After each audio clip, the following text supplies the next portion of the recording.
Chess moves. Smart. Free eSIM. Smarter. At Global Cell, we believe in empowering connection on and off the chessboard. That's why we've partnered with the European Chess Union to bring you a gift as strategic as the game itself.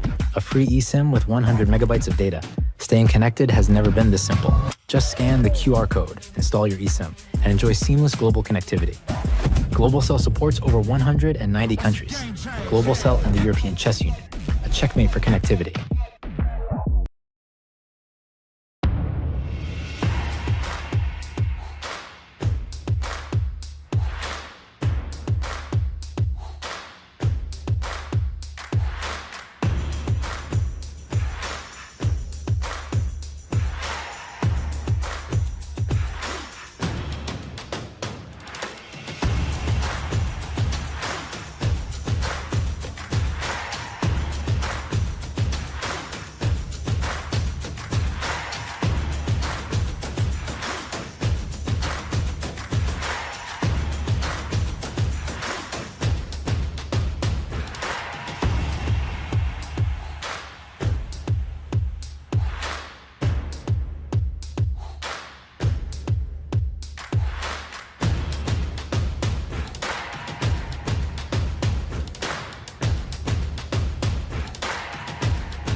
This is a chess. This is a war. Everyone wants to be a winner. But the path to victory is lonely. SenseRobot, the smartest, most advanced AI chess robot. It turns chess into an exciting game of progression. Mastering 25 levels will transform you from a beginner to a grandmaster. Not into level ups, challenge the AI instead. Set the difficulty, make it breeze, or push it beyond your limits. It's incredibly smart, just like a max-level human. Equipped with a camera like an eye, SenseRobot combines advanced algorithms to capture every change on the chessboard and accurately pick up pieces with its robotic arm. Access the Planet Alliance function to connect and play chess online with friends from all over the world.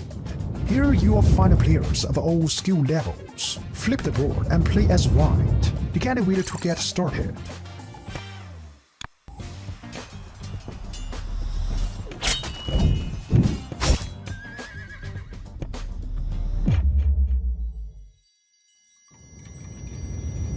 New to chess? We've got a better way.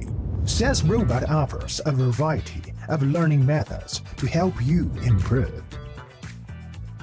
As you can see, SenseRobot provides various learning modules, including chess courses, AI practice, class game review, and off-book play. You'll level up your skills in no time.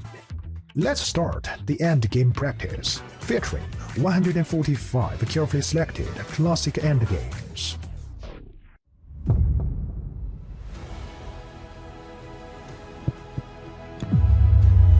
Now you have a greater chance to become a winner.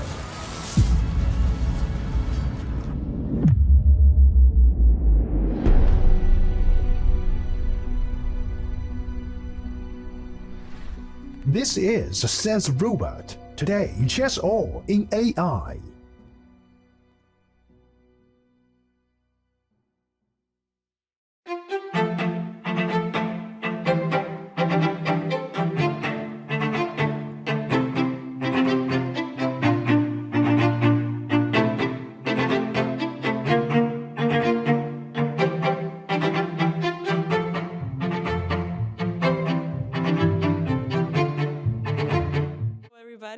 With us today, Georgia Grapsa, woman FIDE master.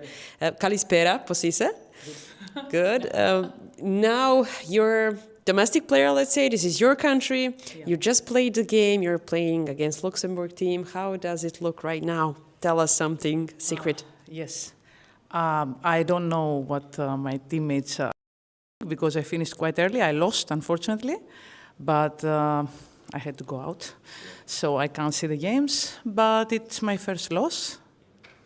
Unfortunately, it was going well, but we have another round. It's a 7-round tournament. There is not much time to catch up. I hope I win. Yeah.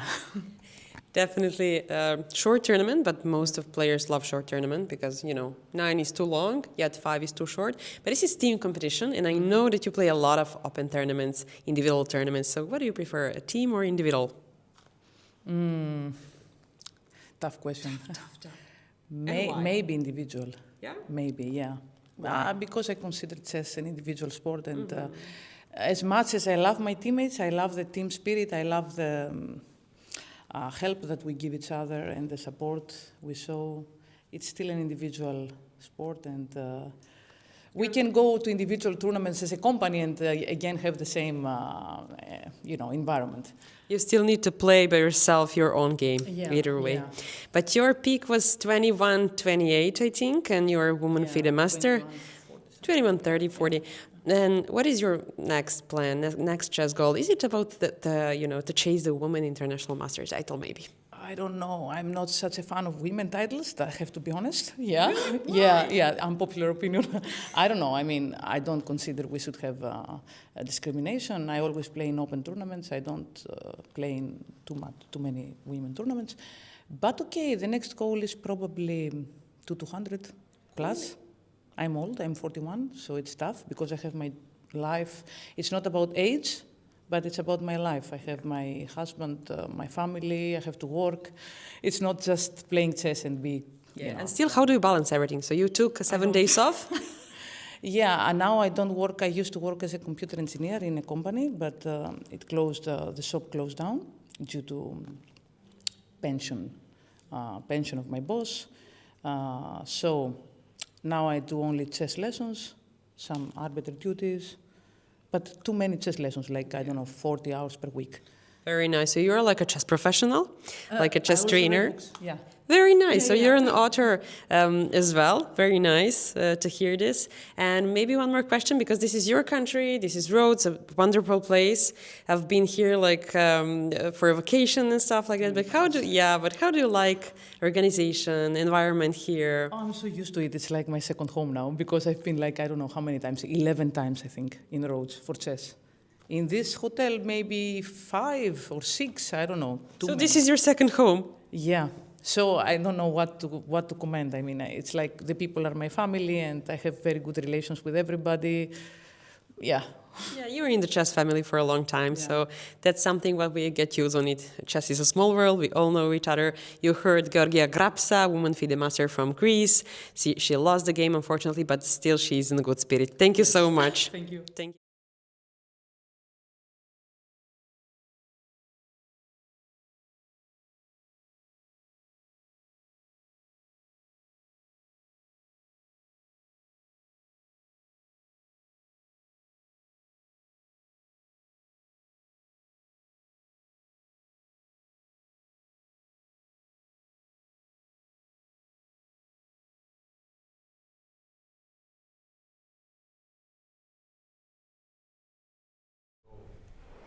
Hello, everybody. Welcome to round number 7, the last round of European Club Chess Cup here in Rhodes. Yesterday we had amazing rounds, decisive matches. And what about today? What do we expect? Yeah, we expect a lot of things. Final day, we don't know who will be the winner yet. So I'm excited. We will have also big fight for bronze medal. So yeah, everything what we need, what we are rooting for. So let's go to the action. Let's see. I can't wait. Yeah, it's game time. And this is Faustino Oro. Unfortunate blunder yesterday. Once again, I'm rooting for him, but he's very unlucky in this event. I'm sure that at the World Cup, he will. Even though we should be neutral, we somehow always cheering for those young talents. I just realized that I said that hopefully in the World Cup he will do great, but he's playing versus my friend in the first round. So, so if Ante, if you're watching, and usually he's watching, just keep this. Sorry. Somehow if you can both make it to top places, I'm there. That would be amazing for you. Yeah, we can see players, we can see officials, we can see my dear friends around, and Pavel Elyanov, Volokitin. Yesterday he was so lucky.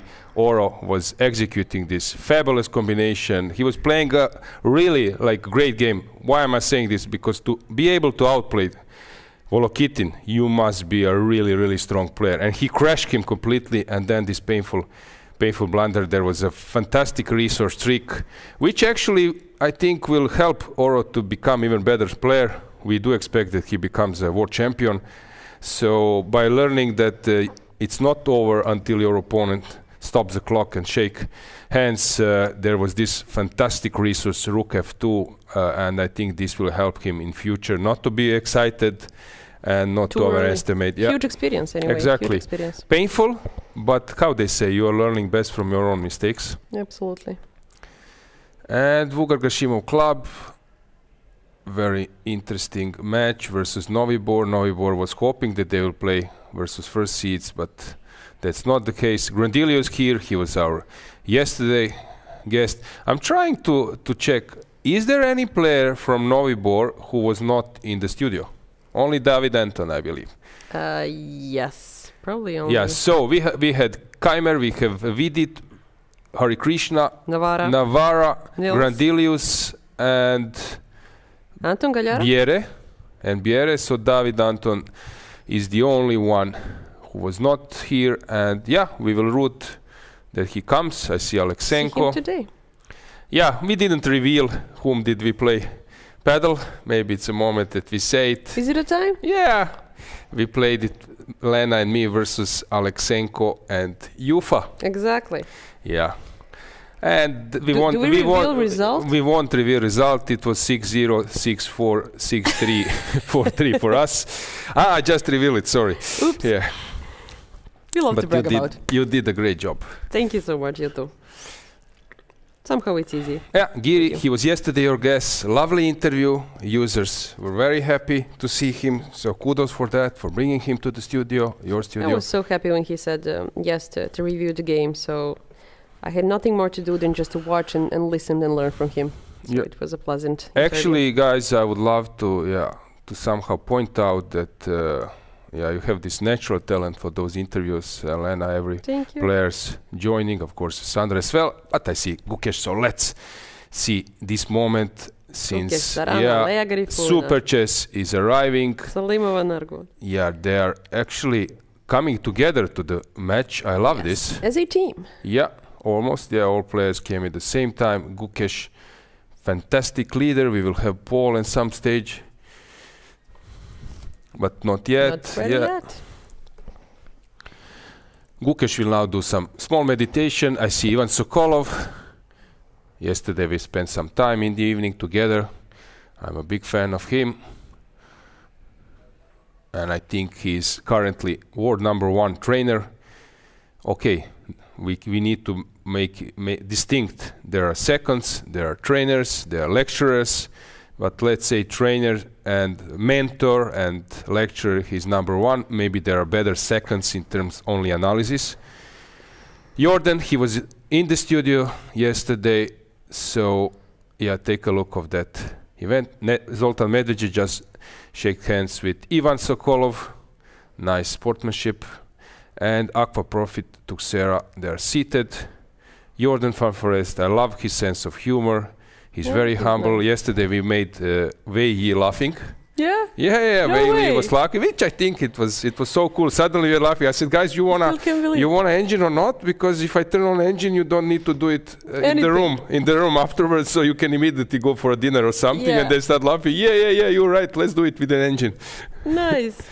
And then we was laughing. Although I heard that from Katie Tsatsalashvili, greetings to her, my co-commentator from European teams in Batumi, that Wei Yi has fantastic sense for humor. Actually, I was having a dinner with a bigger group at Grandchest Tour in Warsaw, and yes, I can agree for that. Vladimir, we chatted yesterday a bit in the evening. He was also in the studio. He was also in the studio, very humble. Yeah, I recall when he was playing this Aeroflot Open, he was playing next against my friend and time, and yeah. So here we can see Ulyanov, my generation, 83, very strong player. Let's go to check what's going on. Players are making moves. Deak opponent is not present yet. That's Daniil Yufa. Samunenko, fantastic talent. Darda as well. Deak, Volokitin. He played very well for Ukrainian team at the European team. Sarana, he's back on track.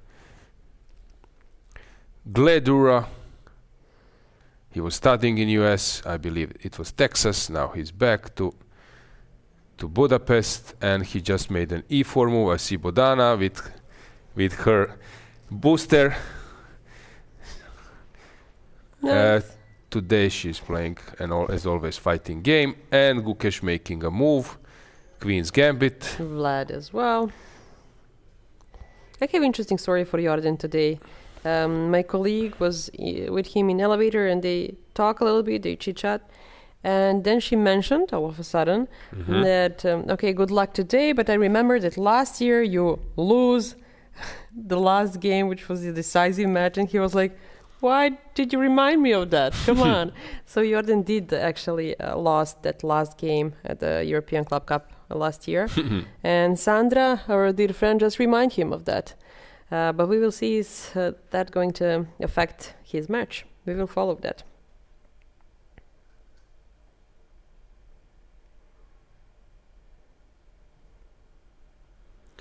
And Parham has arrived. He also was in studio. Do we have somebody who Yes, didn't? exactly. I don't know.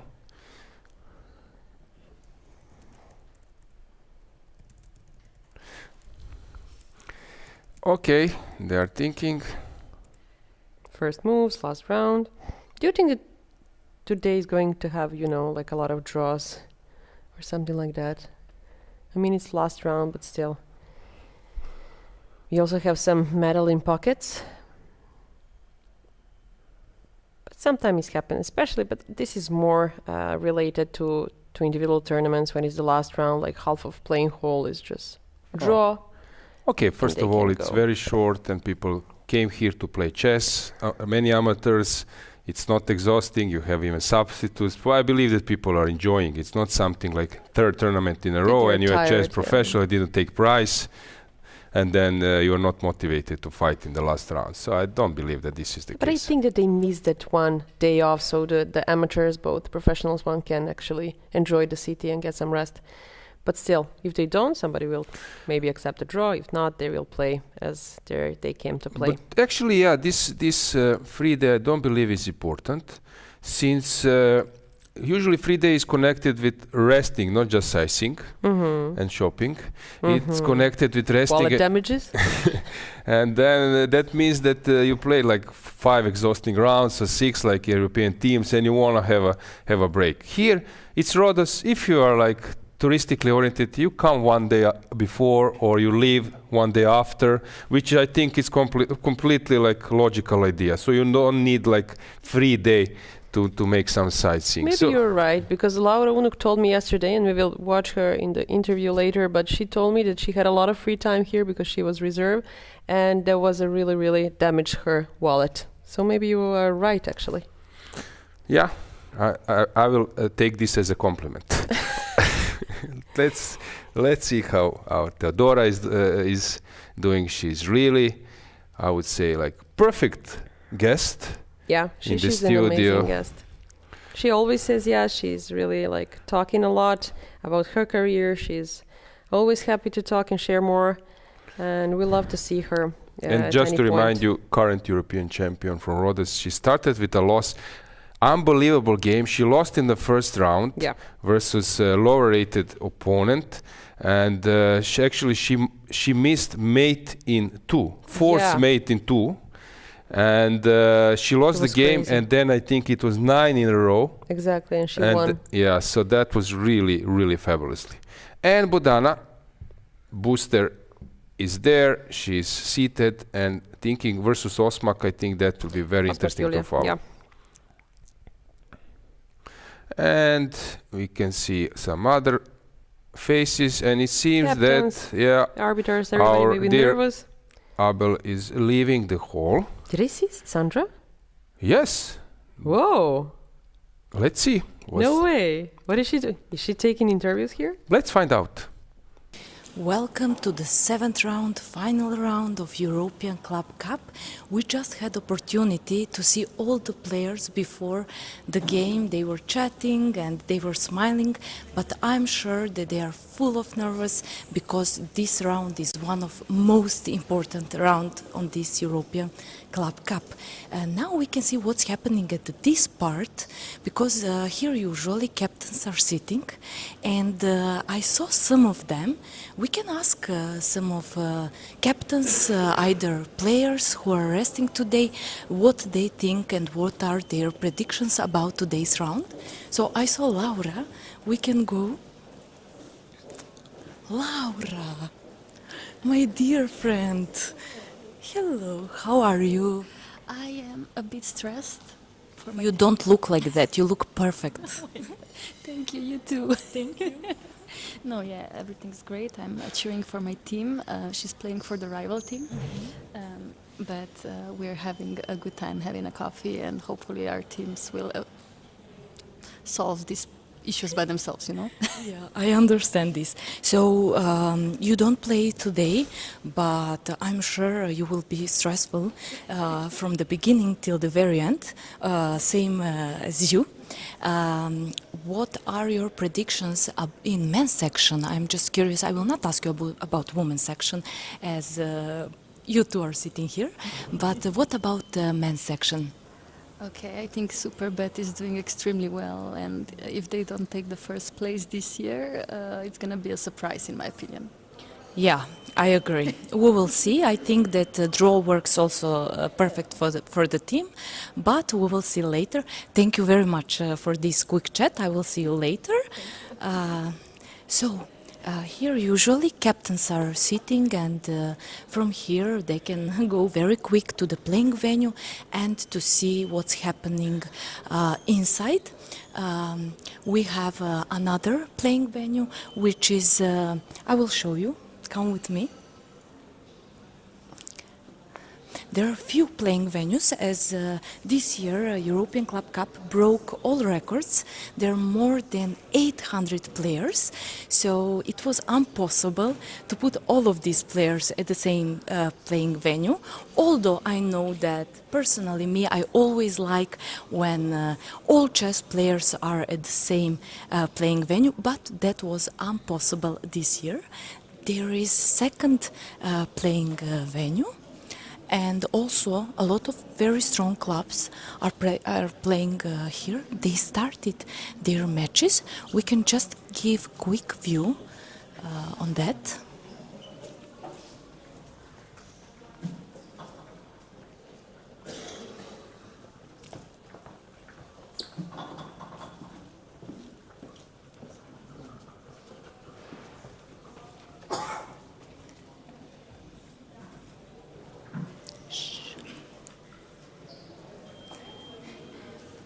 Yeah, so players are all set. They will give their best.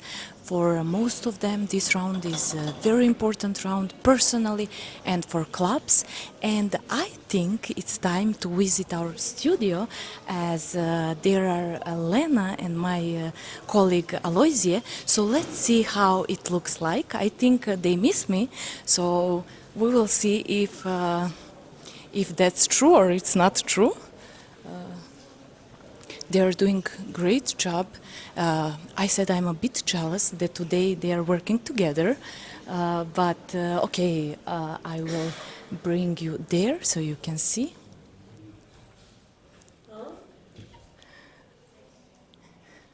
Yeah, so I'm sorry to interrupt you.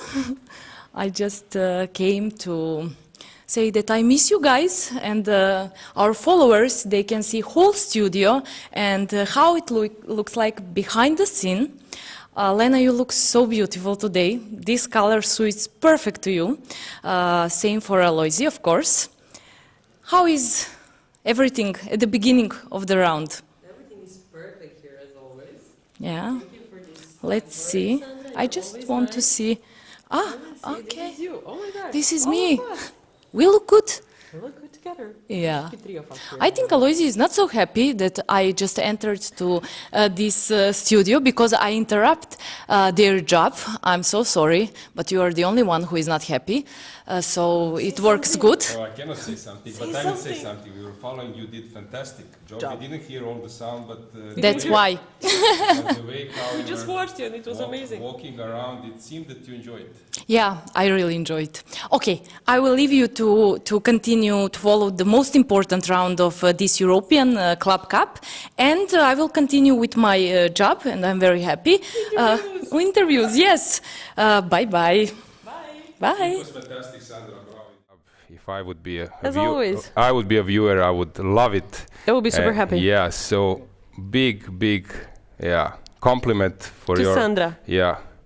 for your job, and we are looking forward to see your next interviews and everything. Let's go to the board. Let's see what's going on. I love this, and hopefully, guys, you also enjoyed this Italian style show, and we are trying to give you some as we said, some experience, and the team with Menno and all guys behind the scene. It's tremendous, and hopefully we will raise it even on a bigger level. Of course, we cannot satisfy all people. Some want only one game, other want more games. We are following chat. Someone wants that you speak a little bit more about the position, someone about the players, but we are happy that you are with us anyway. Okay, so Gukesh is totally focused, and we can see how is the current situation. We have Rogozin. Rogozin became, what was maybe Nimzo-Indian 15 years ago, or Semislav. Now it's the main opening. If you cannot be a top player if you don't play Rogozin. Actually, it will be very interesting, fun fact that we have some research and that we find out who is not playing Rogozin. Out of top 10 players, I'm not sure that there is a single. Did you play Rogozin as well? No, I'm not a top player, that's why. I consider you. No. You've been one. Yeah, so if I would have played Rogozin, maybe I would become a top Star. player. Yeah. So then we have Jordan van Forest versus Eljanov. This is interesting. This should be some kind of E5 stuff, which is unclear to me how it happened. And then we have the Sicilian knight b3, popular version of Najdorf. These days everything was already played. I will explain this a bit. Then we have Sarana versus Volokitin. Here we have some normal game. Jufa versus Deak. It will be slow. Deak will try to make it the softest possible, but Jufa is a very entertaining player. He will for sure throw something. And like he was doing in our paddle match. Yeah. I was just about to say that. And Darda versus Samonenko. Darda yesterday got into winning position, but because of the team, he made a draw, which I think we should praise a lot. And fantastic thing. Yeah, let's see results and actually pairings of round number 7. Tuxera is playing against Super Chess, Alkaloid against Rishon Lizion, Club Vugar Gashimo play against Novibor, Kvar Saba against Turkish Airlines Sports Club, then Bayagan Pending Chess Sports against Kavala, Club from Greece, and then C. Nyon against Guzelbach Strang. For now, standings, we have number 1 Super Chess, very important one yesterday. So they were very happy for Gukesh win, as he was the only one who win the game. Actually, the rest was draw, just as Aloisia said. And the second place, Tuxera. Hungarian team, very strong team, still very good so far, silver medal, but we will see what will happen in the end. The third place, well-known, huge history, very strong club from North Macedonia, and it's Alkaloid. And then fourth place, Kvar Saba, fifth Novibor so far, and sixth Vugar Gashimov.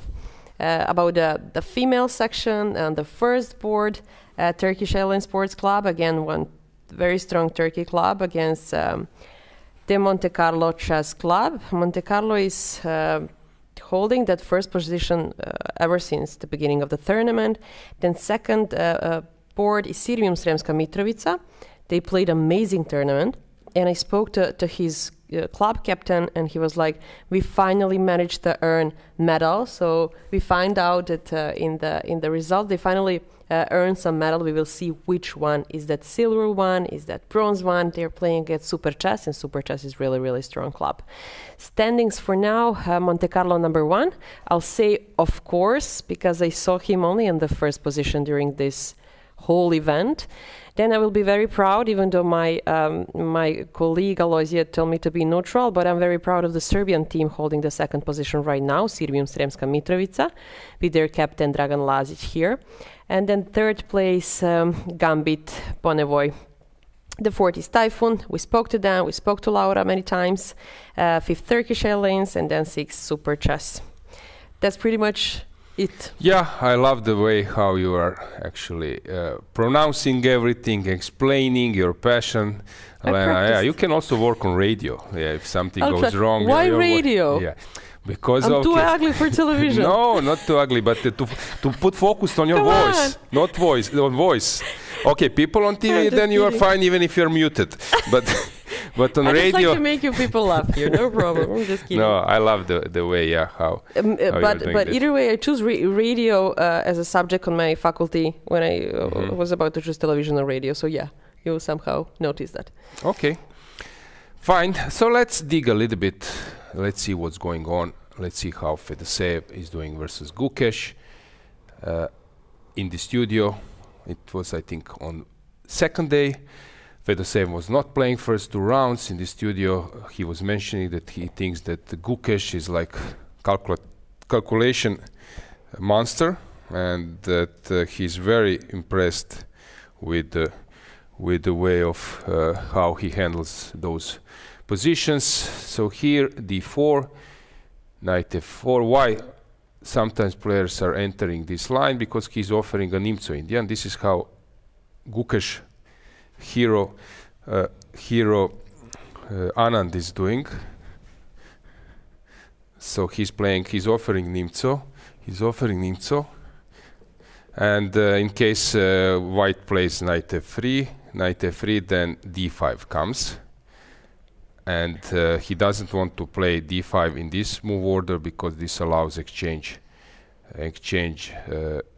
Queen's Gambit, and actually this was played in yesterday in Parham versus Wei Yi, and it's not like everyone cup of tea. So here, after knight f3, then knight c3, bishop b4. There are many ways to go, and queen a4 is one of the lines. Very solid, and usually Vladimir is a solid player, but now after queen g6, the problem is that you cannot. Here the point is after rook c1 to put pressure over the c file, and also to take with the rook if it's possible in some stage. And if black plays queen g6, then you are not castling so easily, and that's why this h4 move was played. Those two players played 4 times, 3 draws, and let's say 1-0 for Guki. So he won one time, and on the other side, Fedoseev, Vlad managed to make 3 draws in his career. Yeah, that's a good result against the world number 1. Yeah, and just to say that once again, to remind you guys, there was a Vaikanzi Tata Steel game between Fedoseev and Caruana. The way how Fedoseev played that game and won, this is, from my point of view, is Magnus Carlsen style, maybe Magnus at his best, and it's like top 10 games I've seen when someone was squeezing water out of stone. It was really, really fabulous. So if you want to grasp some ideas in dry position and technique, this is a game where you can learn a lot. Also, another game we see Pavel Elyanov, game versus Mamedyarov, how not to allow your opponent chances. I would name that game that way, the way how Pavel was playing versus Shak, not allowing him some active play. It's very important because we know how to play better position, but how not to allow your opponent counterplay. This is some masterpiece. And yeah, I saw Pavel, and as I said, and we were discussing this, so big kudos. Those two games made a huge impression on me. So here h4, h5 will be the move. I don't know all the details because I was not playing this queen a4 stuff. I was only playing in this position, this instead of queen e4 I was playing bishop g5, but in the meantime theory has developed a lot. Has changed a lot, yeah. So let's go to Eliano versus Jordan van Forest. So it was this a4 stuff, and knight c3. Jordan has found maybe some line to create something, and he's blitzing out while Pavel is thinking. Let's go full screen. Let's see, is Pavel worried?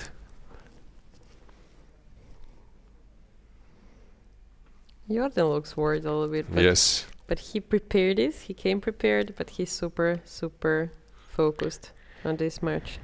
He knows that Eliano is a great player, and he needed focus for today's match, for sure. Yeah, and Jordan last two rounds played really, really great with the black pieces. 2 games, being able to equalize versus Mamedyarov and versus Wei Yi.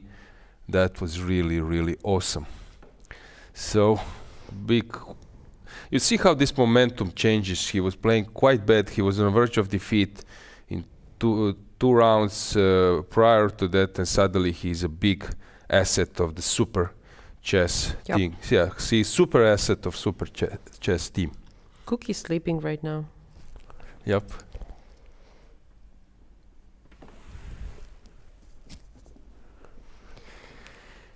So let's move on to the next board. Let's see Gledura versus Maksudlu.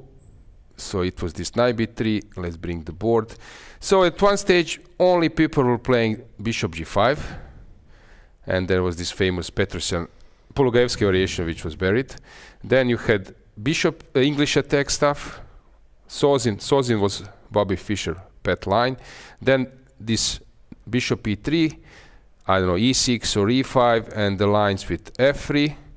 But then someone said, I want to go f3 first, because I can avoid some lines. For example, after bishop e3, there is knight g4 line, and I'm playing f3 first, but then I'm committing myself. I cannot do something else in other lines. And then people tend to play a4, h3, g3, f4, bishop e2, and suddenly they were fed up with everything, and then they started to play something completely off bet, like bishop d3, like knight to b3, like a3. So it was very, very actually interesting how rook g1, how people were trying to get something new in Najdorf, but actually this is not the case now. Even in those lines, everyone knows what to do. So knight b3 is also the idea, just to get some transposition. Parham being a fantastic player. Yeah, peak rating 2742. His national rank in Iran is #1, definitely.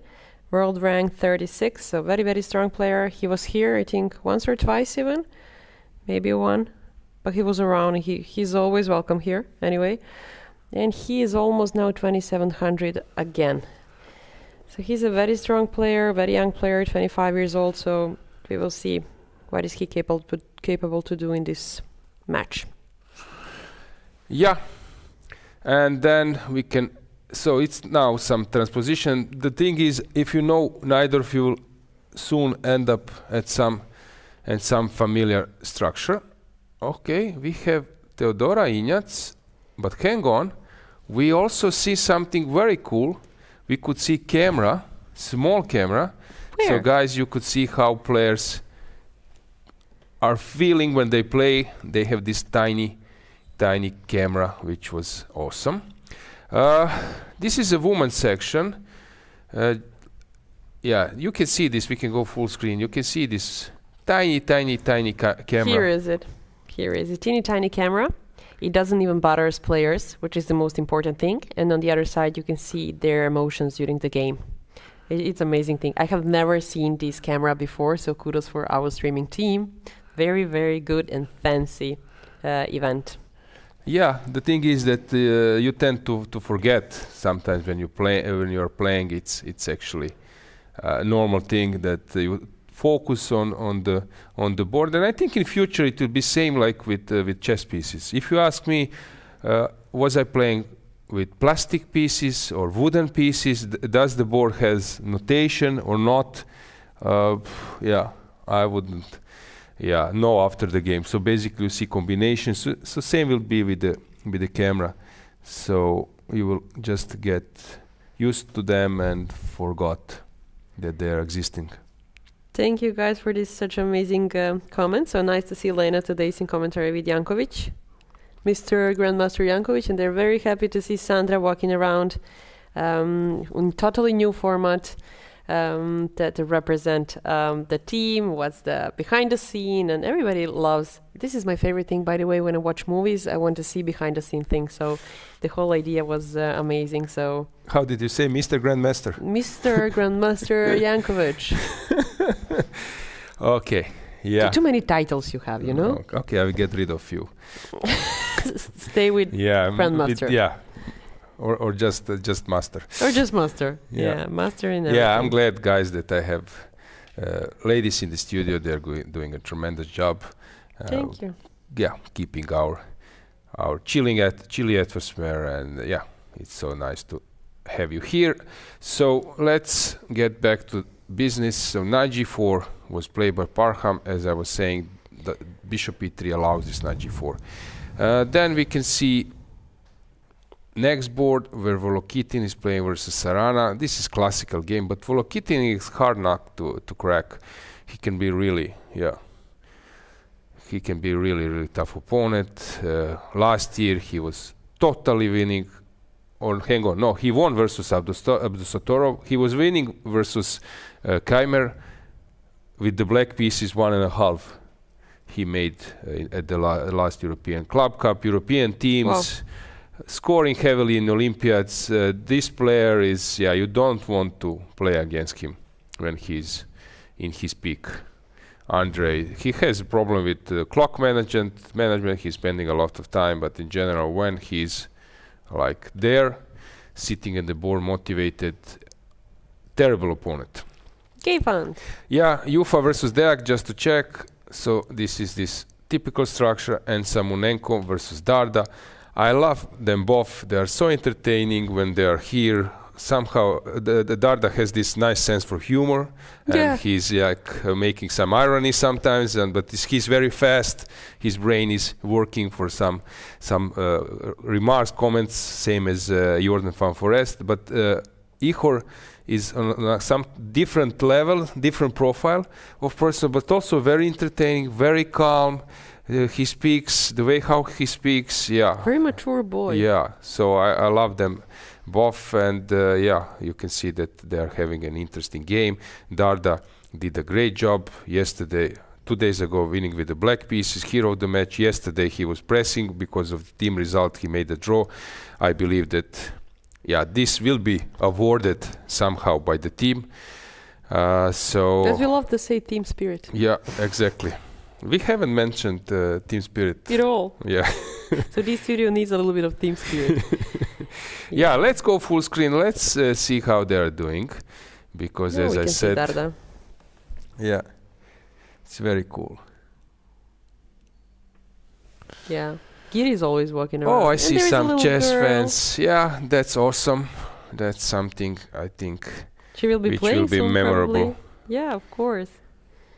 Do you recall maybe your first place? I recall that my father took me to Novi Sad Olympiad. Yeah. But I was what was too young. The year? Come on, Olympiad. You remember? Olympia's a 90, right? 90? Yeah. And this is a match, Kavala versus Baegan. And we see Maestro Vasilis, two brothers. I don't know why Athanasios is not playing. I only see Dimitrios. He's coaching probably. Michael Siren is there. Hopefully he will join us in studio at some point. Also super focused. He won when he was really, really young. I was being a part of organization in the Serbia Open 2020 something, I think 2022. And Michael Sarin actually won the whole competition, earned the best of art. So he was really, really young and start winning Open tournaments. Kudos for all Indian players. They're really, really strong. Stavroula Tsulakidou, I'm a big fan of her chess, and she plays, how should I say, if she was born maybe 20 or like additional 20 years before, so she would be like in the 90s, she would be a really huge star, because the way how she's playing chess, that was that kind of chess. You play main lines, you are there, you're fighting for advantage, and she's like playing this kind of chess. And this is like old school way. I'm playing main lines with black pieces. I want to have some dynamics, so that's why I play Sicilian and King's Indian. And with white, I want to go for a win, and I'm trying to fight for advantage. So as I said, this is something which is quite popular. Let's go back to the game Darda versus Samonenko just to show you the line. So it was Queen's Gambit. Usually we will see many Queen's Gambits and Petrovs and popular openings. Berlin, because it's team chess, and with the black pieces you have this assignment to equalize, to make a draw, and so on. I got this assignment sometimes even white. I was playing versus Armenia, and then my coach, team captain Zenko Kozul say, with white versus Sargsyan, draw is not bad. And I made a draw, and that was actually my assignment. So sometimes you get this kind of things. So it was Catalan, B5, known from Kramnik's games, and Aronian, he's an expert. So Wesley lately, Magnus, of course. I need to make always this disclaimer that I'm not mentioning Magnus because his name can stand for everything, which like a best technique, a best opening, best, so always everything Magnus, and then we take the second place. Yeah, we don't mention him because he's always at the first place. So Magnus, of course, playing in World Championship matches, playing this Catalan opening. Match versus Nepo, I was there in Dubai, watching from the first row, and I recall the way how he played this Catalan.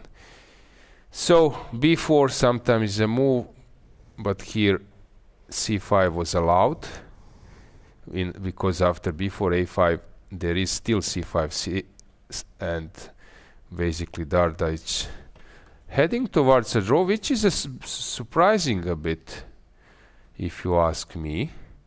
So can we maybe zoom a bit again those two players that I sense, because it's look like Ihor is just making a draw versus Darda. Now in like few moves we will get a complete liquidation. So we will have a first draw. It seems so. Yeah, then we will try to get Darda a little bit, just to comment maybe about his game. He was also taken to anti-cheating procedure. So, yeah, why I'm saying this, because sometimes games are also checked with engines that someone is playing precisely, and of course, I'm sure that players like Darda, they don't cheat, so it's some kind of formal procedure. But hang on, Samonenko is black. I completely now I see that I mixed up. It clicks to me that Samonenko is making a draw. Sorry, my bad. It seems to me that this, Darda cannot be 3 times in a row black. I'm a bit tired, it seems. Yeah, 7th round. I told you. Yeah, 3 days we need after 7th round. At least. Yeah. So this is a current situation. It looks like black. Let's bring the board. Black will just make a draw. Let's go back with our multi-view just to conclude what's going on in the match. So this game, Gukesh D h4, h5 is known, but it suits Gukesh style, so he might get chance to play for a win. Jordan is pressing a bit with his interesting opening. He analyzed this for sure. From my point of view, I think that Jordan, for rest, knows much more than his results are showing. Yeah, it just There are sometimes that kind of players. that happens, and he's not in a perfect shape lately, and it looks like he just don't have luck when he needs it. We will see today, but it looks like he knows much more than the results say. Yeah, for example, some players are playing like their maximum. That's how it is. That's their maximum. Like 80% of I don't maximum, know, and then yeah. 20% of just David forcing to Anton, go. he's around 2670 till 2700. It will be hard for him to go to maybe 2750, but he knows and he plays, is very stable. Right with Jordan, I don't know how far he can go. This is the thing. Yeah. Knowledge, what I'm getting, lines he knows, analysis, how he calculates, but somehow he's sitting around 2700 and below. Then we have this board number 3. This will be a huge mess in Gledura versus Parham. And Bishop G5 was placing coming back. Sarana Volokitin, quite stable for black. Same as Jufa Deak, and last board looks quite drawish. Something went wrong for Darta. Let's just once again bring this board, just trying to figure it out what was wrong for How did that Darta. So happen? it was this Catlan with DC4, okay, and so here everything is connected with this C5 push. So I don't know, is it possible to go something like B4 immediately? Maybe it is, because now it won't be so easy for black to push C5. And I'm not afraid that you take on F4, this is known. I need to take with the queen, sorry, because my D4 is hanging. This is known that I don't need this bishop. For example, some players like Aronian, even Kozul, my coach, he would have taken on F6 at first possible chance, so he don't want to stay with that bishop. To So get rid of it. maybe this is something which was misplayed a bit, since now A5 is coming. And this A5 was played in perfect timing, and now I think that it's just a super good position for black. Yeah, we can see the longest time span that thought a lot about bishop e3 move. That means that maybe he got surprised by his opponent. Again, D takes e5, he thought like for 6 and 31 minutes, the 17th move. So yeah, maybe he got surprised by Ihor moves. And on the contrary side, Samonenkov longest think time is 2:55, which is really, really nothing. So yeah. Interesting Okay, anyway. yeah, let's Interesting. move on. Let's go maybe to a match where we have Arjun versus Gelfand. This is for sure Nice one. something to follow. But hang on. That one will be interesting. No, I made a wrong. Yeah, I went to a wrong match, so we need to go to. Hang on, our technical crew will prepare it.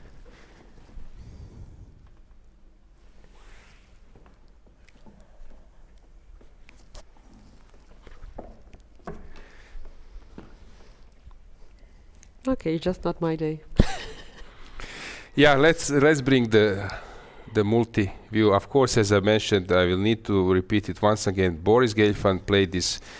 He wanted to play Sveshnikov in his match versus Anand, but later he was playing this Rossolimo, because being able to enter the Sveshnikov, you need to know also Rossolimo Sicilian, and then he developed some fantastic stuff.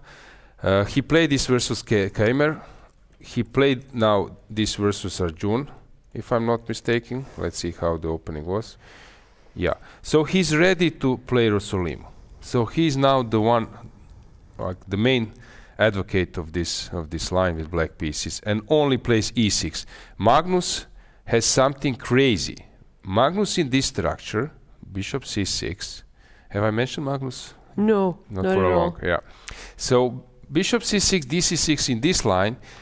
this structure, Magnus has some crazy performance. Against 27 plus players, he's scoring something like 65% with the black pieces, which is really crazy. So he's like the biggest expert, of course, but the results are even more impressive. So here he knows how to handle.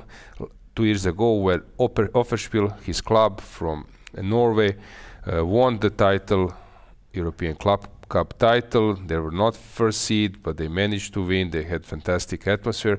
He was playing a very important game versus Rapport, and basically Rapport with the white pieces was actually defending with the white, which is a bit strange. Same goes here for Boris. Boris wants to go this e6, and he's a main expert, one of the main. Rajabov was first one, and maybe I could name a few more, but those guys were like, you know who was expert with the black pieces? Maybe you heard of that surname, Miladinovic. Igor. Yeah. That was my lovely surname. Yeah. Igor is a strong player with e6. Yeah, but he's not connected with your family, right? No, he's not. No, I can officially say that we are not related. We are not connected that way, but we are good friends, yeah.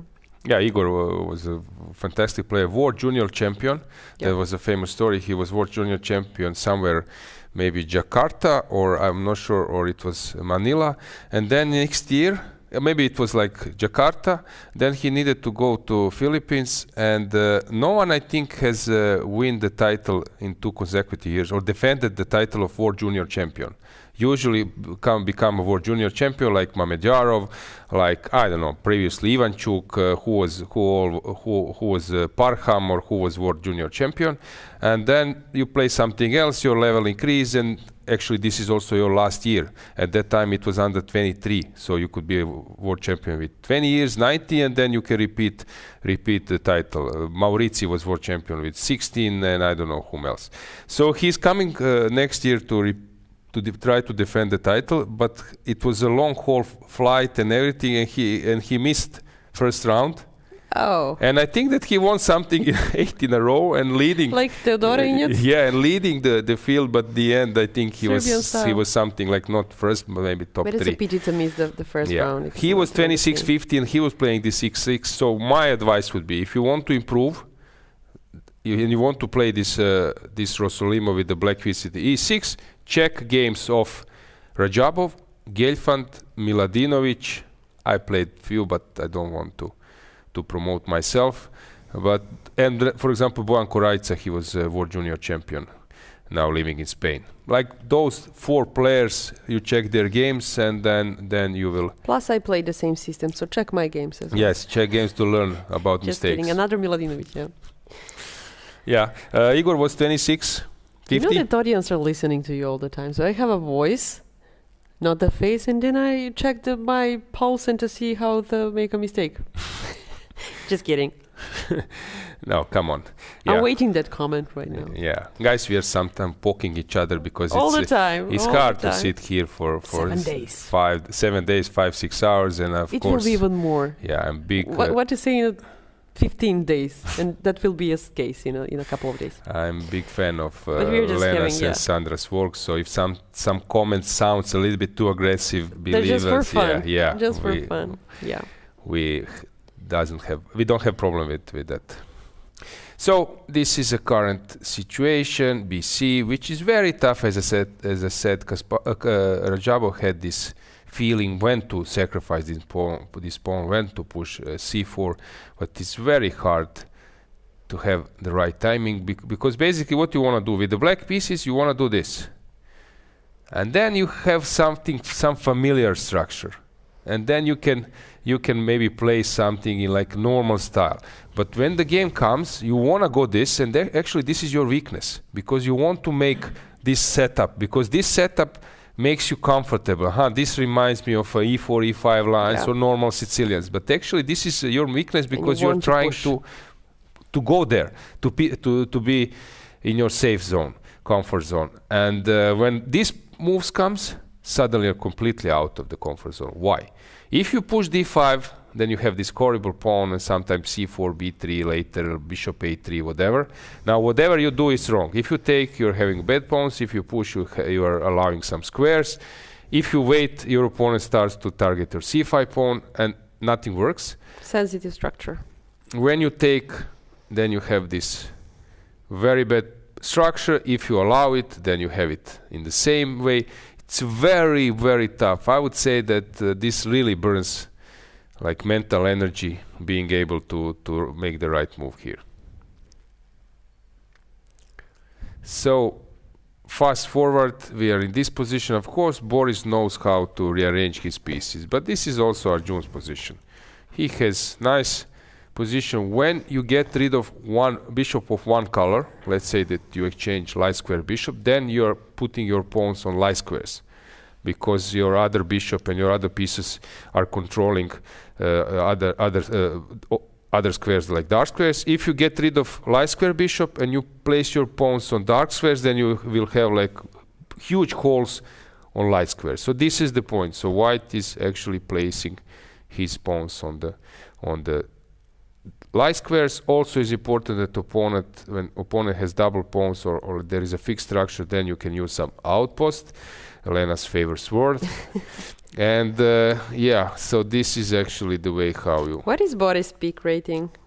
Boris? Just a puzzle for you, yeah. Okay, so Boris was 2760. Boris 9. was... I said something? 2777. Oh, he was more. I wanted to go 20... I was thinking it was 2770. I wanted to go to 2769. Yeah, I know. That was my choice, but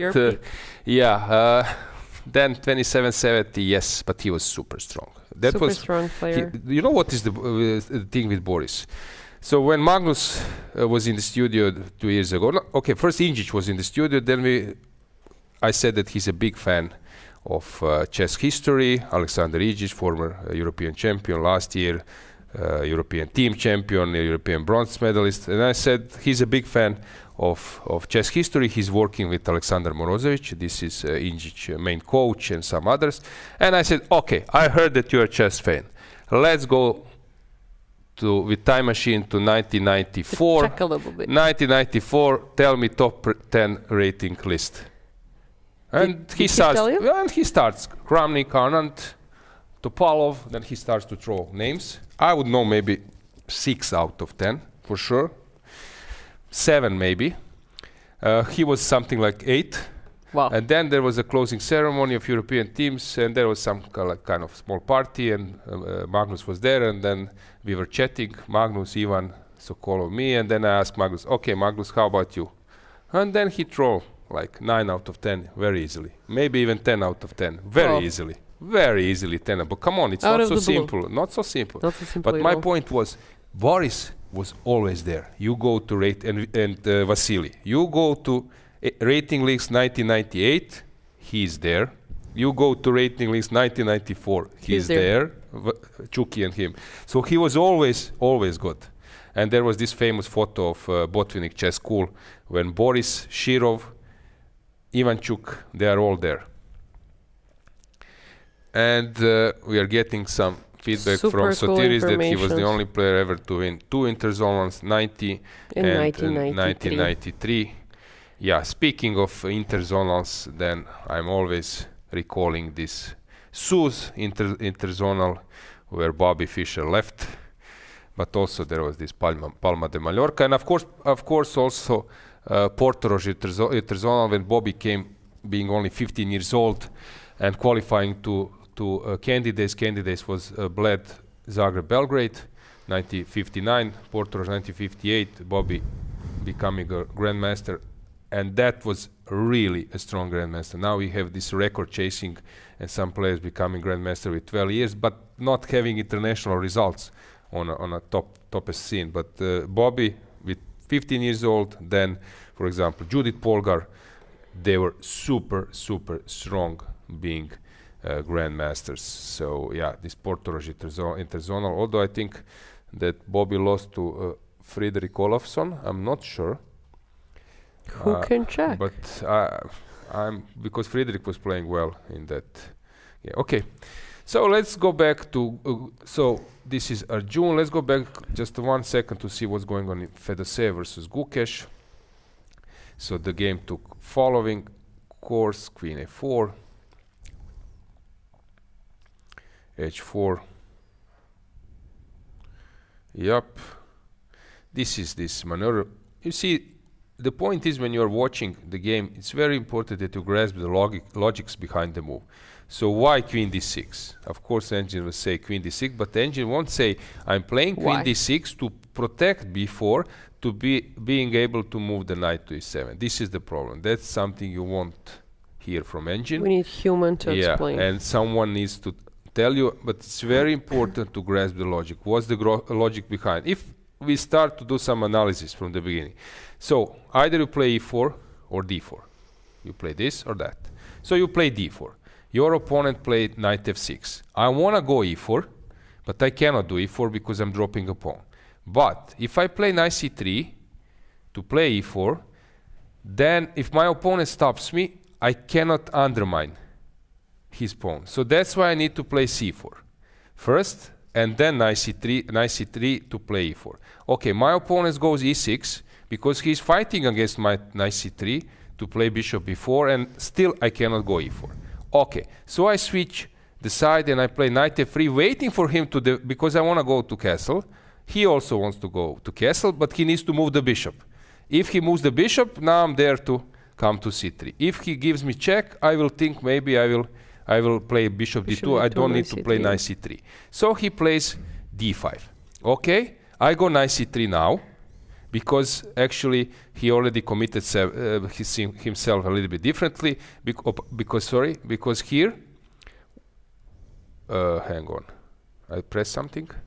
So if here after knight c3, in this position Indian, after knight c3 he goes bishop b4, then he's ready to take on c3 and place his pawns on dark squares, b6, d6, c5, and so on. Here he already committed himself with d5. That means when I play knight c3 now and bishop b4, he won't be able to place his pawn on d6 or b6 and have an open bishop. That's why I can go knight c3 now. He wants to go c5 at some stage, usually this structure. So I'm playing cd, ed, and queen e4, that I force him to play the knight on c6, and now he doesn't have this c5. Then I come out with my bishop that I can develop the king side. He plays h6. I don't want to allow him this chase with knight e4, h5 stuff. So that's why I'm taking this bishop, this knight. Usually you shouldn't take if you're not doubling the pawns. So I'm taking. I need to finish my king side. He goes this, and now this rook c1. I knew why this is important move. Why not bishop? There is some important explanation, but I'm not sure. I'm trying to recall. So he plays this rook c1. Let's say that I want to take with the rook on c3. You go queen g6 because you are fighting against the plan of developing bishop and castle. That annoys me. I need to get rid of this queen so that I can develop the bishop. That's why I play h4. He goes bishop f5. I play h5. Now I'm able to develop my bishop. He goes queen d6 to play knight e6 and then to stop my active play over the c file. And we are in this position. That would be sort of explanation of what's going on and what you won't get just watching the engine. I just enjoy your lessons, and thank God that I have streaming with you, because I stopped working on chess because I stopped playing actively, and you somehow, keep me into the shape of happening. So, but the point is, if you look just into the engine, you will not have a chance to understand all of these that Alois is actually talking. So there is something behind every single move. Yeah. We don't play by heart. We just need to understand moves behind, and that is maybe sounds complex, but when some good trainer like Aloysia is explain you, then you're willing to understand better. Otherwise, you will forget it. Absolutely. And not just forget, then you're getting skill. The point is that you get the skill. Because, for example, I'm a grandmaster, so I go around Europe or world. I go South America. This is the only continent I haven't been, so greetings to everyone who is watching us from there. I've been to Australia, but never to South America. Let's say that I go to South America. I don't have equipment. I don't have any. I'm taking my skill with me. And this skill is to understand you're playing against some opponent, you don't know much about him, but you have some skill. You know how to understand things. It's not only about the memory, because when sometimes memory fails, you are there to play with your logic. So by learning this way, you are getting skill. And then when you are getting into a problem, or there is something which is going on the board super complicated, by those skills, you are trying to solve the things. Actually, I wrote this book, Grandmaster Mindset, where I explained some process. How do you find moves? Because people tend to think that Magnus, Arjun, Gukesh, they are just throwing the best moves because they know everything. No, they are much faster in getting more information. They are using their experience, and move comes like a last circle, like a crown of this process. So this is very important, that people understand that they are also scanning, they're trying to use as much as information they get. It's not easy to find the best move having only 20% of information, and finding a best move having 80% of information in the position. So this skill is very important, to be like ready, whatever kind of problem you have skill to solve it over the board. Is it a defense? Is it an attack? Is it to finding a killer? Is it to stop opponent's counterplay? And so on. I just got a message that my son scored a goal. They're leading 1-0. Yes. He's 60 years old, not yet 60 years old, and he plays. He's like loves football. And yeah, it's a good day. And our community is eager to know board 13. They're Okay. all like, board 13, board 13. And on board 13, there is a Hypotis Rhodes Chess Club. Maybe they're just huge fans. And they want to see how Alexis Dimitris, Petrelakis, Kralis, Sandalakis, Frendas, sorry if I'm reading that wrong, they want to see them play. So we will try to make every wish happen, because they were like, nobody read the comments, we want board number 13 and stuff like that. But we are trying to make everything happen, guys. Believe us, there is a lot of comments, there is a lot of wishes here, and we are trying to make everything happen. Gukesh just took on c3. We will go to Hypotis Club. I don't know if we can have a multi-view of that match, but for the moment, let's stay here, because Gukesh just took on c3, and yeah, we will now see how it's going. So logic again. So we are having some situation where we need to make a decision. We can take with a queen, pawn, and a rook. So the process goes following. I want to make a decision. I have three options. So first you make scenario analysis. You start scanning all three lines. So first, and then you're trying to find pros and cons of each move and each decision. So my logic say, I brought the rook to c1. Probably the idea would be to take with the rook, and then I'm controlling the c file. I have an option to take with the pawn. Pawns taking towards the center usually benefits the position, and then I can push c4.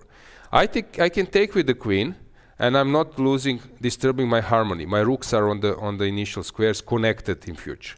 So I see now some three positive sides from both three options. Now I'm trying to find negative sides, being able to get rid of one line. So for example, after rook c3, I would say my rook is way high. Is there anything which can bother me after rook c3? Maybe a4 will come. Long term, my structure is maybe if I take with the rook, maybe my opponent can play something like c6, and long term I will need to play, because he's very stable in the center, I will need to play this minority attack, but already with a4 I will need to spend so much time, and I don't have way to play. So I'm giving some maybe minus for that move. Then I see that I can take with the queen. I can offer queen's exchange. But if my opponent decides to avoid it, maybe queen in front, but I'm also allowing this b4, which might then benefit. I'm not sure. So here, I'm not sure, and then I'm trying to find bc3. So what would be my conclusion? Here I need to realize if c4 is working. If not, if c4 I cannot play, then I'm maybe stuck. So this is the point. So here it's more about deciding about the structure. So do I want to have structure with the pawn of b2 and structure of c3? So I would say that those taking with the queen and rook are one decision, one option. And second option would be the pawn. So I'm deciding now from 3 options, I'm deciding now about 2 options. So it's some kind of improvement. So I need to make decision between 2. It's more about the structure. It's not about concrete move. So I need to decide which structure I favor. So here, after queen c3, I would say safer structure. Long term, a bit safer. I can hold, I can play for a draw if necessary. Playing against world champion, that's something. If I take with bc3, if something goes wrong, I can easily lose a game. Easily lose a game. If I play c4, I can push, I can be better, but maybe my opponent would not allow me, even without engine, I would say that taking with the piece is necessary. And suddenly, now I'm deciding between queen and a rook. Now I'm in this decision. And probably I would say if I'm not taking on b7, I want to push b4, then probably taking with the queen should be preferable. So I would play queen c3. That would be like my decision. So now I don't know what Vladimir has played. He's thinking. Queen c3 would be my option. Yeah. With some like analysis, but it's very important that you do this properly. That's a candidate's move. As we learn from our trainers, you have a couple of candidates move and you go one by one. And as you said, it's not about the moves, it's also about when you move pawn once, you cannot go back. So be careful about the pawn structure, and that's the whole thing behind. Yeah, now I'm quite interested what will happen. Let's go full screen. I'm trying to put an emphasis that this is a small first critical moment and that we are here to see it. So everybody wants to take a look at the Vincent game. So we can sure. Let's run. Take a short look. I think there can be and might be some blunder.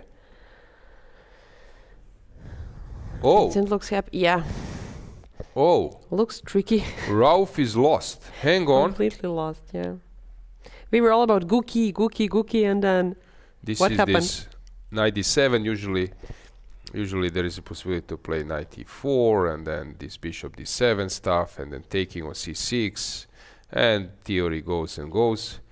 And here, after bishop b5, knight d7, we can say, like Patricia Aguilar would say, no problemos. Bishop e7, bc6. Ay. Okay. Bishop b7, c4, knight c6, queen g3, d4, knight c3. Is this a mistake? Should I go out and check? No, actually he was blundering something. Okay, it's not blunder. It can be like some bluff of the year. I want to be piece down and I'm bluffing. So he spent 15 minutes on this move. How he blundered and spent even more than 15 minutes for the move. I'm not sure it's a blunder. I think that Rauf say, okay, I would risk, I will go all in. You will be winning, but we will need to calculate both. And what happened? Yeah, it must be like bluff of the year. That's interesting. In poker, but not in chess. I'm not sure. But our audience is completely like shocked. Yes. But chess is also like not scientific research that we do the analysis and perfect play. Come on. Just then what? Tal? How about him? Yeah. Now people will laugh and say ridiculous, but he was winning one after other. Exactly.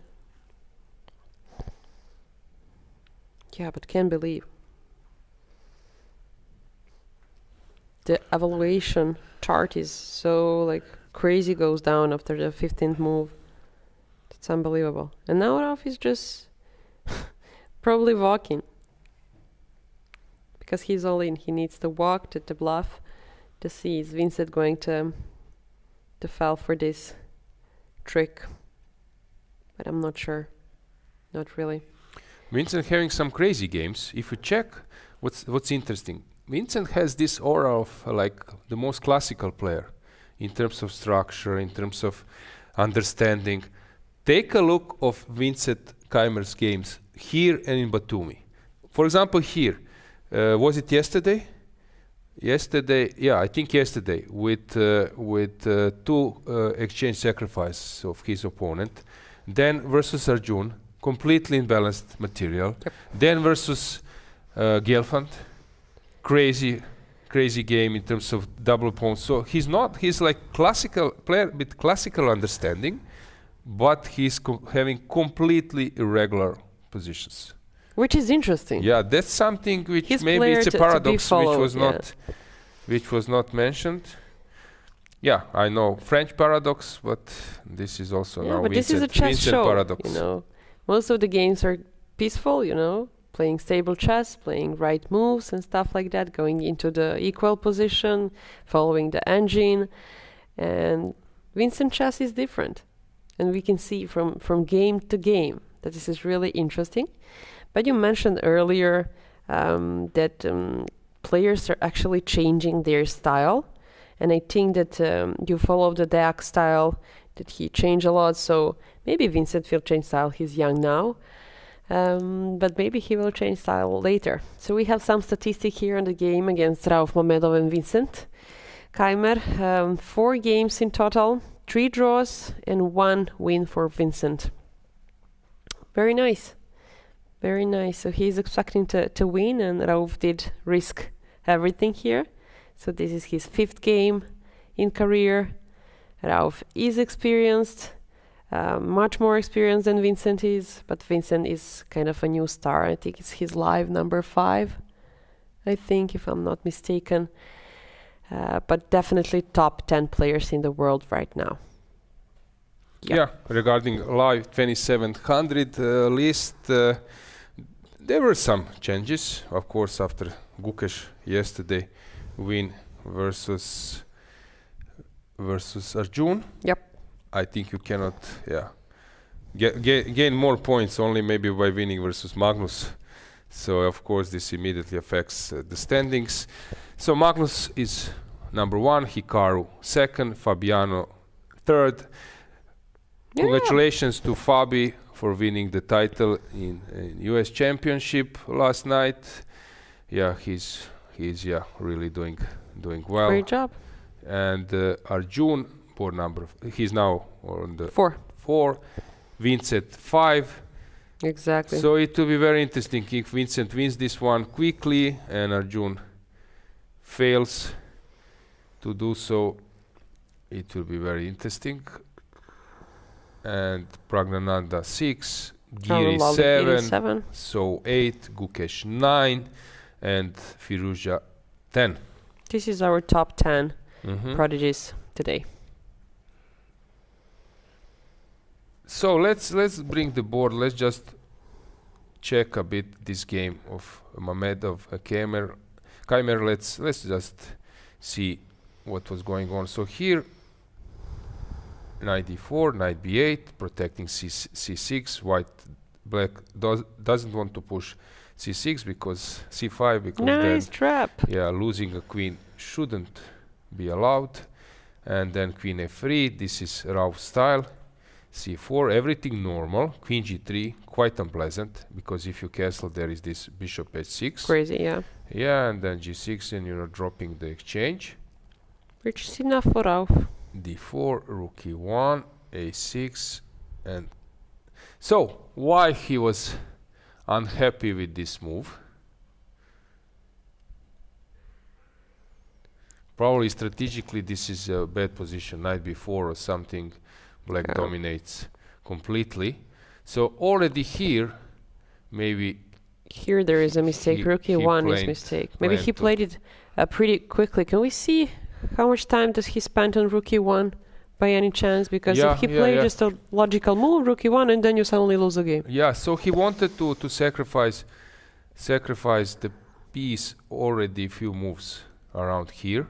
So as you said, very good, Lena, that you asked this clock management, since you could see that he was spending already some time on move number 12. Yeah.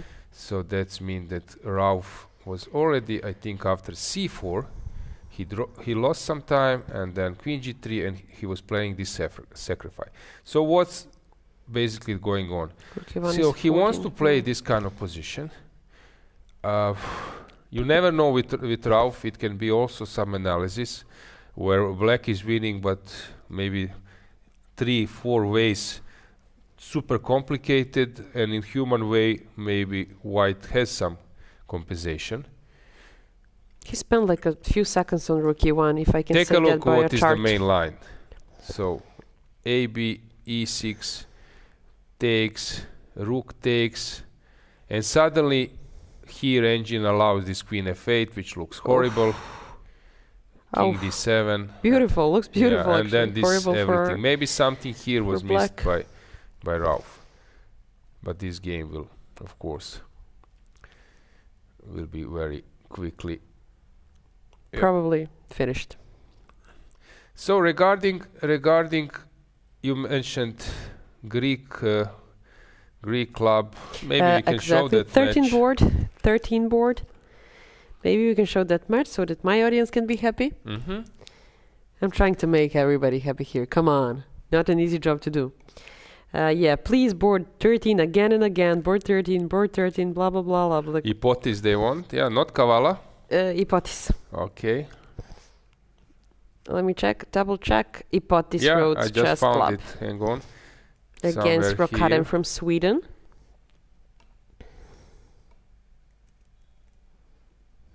I missed it. I was there with the.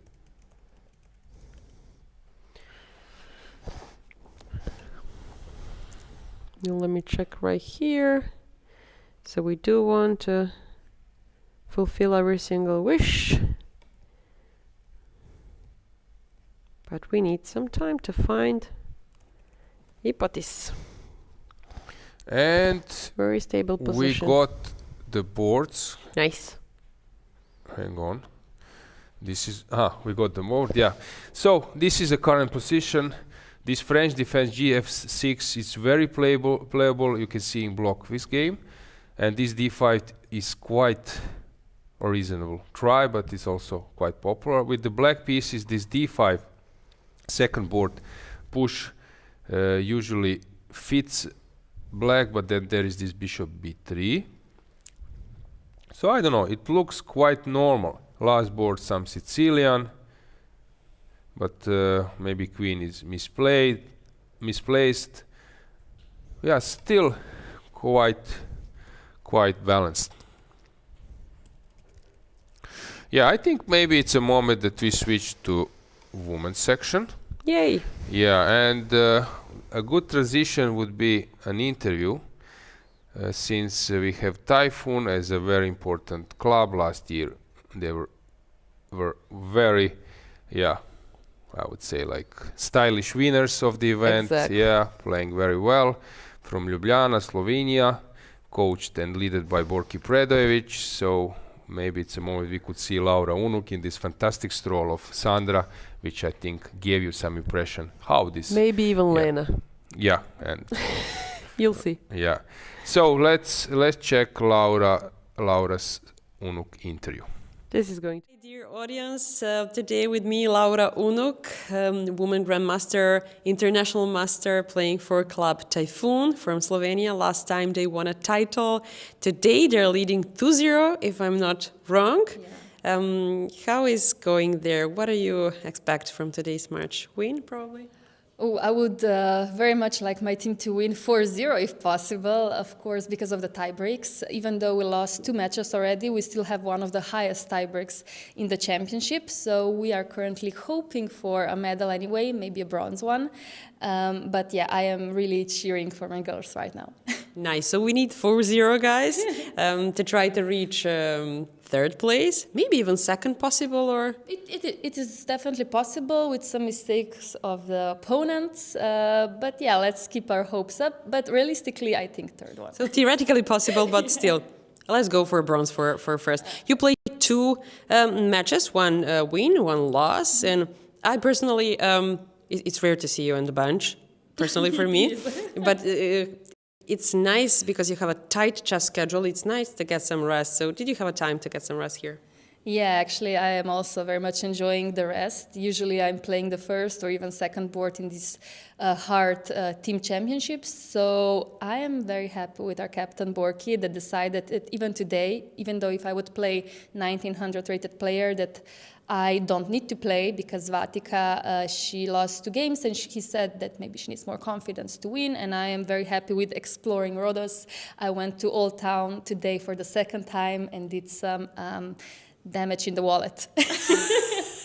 This is good. Am I quite leading to this, actually? But anyway, don't forget that Laura played Batumi before. Then I think before Batumi, there was Serbian League. So she played a lot of games and she played amazing games. So she needed some rest and her wallet needed some damage, actually. But you were amazing during young age. You were 2 times world champion in the girls section in your category. I'm not even mentioning in Slovenia. It doesn't even matter. You're definitely the first one there. But what is your next goal? Is there anything like you can imagine that it will be amazing to reach? Yeah, okay. Goals are becoming a bit blurrier with each year, you know, that I don't achieve them. But of course, I am international master in open section, and of course, trying to reach maybe even a grandmaster norm one day would be a very, very big motivation to continue my chess career. And in general, I would like either Team Slovenia to be in top 5, top 3 in European Team Championship, or I would very, very much like to fight for European Women's Chess Championship title in the future years. That is something to be nice for your collection, definitely. And speaking of Slovenia and chess in Slovenia, it's really growing. Is there any kind of upcoming tournaments in Slovenia that you can share a little bit? Yeah, actually, in recent years, there's not been a lot of chess tournaments. In fact, till 2013, there's not been a chess club in Ljubljana at all. Wow. So I had to go to a different city almost every week to study chess. But now with Typhoon Chess Club Ljubljana, we are having very, very big ambitions. In fact, next year, there's going to be Amateur Bled Chess Festival in March. So for the first time since Bled Chess Olympiad, I think, there's going to be a classical tournament there, which was in 2002. And we also have Ljubljana Chess Festival, which is going to happen, I think, for a 3rd year in a row, again, since, I think, 1998 or something like that. So, of course, everybody is welcome to join these 2 tournaments. One is in March, and the other one is end of April, beginning of May. Nice. So chess is actually growing in Slovenia. Very nice tournaments, and I think that you should all come and play and visit Slovenia. And let's say, as a last question, you're a role model for a lot of Slovenian chess players, as you're pretty much #1 in Slovenia. And what would you say? Maybe it's a question, but how can you make people actually why to choose chess? So when kids come and ask you what sport should I play, how can you explain why to choose chess? Actually, this is a very tough question, because if we had a lot of time, I could speak about it for 10 minutes, how chess is such a beautiful game in general. Not only it teaches you to think strategically, logically, to think ahead, to know how to mourn your losses, but it also teaches you how to live life, how to be a better person, how to take responsibility for every move you make, also not in chess, but also in life. This is really nice. I'll always say that one chess game is like a one life for us, and when we lose, it hurts a lot. But still, if we learn, as Laura said, if you learn how to actually lose the game, if you learn how to move every move, and if you take responsible for every single move in our life, it will be better for every one of us. Thank you. It's always amazing to see you and to talk to you. So once again, come to tournaments that Laura invited you in Slovenia, and let's make chess bigger and better. Thank you. Thank you.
Before moving to women's section completely, we had this nice interview with Lena and Laura. I have a special guest, insider, Konstantin Lupulescu. Welcome.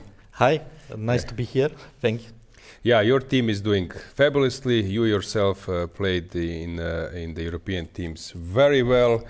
Here also everything goes your way. It seems that, yeah, you are getting closer to the desired title. Yes, we're very close now. We're very close.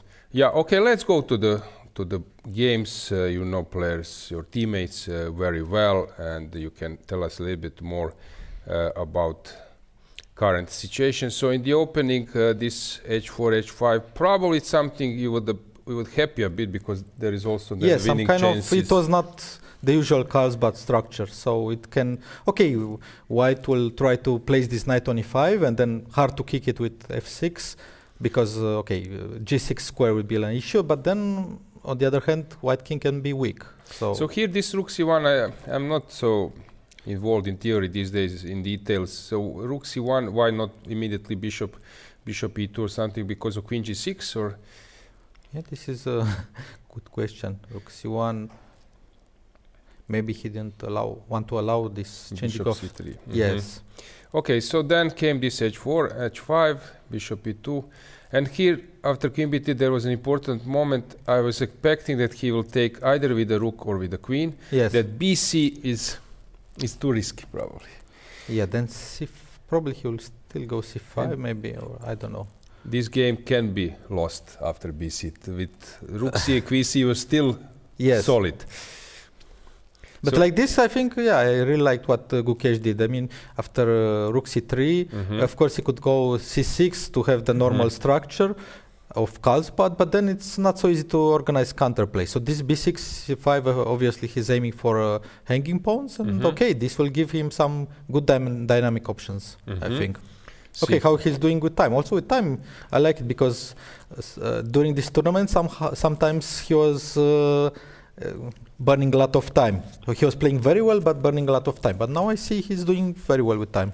Yesterday was an amazing game, winning versus June. It was not easy to find that winning concept in the end game, but he was there to deliver. Yeah. He found the right sequence. So here, yeah, he's comfortable. It seemed like he heated up. Maybe first round, okay, versus Movsyan played well, but then came this game versus Giri. Yeah, I think there maybe he just mixed something in his preparation because he got a difficult position quite early. But he defended very well. He defended very well with little time. Very well. Yeah, and now he's doing very well. I think you can be happy with I like this. I would like for myself, but okay, for the world champion with his dynamic style, this is great for us. Okay, let's move on. Let's see how Pavel Elyanov is doing versus Jordan. Jordan is playing very well in the last two rounds. At the beginning it was shaky, but now two draws, very stable draws against unpleasant players, Mamedyarov and yesterday I had a feeling he could even, I felt that Wei Yi was precise at some moment because he was playing, because Jordan was playing very well. So here he has some slightly better position, although Pavel is also doing very well, and it seems that in this tournament he was beating Mamedyarov. Yesterday he had some small setback though. Yeah, but here this position is slightly better for white, and now it's only point you're an active player, you're a good grandmaster. How unpleasant it is? Is it unpleasant? It's not. It depends a lot of type of player. I think for Pavel Elyanov shouldn't be particularly problematic. I mean, okay, some suffering, but he's good in positional play. So I expect us to press, but I don't know if it will turn into something concrete. Yeah, okay, white has, of course, more space. But now the question is, how do you defend? Nice c2 is coming. Either you play bishop b3 or rook e2 or... Yeah, have to see, let's say rook e2, maybe there's nothing concrete. Yeah, there is no idea to...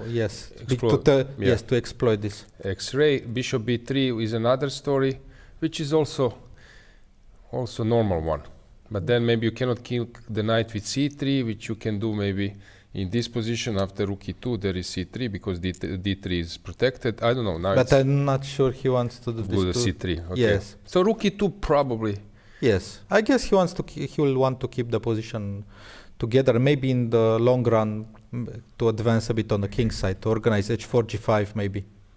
Because also for black, I think it's not easy to have a counterplay here. Not so easy. Yeah, this I like. I mean, risk-free. Risk-free, and who knows? I mean, normally experienced player like Pavel Linianov should hold it, but you never know. Yeah, still it's alive. If you need to push on this board, still something can happen. Yes. So it's not dry position. Okay, let's see how Gledura is doing versus Parham. Benjamin is slight unstable situation. His results were more solid. European teams, and here he's struggling a bit, and Parham is playing fabulously. Yes, fantastic.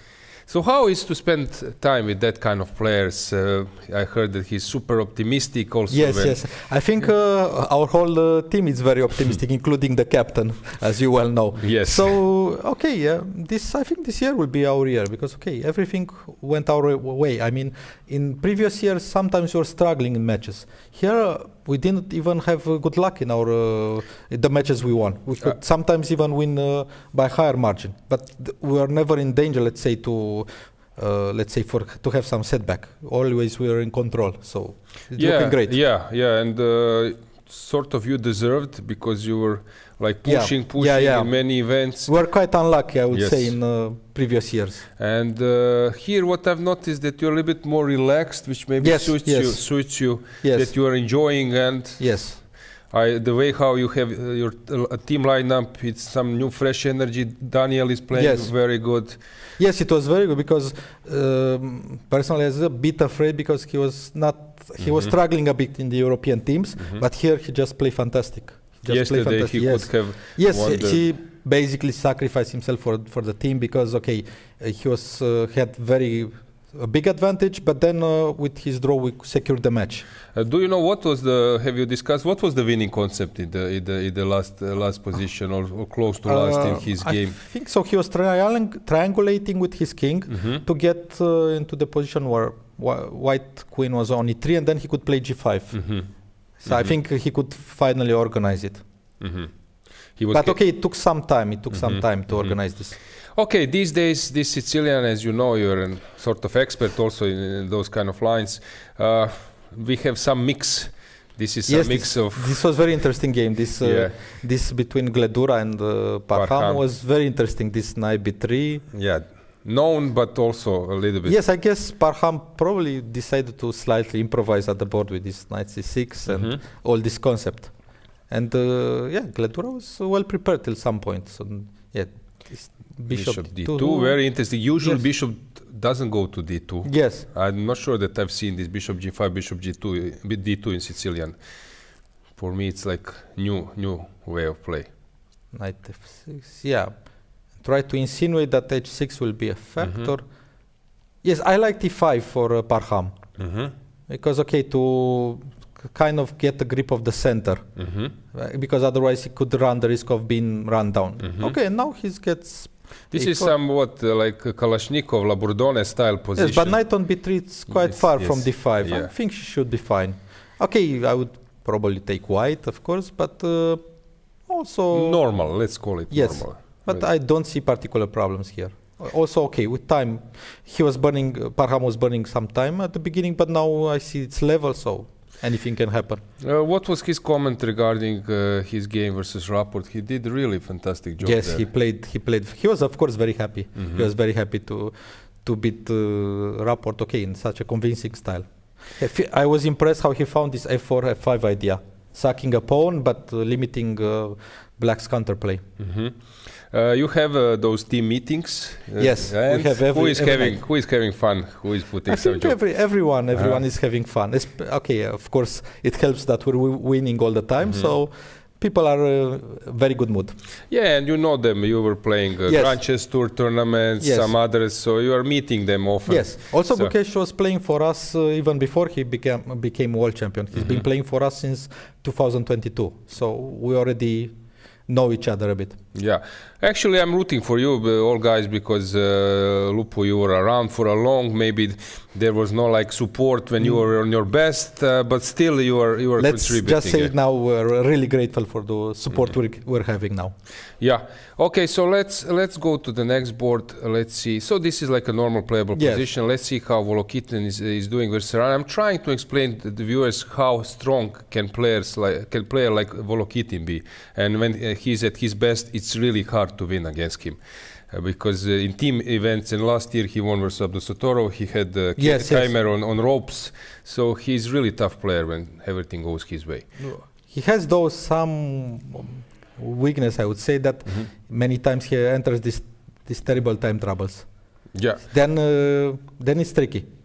This is what I'm hoping, because now it's, of course, I see just very unclear position. Honestly, I don't understand what's going on. Let's go from the beginning. Yes. Nimzo Indian. Of course, Alexei is one of experts. He played this all time. I think he played this already in European individuals or something. Okay. Slightly better for white, but also normal for black. Yeah, this knight on G3 is a factor, because many times it can be misplaced. If I had my knight on F3, I think I would be quite happy with white. I will just say I'm slightly better without much counterplay for black. The knight on G3 is a real factor. It can be a headache. Okay, so bishop B7, queen E2, knight D7, white develops, black develops. So this E4, it's some commitment? Yes, it was a bit surprising for me to play this E4, because, on one hand, you're blocking this bishop on B7, that looks quite menacing, but you can give concede some dark squares, so it's always a trade-off. What I like about our guy is his time advantage. I mean, it's position I cannot judge, really can go either way, but already he's 1 hour 10 against 30 minutes. I don't know what move is this, like we will 15, check. Yeah, now they made some more moves. Like 15, Yeah. So I think it's likely that Volokitin will enter some time trouble.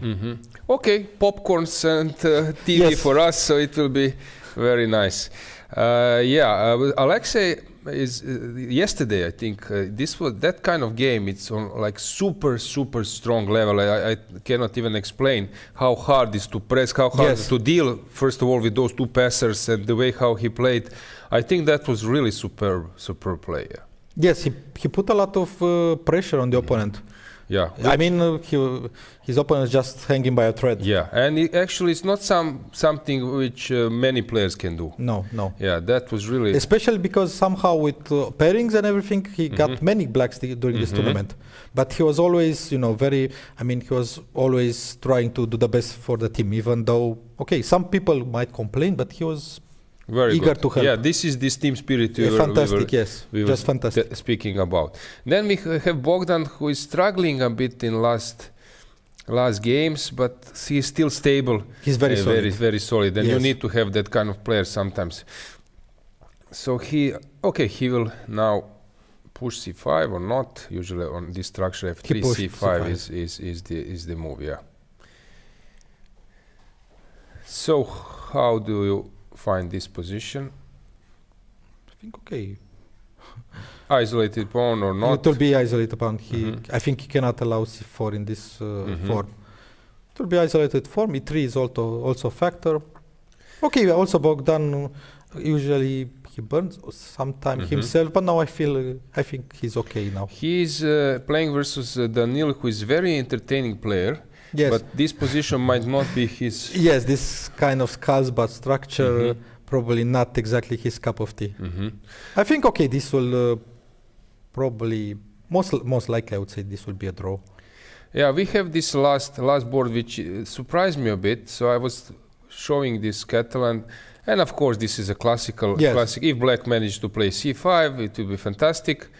And around here, he was preparing this C5. I was thinking that maybe B4 immediately, then A5 is not easy to play. If knight F4, usually white doesn't need this bishop so much in Catalan. Yeah. But he went with this way, and suddenly this A5 and C5 came at the right moment, and black is perfectly fine. Yeah, black is fine. So maybe it's a moment to liquidate. And yeah, he can go now bishop E7 or something. or he can move with the game. Probably, but he's very skillful in maybe creating something. Yeah, but now, I mean, probably if I were white after the tournament events, I will also liquidate. Which might be fine for you as a team. Yes, not to risk. makes sense. Because I don't really see what he can create with this bishop. Sometimes, okay, I don't see why b5 or will be more of a weakness than a3. Okay, I will just liquidate and probably call it a day, yeah. Yes. Okay, let's just go back to Gukesh. Has something changed? So we are in this position. So hanging pawns, but a good version. Yeah, I like this a lot. Knight on f3 cannot jump anywhere. This is probably ideal setup for. Yes. Although Vladimir is tricky, he knows how to create something in those. Yes, he's always tricky. Yeah. But okay, I think one of the best versions for black.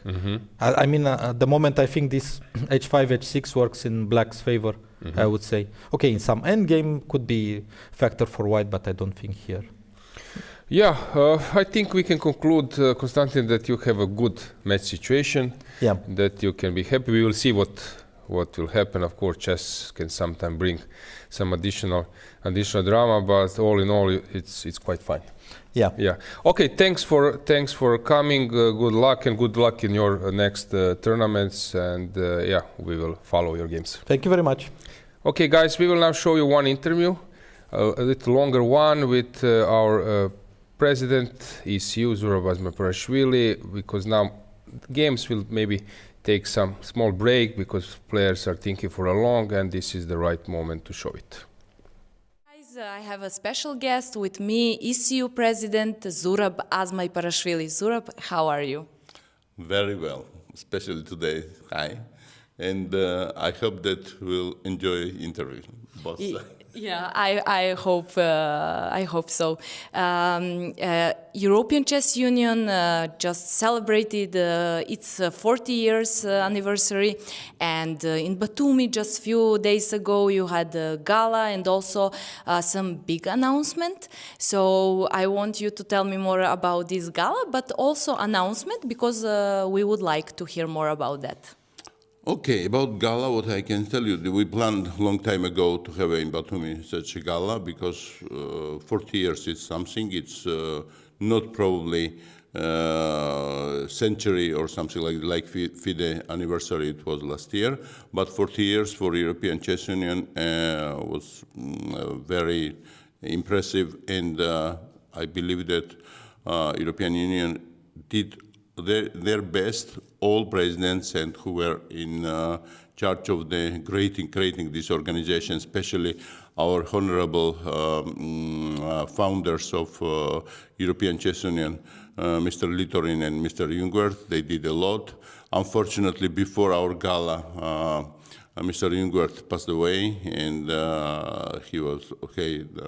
Of course, we appreciate all what they did for ECU, as well as we appreciate the presidents, especially Boris Kutin, who was also there, who was, I can say that my teacher, my mentor also in the life. And also in this gala, we emphasize all federations, all efforts, what was done by national federations, by individuals, because, you know, work cannot be successful if only one body is doing. All body and our members are federations, but individuals help a lot also, ECU. So in Batumi, people see that yes, ECU, it's a successful organization, and we have a future.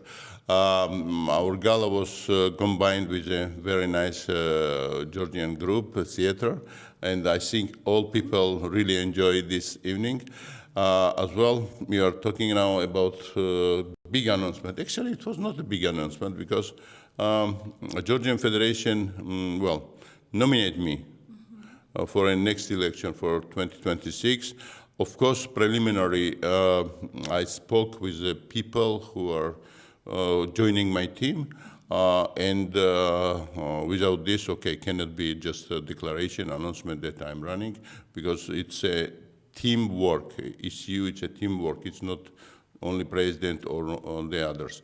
Without team, even one is missing. If one is missing, something is missing always.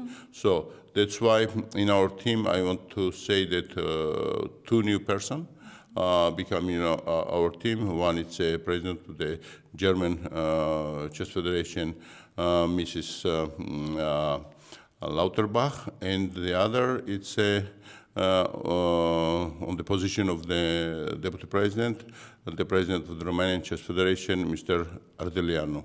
And well, we have the rest of the team. It's stay similar, like they were our members, and they are our members. And I hope, if in case we will win, of course, they will continue together with me. It's Gunnar Björnsson, Malcolm Payne, Todros Djorbazoglu, and myself. This is a team of 6 people, and 3 more people in case, or in any case, we will be winner or we will be loser. 3 more people will be in the ECU board, and this will be done by individual election next year. So we'll have some surprises, by sure, for the future life of the ECU, but today I'm not in authority to speak about this, because first I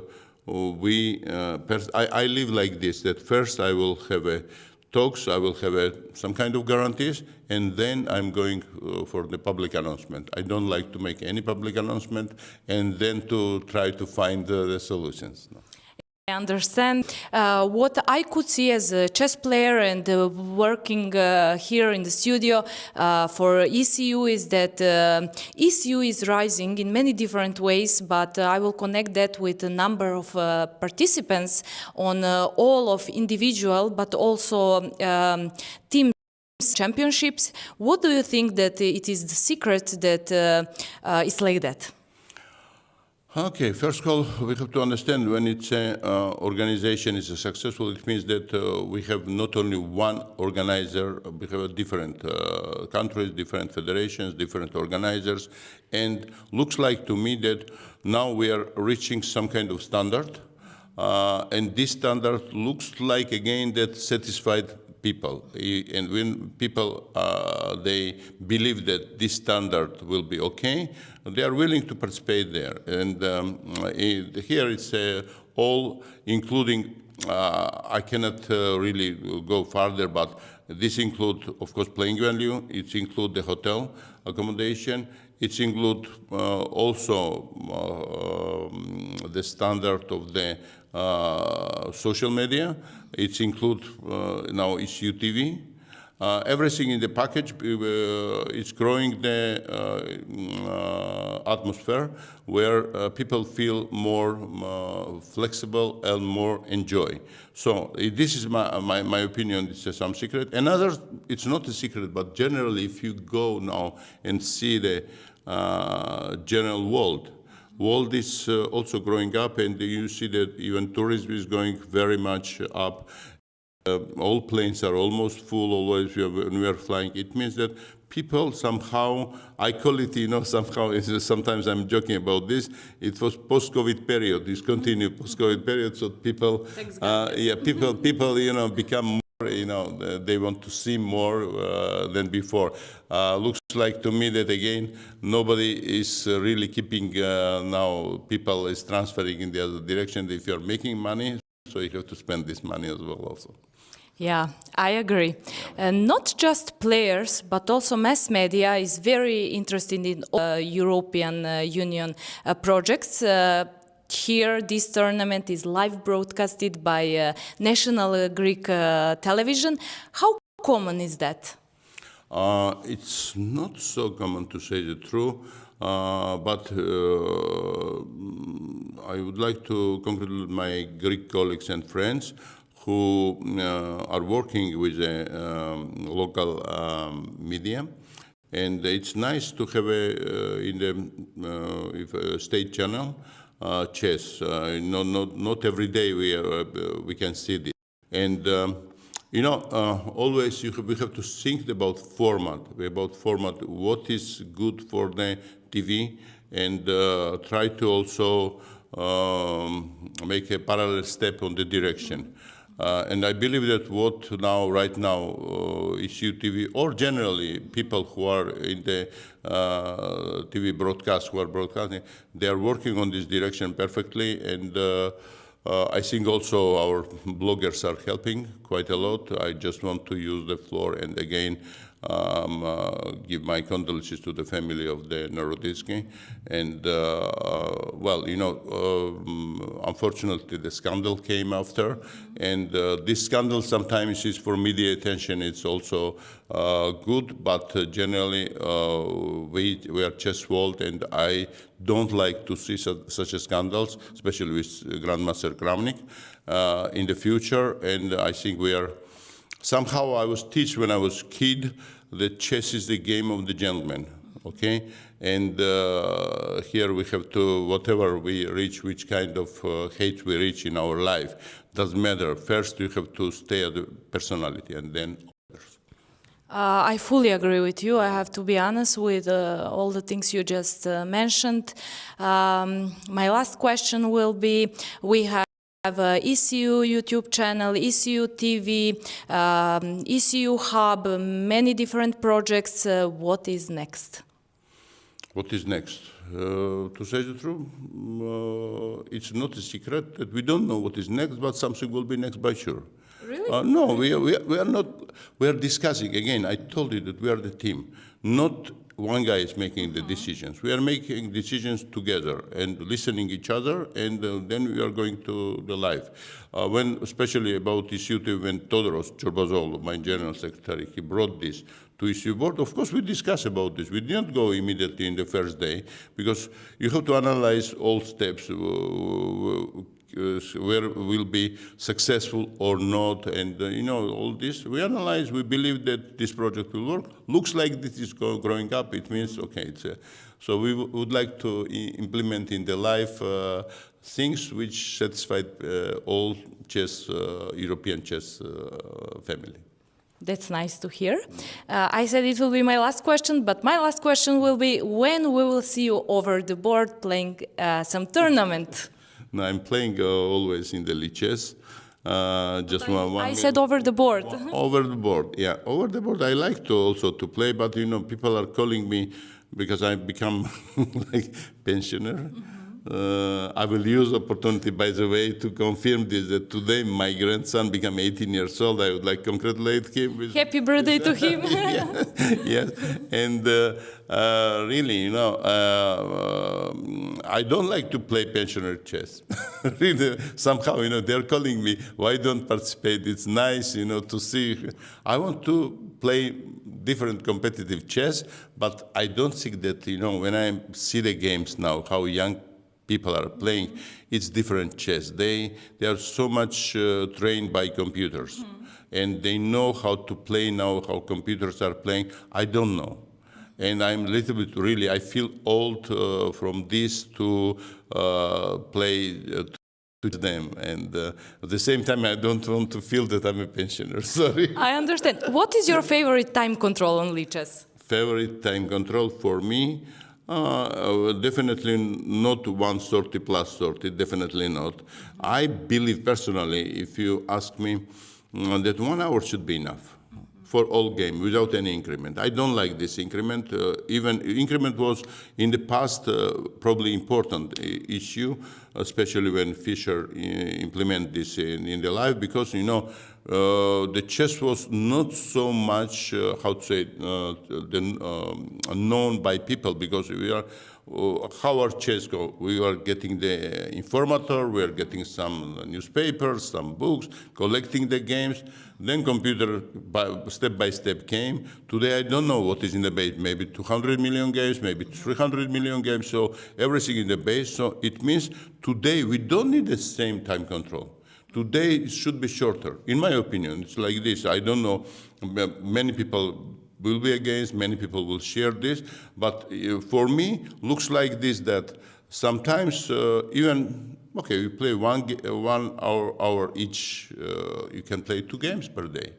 Again, if people can work 6-7 hours per day, why chess player cannot work the same? You know, what is preferable, that one game will continue 6-7 hours, or 2 games you play with.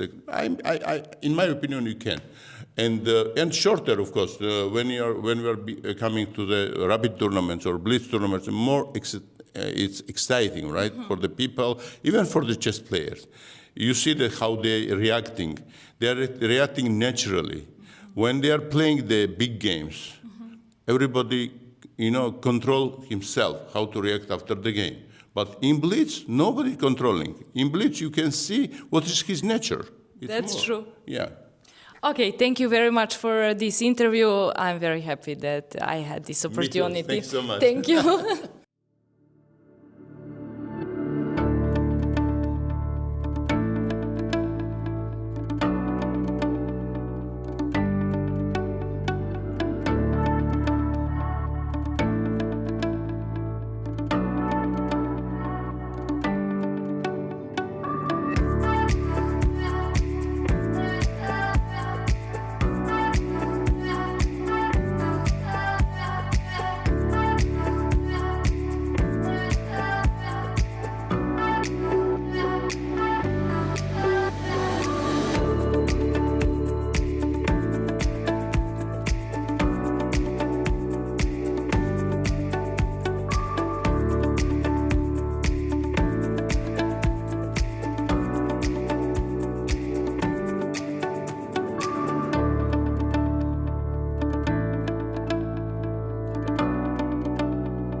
And we are back, a lot of events. In the meantime, let's check how Gukesh is doing versus Fedoseev. We will also touch other games. Arjun's game versus Gelfand took the endgame direction. So we left around here, and Vladimir managed to push this B pawn to get rid of this pressure, but now he's having a weak pawn, and he's hoping that he will hold here, provoking maybe c4 and then conquering the d4 square. But it looks pleasant for black. Gukesh is having a comfortable situation on the clock. You can see that he's quite happy with the outcome of the opening and current state of affairs. Yeah, we have a draw. Yeah, this is what we expected. Yeah, I think that was a good idea for Super Chess team. Also, Ihor cannot be unhappy with the outcome, so they just steer to a draw. This bishop e7 stuff and call it a day, which is not a bad sign for Super Chess since they are leading anyway. But don't underestimate Tuxera, Aqua Profit, Nachkanija's players, since they have some really sharp players capable of creating something. So for example, Yufa, the last board, he will press a bit. Volokitin is creating something versus Sarana, but he's low on time. It seems that Sarana having things under control. Parham, Gledura already, yeah, we will see some f5 coming, I believe, and Elyanov we left around here, so bishop e3 was played, and this is the current position. Let's go to Arjun Keymer maybe first, because there it's a mess. So Mamedov played this line we were mentioning, and it looks like completely lost for white, but yeah, Rauf is still moving on, and yeah, this is now the current state of affairs. This queen f8 won't help, and we can just check Arjun versus Gelfand. As I mentioned, it's an endgame where Arjun is pressuring. It reminds me of Pretke versus Arjun last year European Club Cup, where Arjun was not able to crash and to crack defense of Pretke. Maybe it's a moment that we switch to women's section, and the best thing would be that you have some guest. I'll make it happen somehow. Yeah, so we will have a promising player from Azerbaijan here, so let's prepare the setup.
Hello everybody, Beldulaeva Govhar here with me, women grandmaster, 2 times world champ, both in cadets and junior section.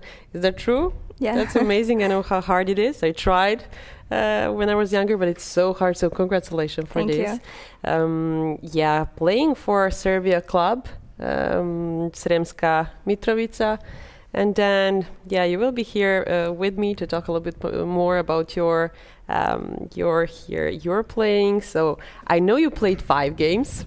I know you lost only against Alina Kashlinskaya, who is in a really good shape and a really good form here. So there is nothing to cry about. But how are you satisfied with your play and with your team performance? First of all, I'm very happy to represent Team Serbia, like team Sremska Sirmium Mitrovica. I have very good teammates. We are very friendly, and they are very kind, and we always support each other. And we also played very well, I think, till now. Only we lost to Monte Carlo, but okay, Monte Carlo is very good. They are great team. Like Goryachkina, I lost to Kashlinskaya, and Kashlinskaya lately plays very well. Like, she's great player, of course, but now she's in form, and they also won European Team Championship for Poland. Yes. So very nice to be surrounded by that team. You know, you have current European chess champion Theodor Reinec on the first board. I think Leya Garifullina is there with you, Salimova, Balabaeva. So amazing team, and you spoke about the team chemistry, which I think that is really, really important. But speaking of which, your team is currently at the 2nd place. I think you have medal in your pocket. You will talk about that later. But now is the last round, and you're somebody will say getting some rest, but still, do you enjoy more to watch your team in the last round, or you're like more love to be on the battlefield? I like to play, but yes, today I think someone should rest, so we chose me to rest, and I believe in my team. Like, they are playing great, and I hope they will do great at last round also. So you're a supporter today, and that's very, very nice. And your peak rating, Govhar, was 24-17. I think last year in June, that was your peak. And what is your next goal? You're now WGM. Is it like IM? Is it like GM norms or something like that? I have 2 IM norms, and I want to get the 3rd norm. And I hope I will get it soon. And then, of course, I want to become grandmaster, male grandmaster, but it is, of course, my goal. Like, next year I have many tournaments, and this year also we have a match. Azerbaijan team will play match with Uzbekistan to qualify for World Championship. We will do our best to qualify this World Team Championship, and at the end of the year I will play in Qatar World Rapid Blitz Championship. I will try to improve my chess. Like, this year, of course, not the best year of my career. I dropped rating, but it's not the last tournament, so I will gain it back. I hope I will do my best. I think that it's important for all of us to know that chess is chess, and you need to, you cannot go up all the time. You need to drop sometimes, and it's absolutely normal, so you don't have to be stressed about it. But yes, let's see you're a very strong player, and I wish you very good luck in your chess career. I know that you're going to be a GM soon, and then next time we will talk, I'm going to represent you not like WGM, but like GM from Azerbaijan, and hopefully from Serbia team. I know I should be neutral, but I'm from Serbia, so I'm cheering for you guys. And let's take a look at your games. So your club, Sirmium Sremska Mitrovica, is playing against Super Chess right now, and Super Chess is really, really strong team. There is Nino Batsiashvili, there is Dinara Wagner, Olivia Fatalieva. Then we can start from Theodor Reinec, current European champ, and take a look at the games. Yes. They played Catalan and Bishop before Knight B2, I think, yes. And these positions I actually like to play with black, these positions, but okay, it's equal for both sides, but white has double fianchetto and black has this b6 bishop b7, and I know many ideas for black. This for example, black will just play queen e7, rook e8, rook a d8, and wait for white to maybe take on cd, ed, and then they have many ideas like knight e4 maybe to come knight e4 or knight f8, e6, something like this. And I think she also played, white played knight e5 to get more space and control everywhere. Like c6 square is also important in these kind of positions, like white can play rook c1, cd, and knight c6 everywhere. And also the important thing is, I think, this battery, like d5 pawn is pinned, so there is always knight c4 kind of moves after cd, knight c4, so black can't take. So always black should be aware of these kind of motives. Yes, they all played, I think, well. And okay, this position, knight dc4, I think nice one, yeah. Yeah, nice as I in this said, position. White wants to double pawns. I think when knight c4, knight d6. If black will take with queen, then c7 pawn will be very weak. Like d6 bishop is the main character of this position. Like it protects c7 and also attacks to e5 knight. So it's good to take. Practically, it is good choice, I think, to take on d6. And yeah, knight c4, bishop a6, and cd. And black doubled the pawns. White doubled black's pawns, and now d5, d6 pawns are weak. But I think after knight exchange, yes, this position, they went to this position. I didn't see that. I just stopped in knight d4 so move. G5 was played. G5. Interesting and a very actually, sharp move. Yes, it seems like black has pawn weaknesses, but black has very active position, and after knight, and in this kind of positions, knight could be better than bishop, because b2 bishop look like bad bishop, because d4 pawn is fixed, and maybe it can come to a3 somewhere and attack to d6, but I don't know. And black played g5. Like, I think black played very well.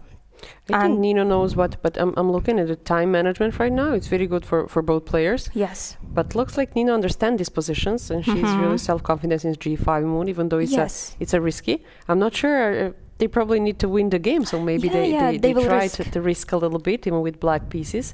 Nino is an experienced player, and she knows what she does, but Teodora as well. Yes, and I think it's sharp position, and we can't know what will happen next. Like, both sides can win. It's 3-result game. It will be 3-result game. Yeah, it's tricky. Yeah, and she played queen f5. And white's strategy, what can be white's strategy? To exchange maybe queens or not? Probably yes, because of the pawn structure. Yes, so endgame would be better, but knight is really good on e4. Yeah. Maybe sometime after exchanging f4, f3, e4, then white can get good position maybe. Just to open that bishop pair. Yes. As I always say to my audience, they're probably, who knows, there are many amateurs there plus professionals, so always when they have a bishop pair, we need to open position anyhow. So f3, e4, like Gohar says, amazing plan. Yes, can we go to the second? Absolutely, yes. Leya Garifullina and Dinara Wagner on the second board. Let's see. Yeah, they played again Catalan. Lots of d4s and Catalans. Lots of Catalans. Yes, this is famous line. Okay, white did some unusual move in the opening, f3. I don't know this opening well, so I will not comment, but computer shows that maybe black has some f3 looks weird. Advantage. Yes. Logic. White just wants to push. Maybe they need a win with white pieces. Of course, they win. They need a win for all colors, but maybe especially with white colors. So they need to push. That's why they're risking a little bit. Yes, they are risking a lot. But Leya, I think, responded very well, and she also played f5 and wants to open. Maybe f5 was a little bit, I don't know, maybe she can play more solid, but okay, f5 is also okay. And they went to this position, little bit sharp again.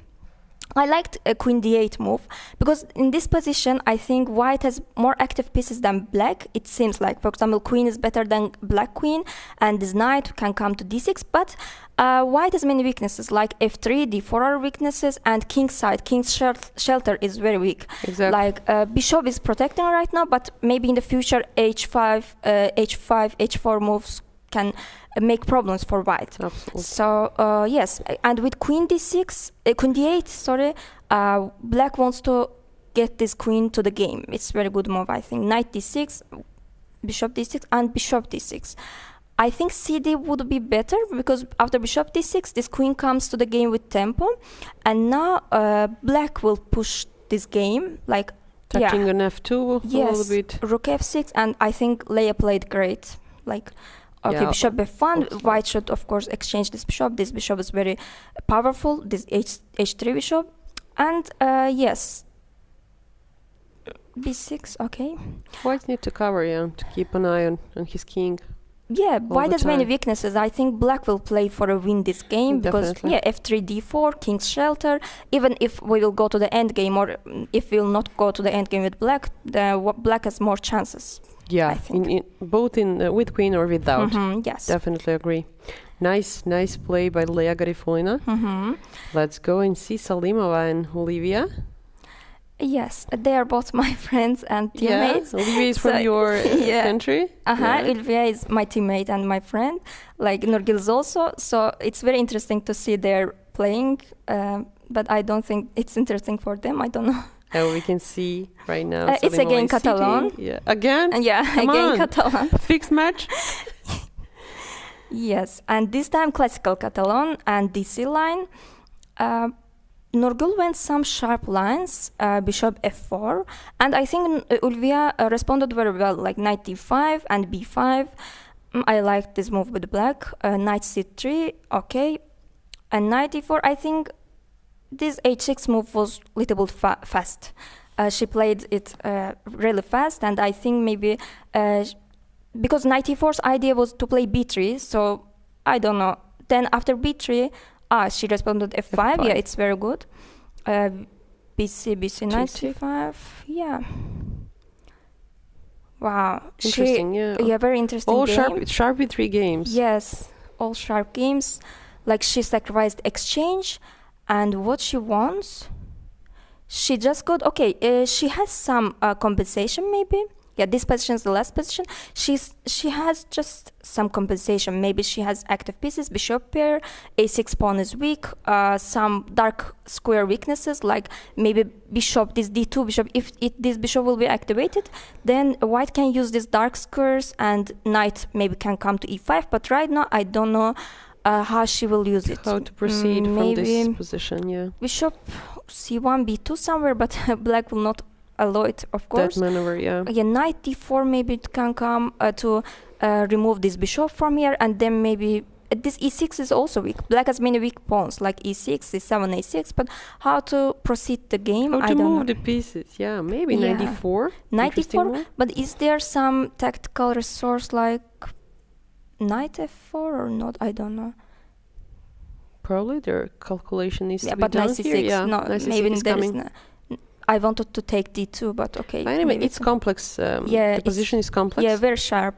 Yeah. And times, both players played very well. Very good. Yeah, very good. So nobody in time trouble. Also, 3 results game. So you never know what to do. Who knows? Interesting. Let's see the next one. Irina Bulmaga, well known, and Ksenia Balabaeva.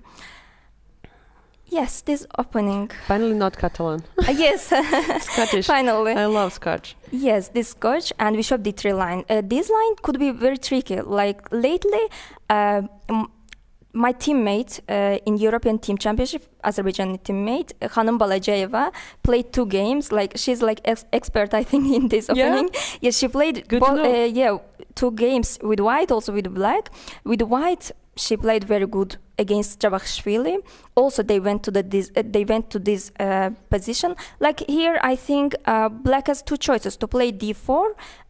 If they will play d4, can I show? Sure. Show the line. Okay, d4, knight e4. Maybe they can go this end game. Or maybe also there were some sharp lines with knight g4, I guess. Yeah, knight g4. Nice one. Yeah. Complex line.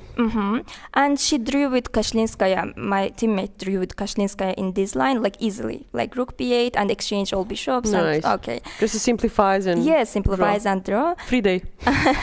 And there was also bishop e6. My teammate Hanım Balajayeva played with white against Javakhishvili. This line. Javakhishvili took with bishop, But these structures are same, like black has weaknesses on c7, a7, and white has this b2, a2. It is more pleasurable to play with white, of course, because black has more weaknesses. Healthy structure, yeah. Yes. And yes. So, they went to this endgame. Look Joyish. Look Joyish, but it is more chance for white. But I thought maybe to exchange these bishops would be better for white, to take on f1. I think in the game between Balajayeva against Javashvili, they went to this endgame, bishop, rook, these dark squared bishops with rook, and she just pushed and get advantage and get winning position. She played very well.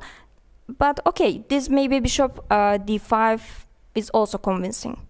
But now I think black has more chances to draw. Maybe it's more easy to draw, but I don't know. Maybe white, again, it is enjoyable to play with white because black has many weaknesses, and f7 is also under pressure, like f7, c7, a7. Now white will play bishop e3, I think, or f4. But I hope Ksenia is a very good player, and she played very well in this tournament, and I hope she will hold it. She will survive this game. Yeah, she will survive. Very nice presentation of your teammates, let's say that way. Very good position so far. We have no idea. There is no huge blunders as we had in the male section, by the way. Yeah. Yes, we did. But very nice presentation. And then I told you that the medal is inside of your pocket. So that's really nice. And are there going to be some kind of celebration tonight? There is a huge ECU party, so medal is here. Maybe the party. I don't know. You don't know yet. It depends on my teammates. Of course. So you're. I can see that your team chemistry is a really huge thing here. So thank you once again. This was Govhar Beldolaeva, our 2 times world champion. So I think that this analyzing with her was really, really pleasant to me. So thank you very much for showing this. We will follow these games for sure. And speaking of the female section, we have Divya's interview, and I think that we should hear Divya interview with our dear colleague, woman international master Sandra Djukic. Let's see Divya Deshmukh. I have a special guest, Divya from Monte Carlo chess team.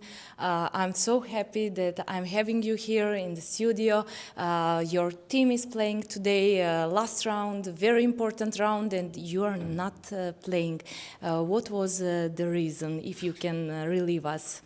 I think it was the team captain's decision, so I'm not going to spill details on it. Okay. But yeah, I think we have a really strong team, and whether I play or not, I think it's going to be good. Yeah, I agree with you. We heard a lot about you and your name. Everyone knows who is connected with chess and who is following chess. So I will not ask you so many questions about chess, but I will ask you, did you enjoy time here in Rhodes? Do you like this place? And what are your impressions about European Club Cup 2025? Yes, Greece has always been special to me because I've been here around, 5 times already. And there used to be a lot of youth events in Greece, so they have been really close to my heart. And it's such a beautiful country. The food is great, everything's good. And I think it's my type of place because it has beaches and everything. So it's been a really wonderful experience so far. My team has been doing great. And I could have performed a little bit better, but, well, it is what it is. Good. Yeah, it's not, but it's fine. Okay, I want to ask you, what was that point in your chess career when you said, okay, definitely I will be professional chess player? I think I'm yet to reach that point in my career. Oh, really? I haven't committed yet. Mm-hmm. Okay, I thought since you become a champion on the World Cup and you got this wild card and you will participate in the men's section, so that was my impression. No, it's a very normal impression. I have definitely been focusing and prioritizing it, but I'm not sure if it is my profession. Mm-hmm. What about your studies? I'm studying. You are still studying, yes? I'm still studying. I'm studying psychology. Nice. It's Difficult well connected with the chess. Yeah. It helps you? It can, but sometimes. Yeah. Okay, Divya, I wish you best luck in your chess career. I am sure that you will continue to do great. I'm following you a lot, and you're just like a woman person who looks beautiful, who is very smart, and you have a nice personality. So I'm very happy that we have you in chess world. Thank you so much. It was a pleasure. Yeah, we are back. Let's check the first match. Let's see how Eshek de Monte Carlo is doing. So let's go there. So this is a current situation with, yeah, it seems that they're doing fine. They have 2 draws. Exactly, 1-1. Yeah, and Goryachkina with the black pieces, they're doing fine on the board number 3 and unclear on board number 1. So that's actually an interesting concept, making 2 draws with the white pieces. Exactly. Yeah. Interesting technique. New strategy. Yep. Okay, let's check those games. Let's see how Muzychuk is doing versus Goryachkina. We can see her from this beautiful view in our little camera. Okay, so this is the position, opposite colors bishops, usually who has a chance to attack. Here, these are like positions which it's not easy to evaluate. Engine, of course, we count pawns, it's 7 versus 6, but yeah, if black manages to roll her pawns, it can be actually quite unpleasant also for white, because white cannot wait. So f4 will be coming, so that's why she plays f4, probably the best move, but still a bit opening her king. Board number 2, we have Stavrula Tsolakidu. She's worse, so let's check that game a bit. So it was d3. Okay, this is fashionable line. You have a game of Fressinet versus Fancy Adams. Yeah, we were joking that Fress couldn't achieve advantage for 25 years versus Adams, and suddenly he won the game. And yeah, you could check this on ECU YouTube. He was explaining in the studio, being a guest. It was really a masterclass from his side, so many details. And yeah, that was a fabulous win. Everything, you know, when you play a game, Lena, and suddenly everything looks so simple that yeah, you think that I can play this way as well, or why Adams played so bad, but it's not that easy. Yeah. So actually it's a like masterpiece to make complicated things look simple. Here the point is that black is struggling with this pawn, and yeah, it's a bit complicated position since d5 is hanging. Let's go on to the open section. Let's see what do we have in the meantime. Let's see Fedoseev versus Gukesh, current state of affairs. Okay, black, we have some events in the meantime. Black is pressing, but maybe it's not much. Hang on, he's targeting this h5 pawn, but he's a pawn down. Rook e3 will be played, and probably it's a forced draw. After rook e3 we have exchange, so I'm curious. Tick, 3-3 on the king side. Yeah, he will win this pawn or that one.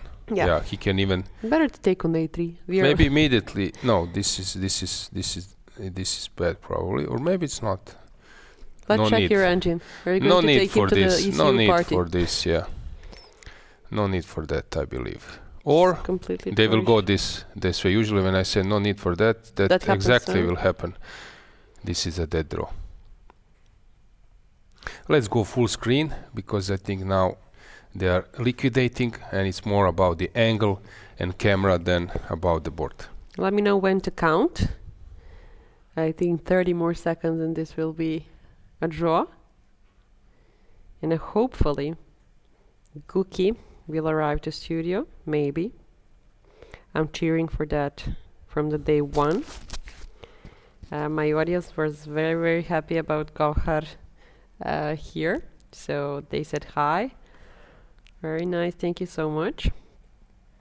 Where Magnus and Guki will play? No, come on. You were not counting. Handshake and clap on the shoulder from Ivan. Yes. That's it. We came at the right moment. Gukesh did a great job for his team, winning versus Arjun, making a draw. And yeah, in this match, things are going their way. Elyanov versus Jordan, it's normal position. Parham complicated versus Gledura. Sarana is pressing Volokitin, and that might be crucial. But okay, still it's maybe complicated since if Parham lose the game, which can happen in this kind of structure, then they need to win somewhere, and also Yufa still can push versus Deak, so we still don't know. Yeah. We still cannot foresee the result. With Sarana Volokitin, because now this will be decisive, but they didn't analyze this game much. I think this is the line that they knew that this is going to be a draw. Some small chat by Ivan, and we have Arjun pressing versus Gelfand, and Keymer is totally winning. Let's go to Mamedov versus Keymer, since this is like Anderson Morphy or something like that, like Time Machine 150 years ago. That would be a normal position in their chess life. Can you believe that Rookie 1 actually lost the game? Probably. It's just so quiet move, logical move, No, actually here it's crazy. He could have taken on G7 immediately. Now I was wrong. So Queen G7 is a draw. So Knight C3 actually he planned in advance, but this is like this is maybe the craziest move ever of the century. So yeah, Ralph wanted to go to middle of 19th century by playing Knight C3. Suddenly you're having this experience. I'm somewhere in, I don't know, let's say in Vienna, in some they were like playing in some taverns, and my opponent is Paul Morphy, and I'm there. I play Knight C3, and that's it. And then I need to go back to USA by a ferry, 3 months, but okay, it will be fine. So Ralph's tour, you had this Gotham Chess tour. Now it's a Ralph tour with Knight C3 conquering Europe. Yeah, so this is actually super entertaining. I love the way how Ralph plays. He was in our studio giving some fantastic insight. Just to remind you, if you change federation, you won't be a world champion. If you play Marozzi, some players like Judith Porgan won't play against you at the team events. Then what else he said? If you come to Grand Swiss and you turn out that Manchester United had lost 5-0, you should turn away, go home. Yeah, a few things he mentioned, so which is very interesting. Yeah, so Ralph has his concept. Looks worried, but who knows? Looks hard to get away with it and to survive this position. I think he's absolutely aware. But what to do? This is chess. Very entertaining position. It was crazy. So actually Rook E1 is still okay, but Knight B to C3 could be a decisive move to lose the game. And you're not playing against somebody who can drop this. It's Vincent Keymer. So it's really hard to survive this position. King is in central, which means that the king is really, really bad and weak. No chance to go into the huge castle, so yeah. And it seems that we have a special guest, world champion himself. Yay! Yeah, so Gukesh, please enter. Let's prepare the setup. Everyone is with.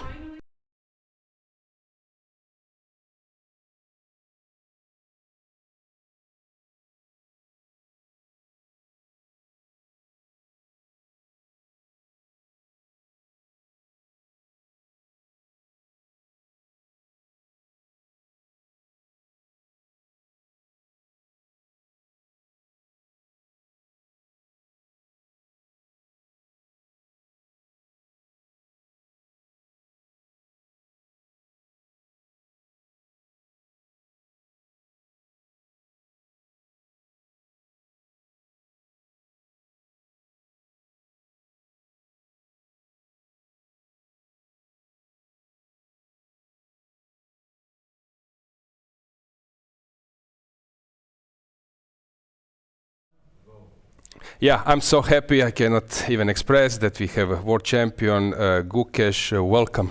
Thank you. Yesterday you did the masterpiece. I'm not using engine, only engine bar. I was trying to find this way, but this knight g5 was very beautiful, and the way how you convert. Yeah, it was very tough game yesterday. Yeah, I mean, I got an advantage out of the opening once he blundered bishop f4. But then I kind of screwed it up a bit. But then, yeah, the endgame was quite tricky for him. He had bishop h2 in one moment, but other than that, I think it was quite unpleasant for him. You were thinking a lot about bishop f4. You were thinking, is there something why he played rook b8, or what was the story behind bishop f4? You spent some time, like 20 minutes. Yeah, I mean, I was mainly thinking after bishop f4, e5, should I go bishop e3 or bishop g5? And I chose the wrong move because bishop e3 was just completely winning, I think. But yeah, I was basically calculating all the lines, trying to see what the perfect way, but yeah, I said during the broadcast that once I saved that position with bishop versus knight, and then the engine say it's drawn, but it's probably only one way or something. It's very complicated, and this bishop h2 is so hard to calculate. Arjun was thinking for 6-7 minutes. 40. Yeah, but the way how you convert it was really high level. Also, your game versus Movsesyan was very good. You had this tough moment versus Giri. Something went wrong in the opening, or what? Yeah, I mean, I just mixed up in the opening. I didn't know this knight a6, and I played e4, which was already inaccurate, and white has to fight for equality. So, yeah, that was a horrible opening mix-up, but I managed to save it. But the way how you played later, it's very tough to save. This bishop d3 was nice. This king f1, king g1 stuff, I think it was really tremendous defense. Let's check a little bit today's game. Maybe you can tell us a little bit more about it. Hang on, we will start. So, you expected this from Vladimir, or that he will go for Rogozin with white?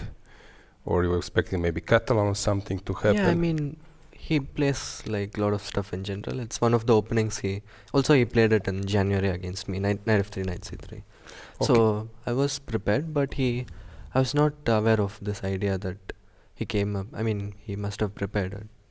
So queen f4, knight cc, knight c6, e6, so we had the move order. And I think like his point is kind of clever because like after take e3, what happened in the game? Rook c1. Yeah. What's the point behind rook c1? Why white is including rook c1 first? I think after a3, bishop c3 wants to be able to take with the rook. Yeah. Okay. And I thought what I played was clever, this queen g6, because whenever he plays a3, I can take and go queen b1, some tricks like this. Then I completely missed this point of h4. Yeah, this is very good for you. h4, but it's also in your style. You like that your opponent opens some chances, right? Yeah. Queen d6, preparing knight e7. Yeah, I thought all this was quite logical. Knight e7, a3, a5. I mean, I kind of felt like I should be better. I mean, not better, but like I should have an edge at some point, but I could not find it. So you took on c3, b6. So yeah, b6 was very interesting. You wanted no c6 card, but b6. Yeah, c6 and we'll just get a Carlsbad. With the pawn on h5, I was a bit worried if he plays knight e5, I'll have trouble kicking out that knight.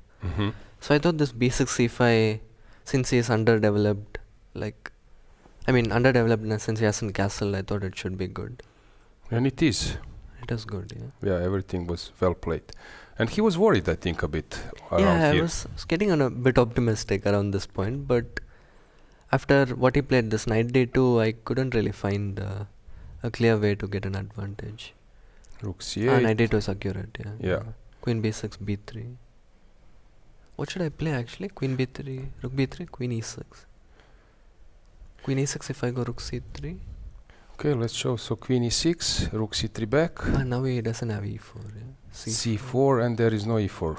Maybe it is anyway. Still go e4. Yeah, still engine probably. Yeah, I mean it's not good enough. Should be equal anyways. Yeah. So you went for that. Queen f6. Yeah, and it's just a draw. Normal game. Your team is doing very well in the weekend. Maybe touch a little bit other games. How is Sarana is just winning, right? Sarana was actually not having a great advantage. But queen g3, he didn't go queen f8? So when? Okay, Like- last moment here. Why didn't he go Queen F8?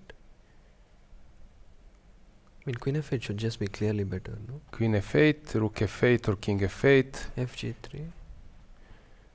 I was worried of some compensation. Yeah? Bishop B6, 93 or King okay. H2, Maybe it's not that 93. easy. And Ah, since Andrei is in a severe time trouble, so he went for this line. Okay, they should Which is also be- good, yeah, right? Should be very good, yeah. Okay. And Sarana is good in those positions. Yeah, true. Okay, and then we have And slight. is Diac in a bit of trouble or not really? Let's check. So we have deck. So this is Yeah. Okay, slightly unpleasant, but should be fine. Bogdan played those kind of position. Maybe for Daniil it's not. He likes to have a little bit more Yeah. dynamics. And Jordan. Jordan is probably just a draw. Yeah. Okay, so the match looks very good. Okay, I mean, draw is fine for us. You were playing many years. Last year was tough, but this year I have a feeling that you are more relaxed. You are a leader of the team. Somehow, everything looks like perfect. Yeah, thank you. It feels nice to play a good tournament after a while. Yeah, many fans are following your games. They're screaming all the time, "Show Gukesh game, show Gukesh game." But of course, we want to follow others. How do you find this tournament? It's interesting because you have this fighting spirit, but also mix of teams. Do you like to play in this kind of events? Yeah, in general, I realized I do like playing in team events.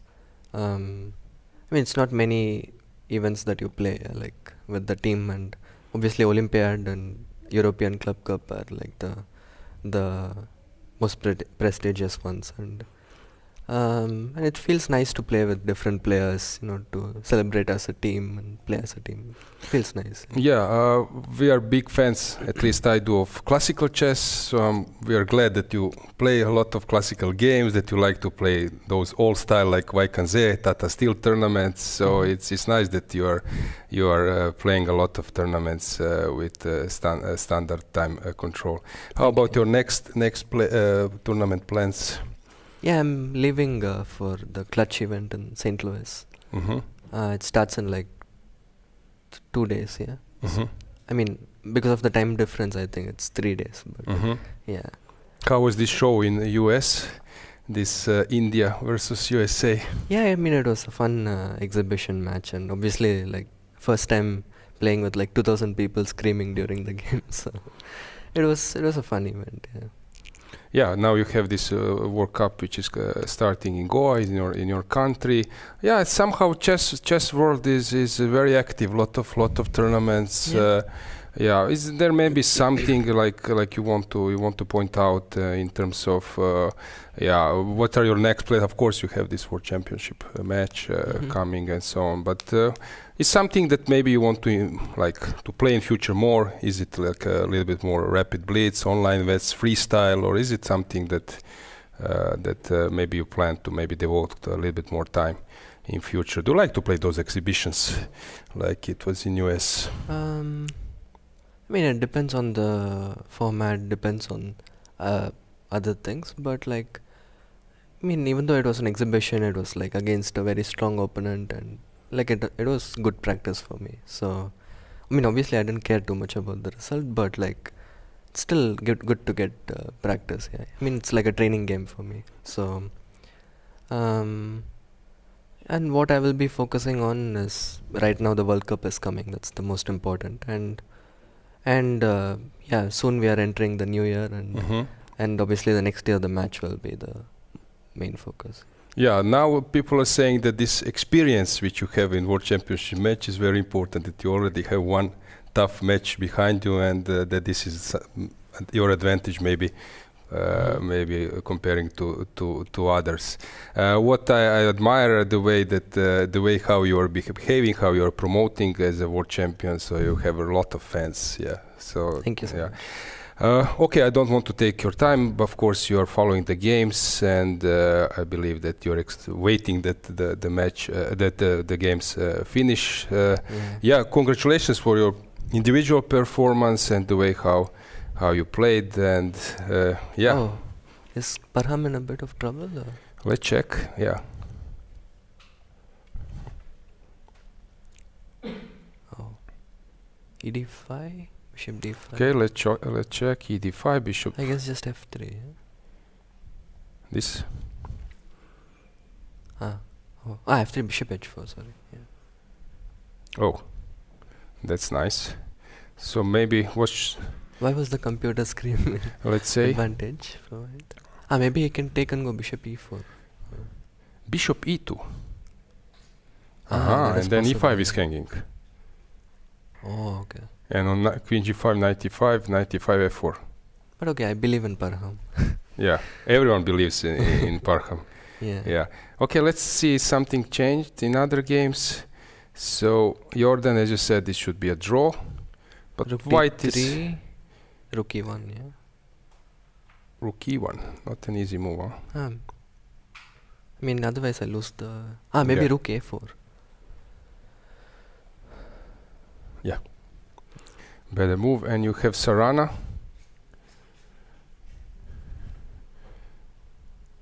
Just This Rook looks- AD1, yeah. Yeah, this looks like dead lost position. Okay, yeah. I mean, with time trouble, it's like practically impossible Yeah. to save. So, and then last board. Yeah. I mean, slightly unpleasant, but... Yeah, I just hope he doesn't get too low on time. I've heard that you like to follow tennis. Is this correct? Yeah, I mean, there are certain players I like to follow. And who is your main target? Which matches you tend to follow in tennis? I mean, Djokovic is my all-time favorite, but nowadays, Sinner is quite impressive.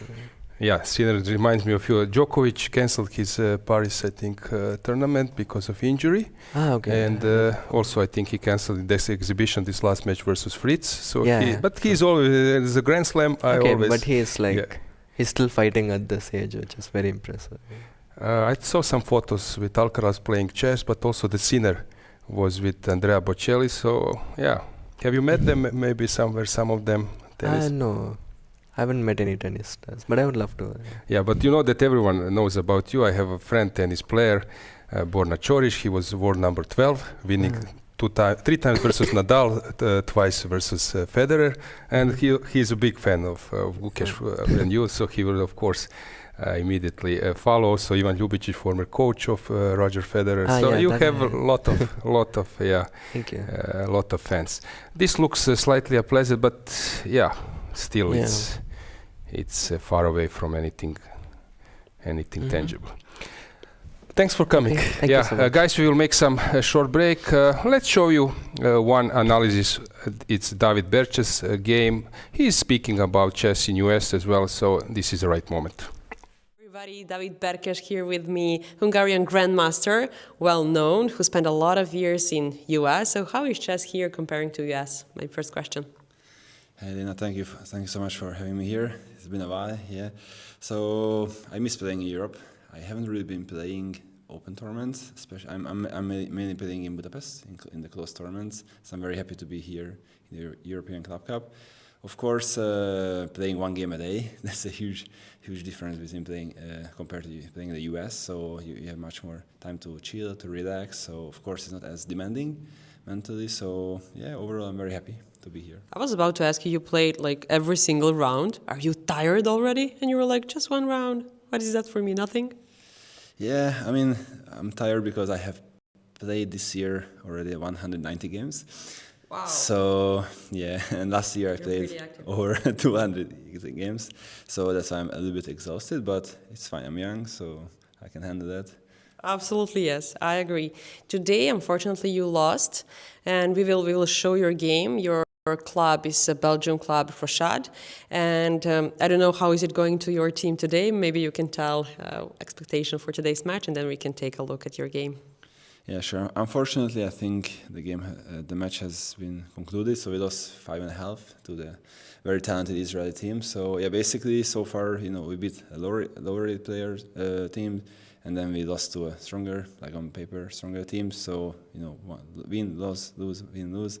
So, yeah, today we lost 5.5, unfortunately, but, you know, still 2 more rounds to go, so hoping for a great finish. So. I guess so far so good. And now we will do the analyzing your match today.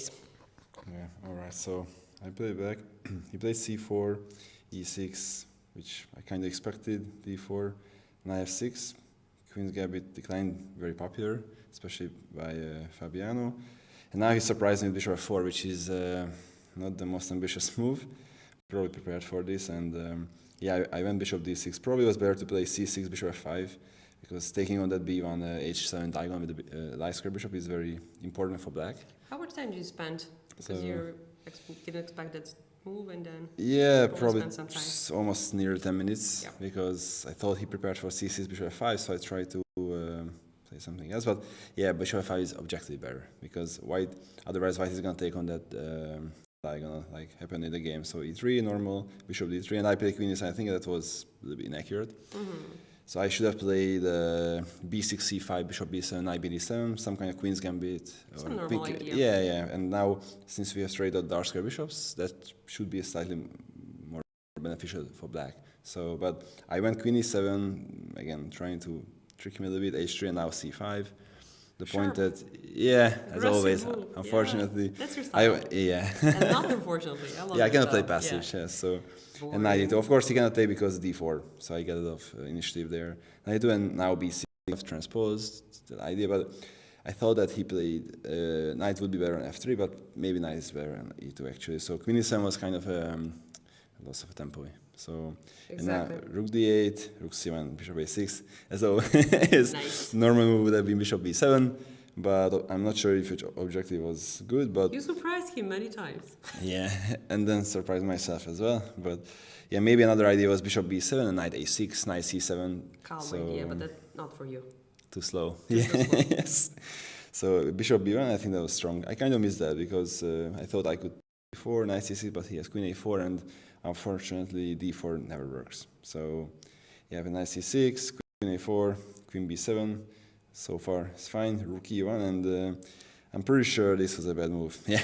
Bishop c4. I don't know. Question mark is here. Yeah. So what I'm not sure why I played. Yeah. I'm not sure because white's only plan is to take on c5 and then throw the queen to h4 to attack. So maybe I should have played just h6 in the anticipation of take and queen h4. So there is no tricks on the h7 square, and really he has to take. So I basically provoked this b3. I mean, that was I'm not sure. I don't know.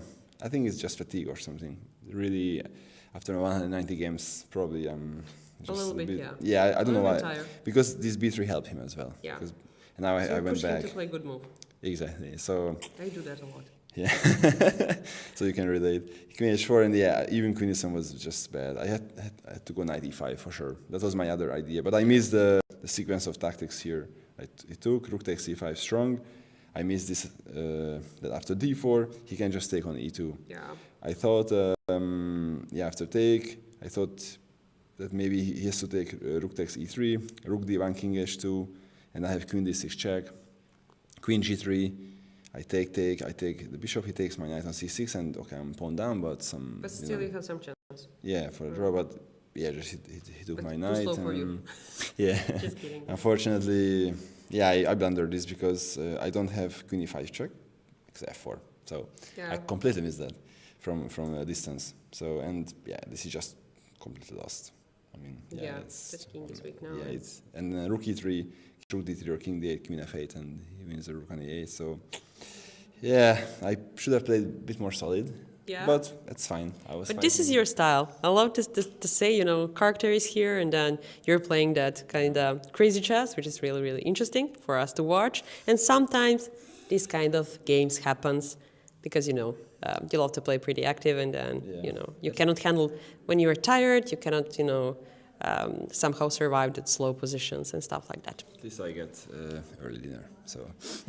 That's amazing. I never meant to do that, but amazing. This was David Berkes, GM from Hungary. As I said, thank you so much for having us here and for showing your game. Even though he lost today, he managed strength to be here with me. Thank you so much for that again. Thank you. Thank you. Wow. Wow. I can only say wow. Finally, Guki was here with us. I think that the YouTube channel will explode, which is amazing. Actually, Wow. I need to tell you that he left a minute ago because he has taken 20 photos with Lena, 10 photos with me, 20 photos with Menno, 10 photos with Abel, 10 photos with Sotiris. Thanks God that Yeah. Sandra wasn't present. It will be Yeah. 50. No, joke aside, I want just to put an emphasis how polite, how great. I love Magnus, but I also admire Gukesh a lot. Wish he would do the same. Wish he was last year in the studio. He actually did the same. Yeah. So I don't know how to say. It's amazing. Unfortunately, someone needs to lose, but I'm really rooting for all of them. Yeah. Absolutely, yes. And especially since I was trying to get to this 26 plus, so I also admire what they have achieved so easily from my point of view, and it's so hard. So big respect, guys, as a production team. Of course, you could follow this event somewhere else, but the point is that we brought you so many guests once again. So Gukesh, Giri, Keymer, then I don't know, Hari Krishna, Iljic, Wei Yi, Jordan, Sokolov, Hjartarson, Ivanchuk, and so on, Divya, Kashlinskaya, and so on. So this is something. What are names? And sometimes we make some kind of mistake in broadcast, but because we are chasing some players, trying to bring them to the studio, which I think is the most important thing for you. And thanks for joining. Thanks for subscribing. Thanks for your comments, your remarks. Sometimes on 7 days, I do some silly stuff, maybe getting you bored, but yeah. That happens. Come on. So apologies That's for that. why I am here. Apologies for that, but I'm so happy when I see chat and you are screaming, Gukesh is here, fantastic. So I feel this energy. Anyway, we do a lot to make this happen and to make this visible for you guys.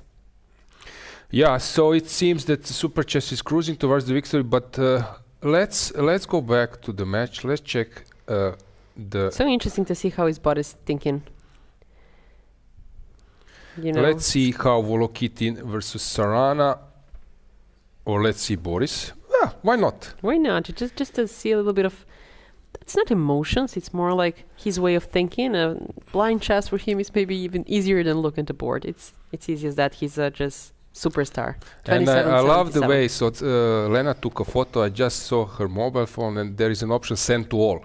And Literally. I think she pressed send to all, and I love this. I was like, Mom, Dad, this is a world number one. Everybody, this is world number one. So yes, I just want to brag about it. I have a photo with Gukesh. It's always to have Aloysia around, and then GMs are around, and I'm just taking of photos. Yeah, job to do. Important for my company at least. Okay, so we have games, but maybe just briefly check. So Pavel Eljanov versus Jordan van Forest. Rook a4 played. Gukesh immediately spotted this move. He's just throwing all the lines in a second. So yeah, I believe that he would be an ideal commentator instead of me. Just boom, this move, that move. So he will just immediately predict and say, draw, better, loses, win. And done. Yeah, fantastic.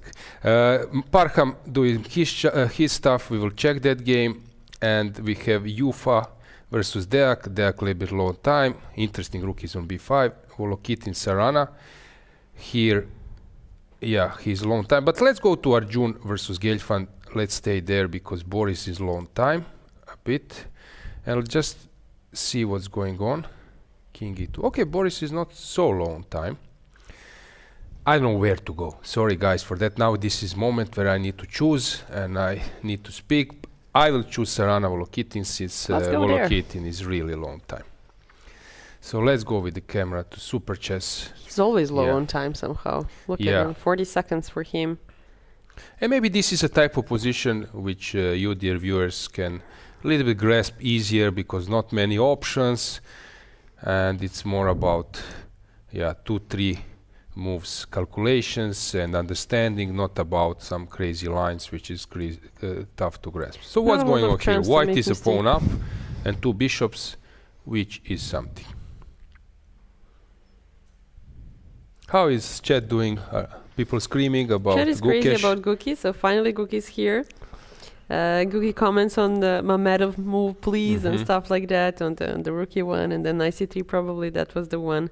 World Cup is not important for Gukesh, someone says, but it is. Everything is important for Gukesh, isn't it? But I think at the end he mentioned it. Exactly. Actually, maybe I didn't know what to ask him. He was there, and then I was actually trying to give you something special, added material, and maybe this tennis was not bad at the end. No. Yeah. Did you mention paddle? I forgot. Come on. Guki should have known about our paddle match. Anyway, Guki was here, and all of us had that pleasure to speak with the world champion number 1. And I think that our chess community here on ECU channel are finally 100% happy. I hope that they were happy like 99%, but now with Guki, with us in studio, they are. Because, it's such a... I'm still in shock. Like, I'm so happy that... I don't want to pretend that it's not important thing. It's really important for me and for my chess career to have a photo with world number 1. I took one with Magnus Carlsen in India, in Chennai, and that was also important one. And today that picture is the first slide of my company's pitch deck. So that's an interesting thing. All of those photos are important for I will tell you one story. There was an idea that Elena and Sandra will work in this event, and actually that idea was quite far away. But there was a World Championship match between Ding and Gukesh, and sort of Gukesh is an interesting player, Ding is an interesting player, and Lena and Sandra was saying in terms of, Ding is an interesting player, and I said, you want that world champion comes to the studio and you have a photo? Yes. Then Gukesh, he plays for Super Chess, he will be at the European event. Come on. Woo!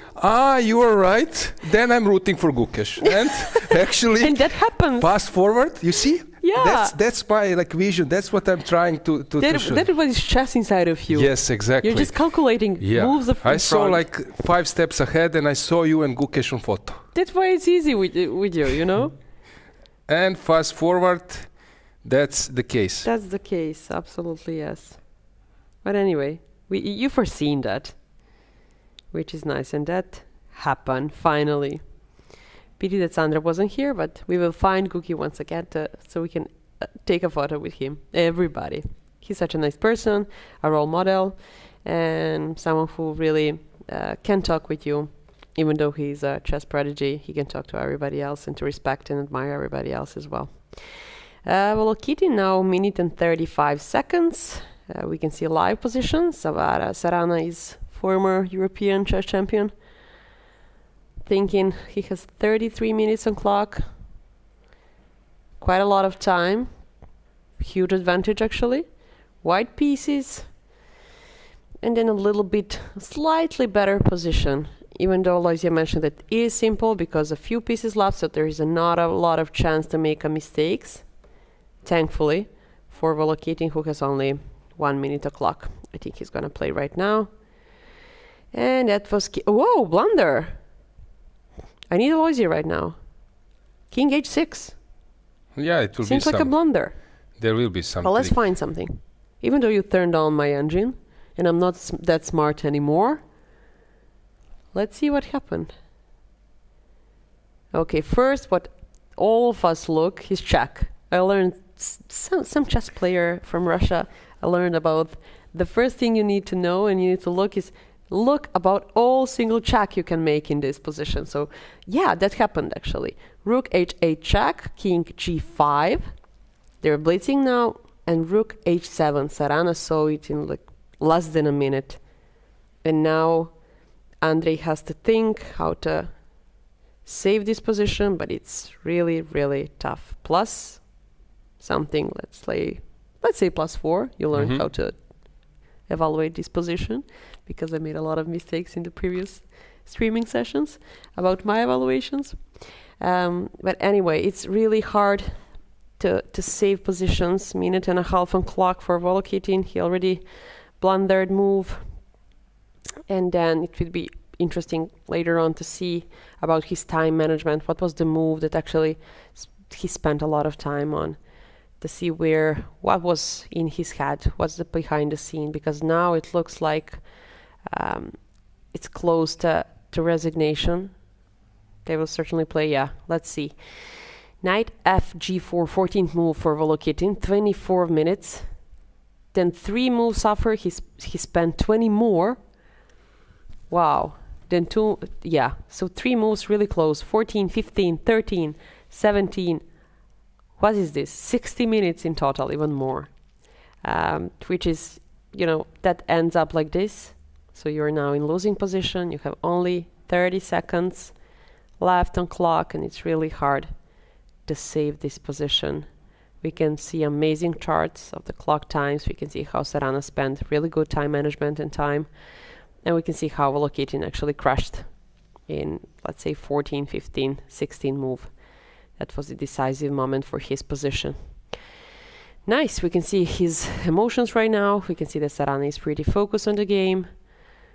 Volokitin needs the blitz. He played G6, which make this position even worse.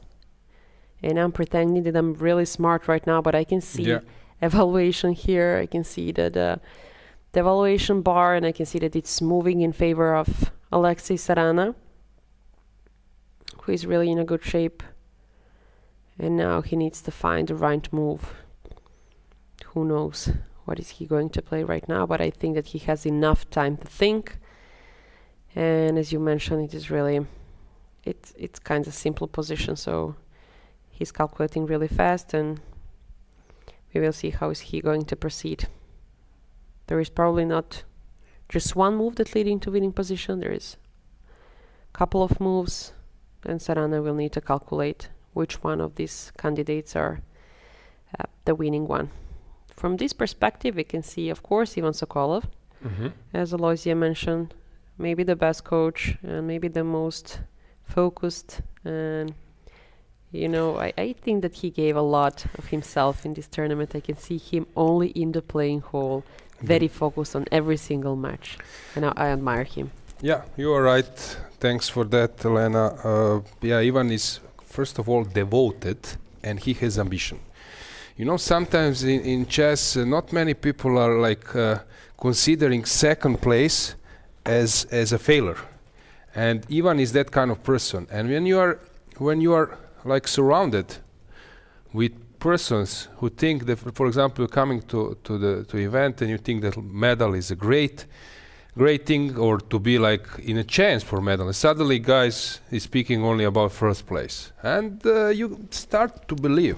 And he's there, he's devoted, he's if something goes wrong, he's nervous, and suddenly you feel that things are serious, and that you are there to deliver, to go on the highest level, not to do it on slightly better than average level. Sometimes during team events, people were following rating, and okay, I don't want to be hero, I just don't want to be someone to blame.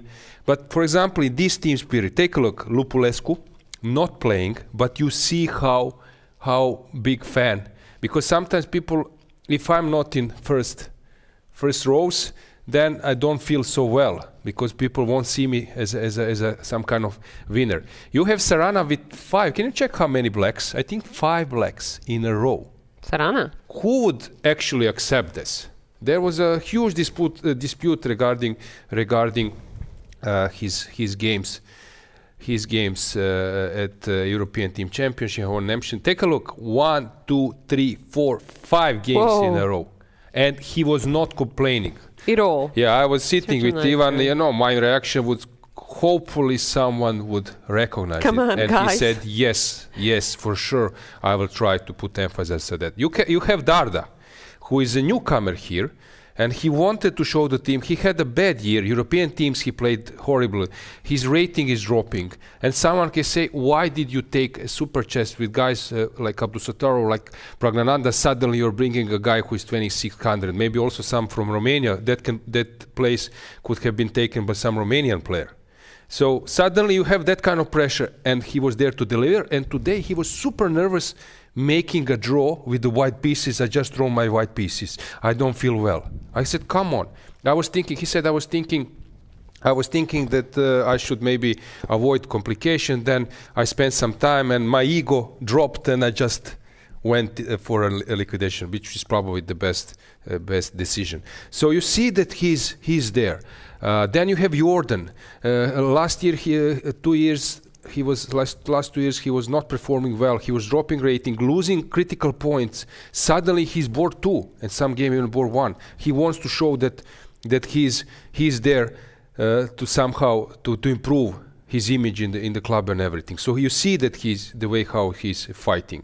And you have Deak, who is here. He was a top board before. Now suddenly he's playing second board. Deak at Tirana was playing board number 2 and board number 1. Sometimes Vichy was also there. So all the players here are really like Putin. Then you have Parham, who is sharing this optimism. We will win.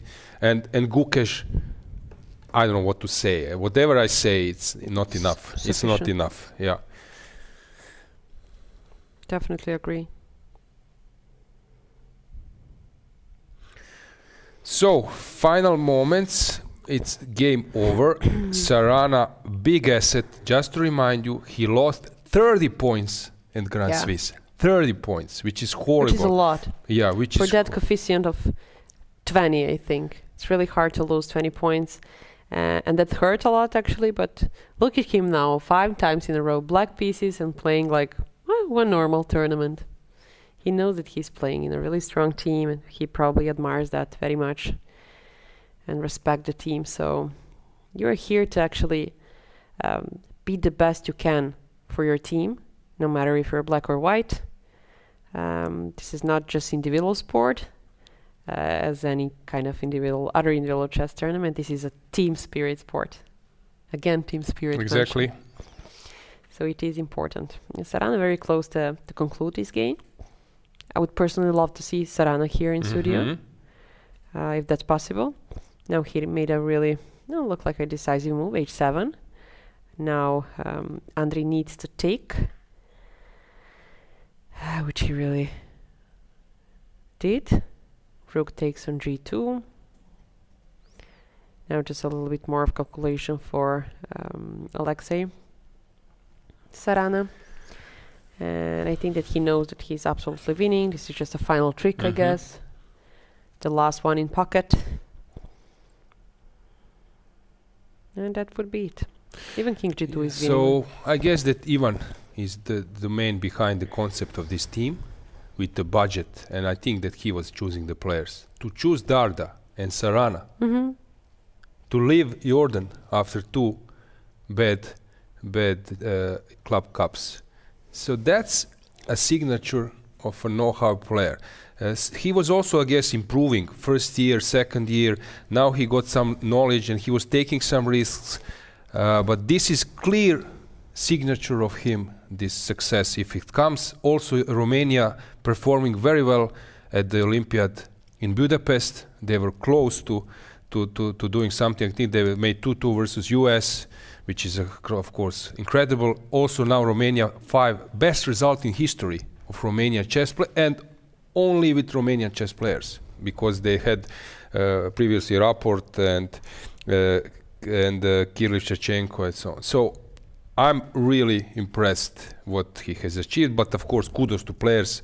Captains cannot just make moves, but this is his actually lineup. So I admire the way how he believed in those players. Me too. What to say? What I love to do from time to time is always to read comments. You're very good, guys. Great commentary. Thanks a lot. Nice. Thanks As to I commentators. said, once again, I apologize for some time. Thank you for bringing Guki. Thank you. A lot of thank you. I told you. Yeah, but just so you know, guys, it wasn't easy to bring Guki without our GM Aloysia. It wouldn't be possible, probably. So it's important to have one GM. Otherwise, we will, put him out of the studio, isn't it? So Sandra and I can be here alone, but you will never see Guki in that way. So thank you, Aloysia, for bringing usually, him. As I said, preach what you teach and so on. I was actually praising Gukesh even before, so I have some players which I'm admiring a lot, but you could also notice players like Hjartarson being world number 11. I don't know, for me it's... it's something that sometimes even my colleagues are surprised, because we're competitors. But now I'm a big fan of all of them, because I have a huge respect, and this is a game for which I devoted all my life. And when I see that someone is doing this on like 10 times, 100 times a better level than I did, this is something which really impressed me. And okay, of course we can do this broadcast in some kind of super relaxing way, to shouting and so on, but we also need to be a little bit more professional. Sometimes for someone can say it's boring. We can maybe like scream after each move. I can do it this way. For example, I can show you. Can I try? Yeah. Okay, I will try for 1 minute. Hang on, king is on g3. Incredible, rook goes there. Oh my God, queen, it will be promotion. No, this is crazy. Bishop will be taken off knight. Will he take? Whoa. Of course I can do it that way as well. But I need to be a little bit more serious. Yeah. And what to do. This is also official ECU channel. It's not some kind of stream where I'm doing this privately. Yeah, so I need to be a little bit more serious, actually. yes, but also not to be boring. We do accept jokes, but we need to balance exactly. to make a lot of fun. Because chess is yet interesting but serious sport.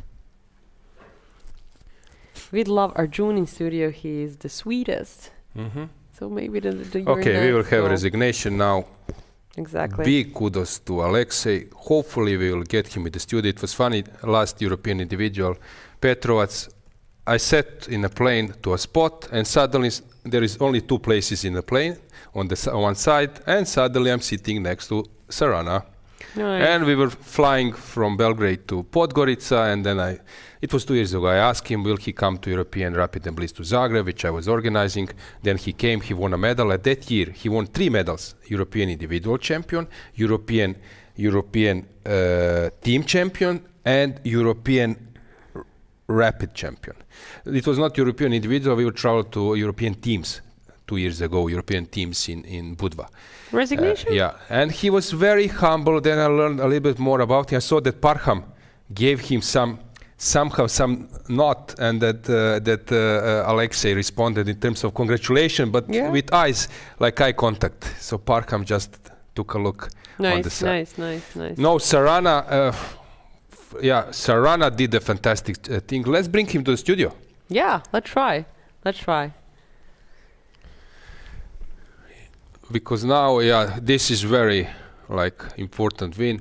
And as I learned a little bit more about him, so he moved to Belgrade, and we were discussing a few things. And when you are in a plane for an hour, there are a lot of points to touch. So, actually I have his number, but he will need to go to room. If he goes to room, I will send him. And he doesn't have a phone, so we will try to catch him. Catch him here. Yeah. Let's catch him as soon as possible. As our audience is talking about great broadcast guy, thank you for bringing amazing players on the stream. We need to keep doing like that. Yeah, we are doing our best to keep rocking. I can follow Sarana, right? He's approaching the doors. Hopefully somebody will send him to the studio. Even Sokolov is getting out with him, I think. Now they need to talk a little bit, maybe. To make, They are doing well now. Even Jordan is I think doing well, huh? Yeah, doing well. Yeah. So only they're suffering. But Kengon Parham seems to have a complicated position. Let's bring the board. Parham? Yeah. He's worse. Versus Ledura. Ledura is pressing. Yeah, let's go with the full screen. That angle was very good. We had a nice angle of Jordan and Parham and everyone. Let's go full screen with the board, because now it's nice. Yeah, looks very pleasant for white. 3-1 on the queen side. Weak pawn on a5. Pretty safe king. Few pieces left. And let's see as the camera approaches the timing. Very good time management for both of players. 10 minutes for Parham, then 7, a few less Few seconds left for Benjamin Gledura, the Hungarian grandmaster. He needs to convert. And he needs to figure out how. Okay, of course, Parham is not the easiest opponent to play when you are better and you need to convert. So if I would need to pick up someone, him, Mamedov, I don't want to see opposite me. Give me someone who is ready to blunder, not to put tricks on me.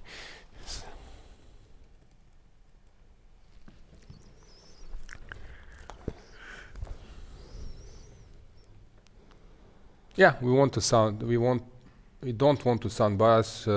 If Aqua Profit wins this match, we will of course also be very cheerful. I'm big fan also of Fedoseev, Elyanov. I know Yufa. We played paddle together, so of course that I'm also rooting for them. So it's not that. Also Ihor, as I mentioned, I praise him a lot. I know how Andrei Volokitin is strong.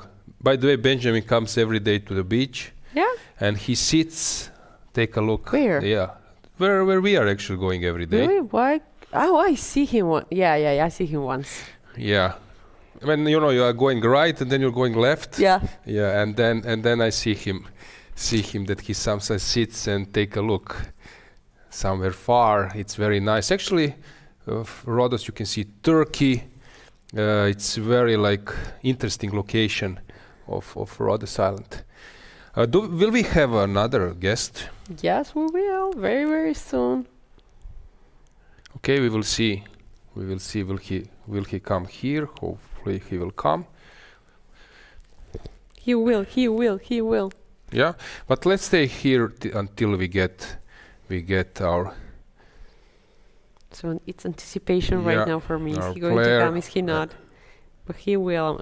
Should I reveal who is coming? Yes, of course. Alexei Sarana. Yeah. Our winner. His career high was 27:30, I believe. Let's see. 27:30. And we will have another guest. Let's prepare the setup for Alexei. 27:70 is Alexei career high. Okay. Let's prepare the setup.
And Alexei is here. Congratulations, very nice game, an important win.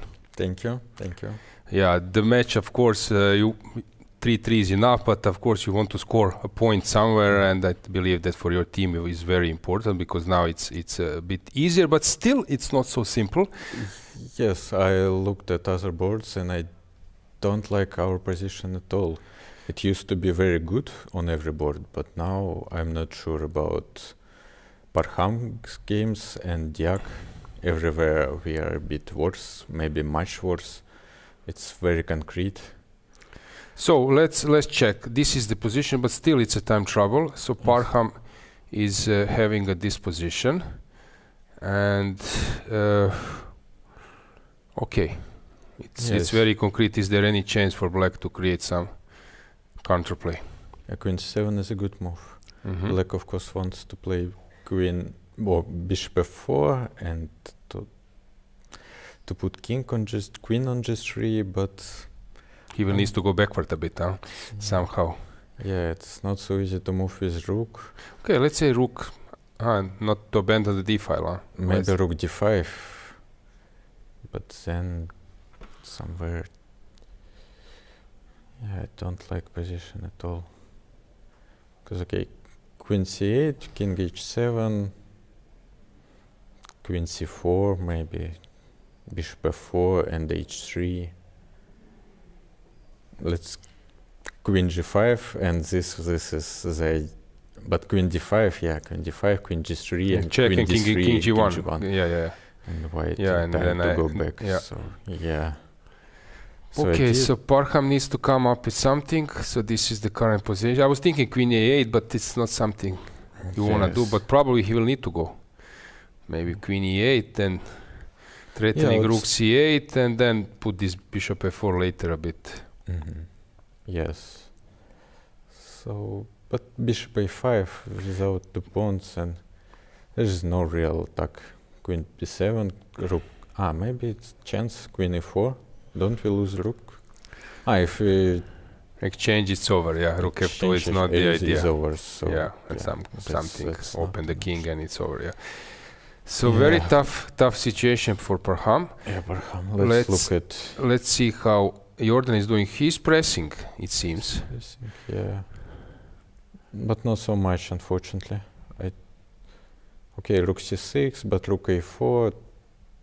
We won the pawn with white, but pieces are active for black.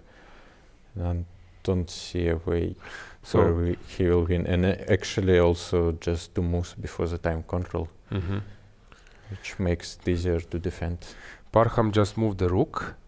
And let's see Deak. Usually Deak hold this kind of position. G5 is such an unexpected move.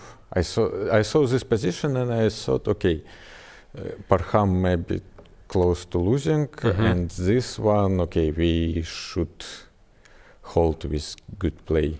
And I thought queen c7, but and it's holdable endgame. He played g5. Wow, it's very unusual approach in the time trouble. So after queen c7, at least it's a bit safe. He's forced to exchange the queens. Yeah, but so maybe queen c7, e4 he didn't like, and yeah. He couldn't calculate. This is not so simple at all, right? Yes, true. G6, e5, very important move. Yeah. Oh, it's so sad. Actually, it's so sad to see. Not a good positions in our team. Interesting. But okay, still they need to play perfect opponents. Yeah. So this is the current position here. G5 played and Yufa is thinking. Yeah, but he should find a move b3. Otherwise, for example, if knight goes back, then d4, and it's... But what's the point? Why b3 is... b3, rook c7, knight e2, and then d4 doesn't work because of queen d4, knight d4, and bishop on f5. So this is something you need to find. So Deak was probably calculating this, and now this queen d4. And bishop. And you cannot take here because queen is hanging, and you cannot take on if you take, then knight is. Okay, what do you think? Is it possible to find, but still not? Yeah, not easy. Not easy. b3, but also on b3 maybe rook c6 is a move. Yes, not a single option. And now we are coming to this. But it's the same, yes. There, okay. This now it's not working because queen is protected. That was your idea. And there, but there queen b8 works. Yeah. But this is it's not very simple. findable. Yeah. So I don't know. Okay. Okay, go on. He went for a. Oh, now you are a little bit more happy. Yeah. It's okay. I won the game. I'm happy, but then I see evaluation and all our games, and we played a really very good tournament. We didn't lose a single game yet, so it would be so unfortunate. Yeah, and I praise the way how you hold these five blacks. This is something extraordinary. When this happened before, I'm not sure that somewhere. Huh? Yeah, I don't know. Actually, on European Chess Championship, I played 6 black and 3 whites. So it was almost similar. And winning against Mamedyarov and with black. And the most important game, I won against Mamedyarov. Yeah, so And here, okay, I wasn't happy that I played black so many games, but we were leading, and that's why I didn't care. I thought, okay, if team is winning, then okay, I'm ready to play black.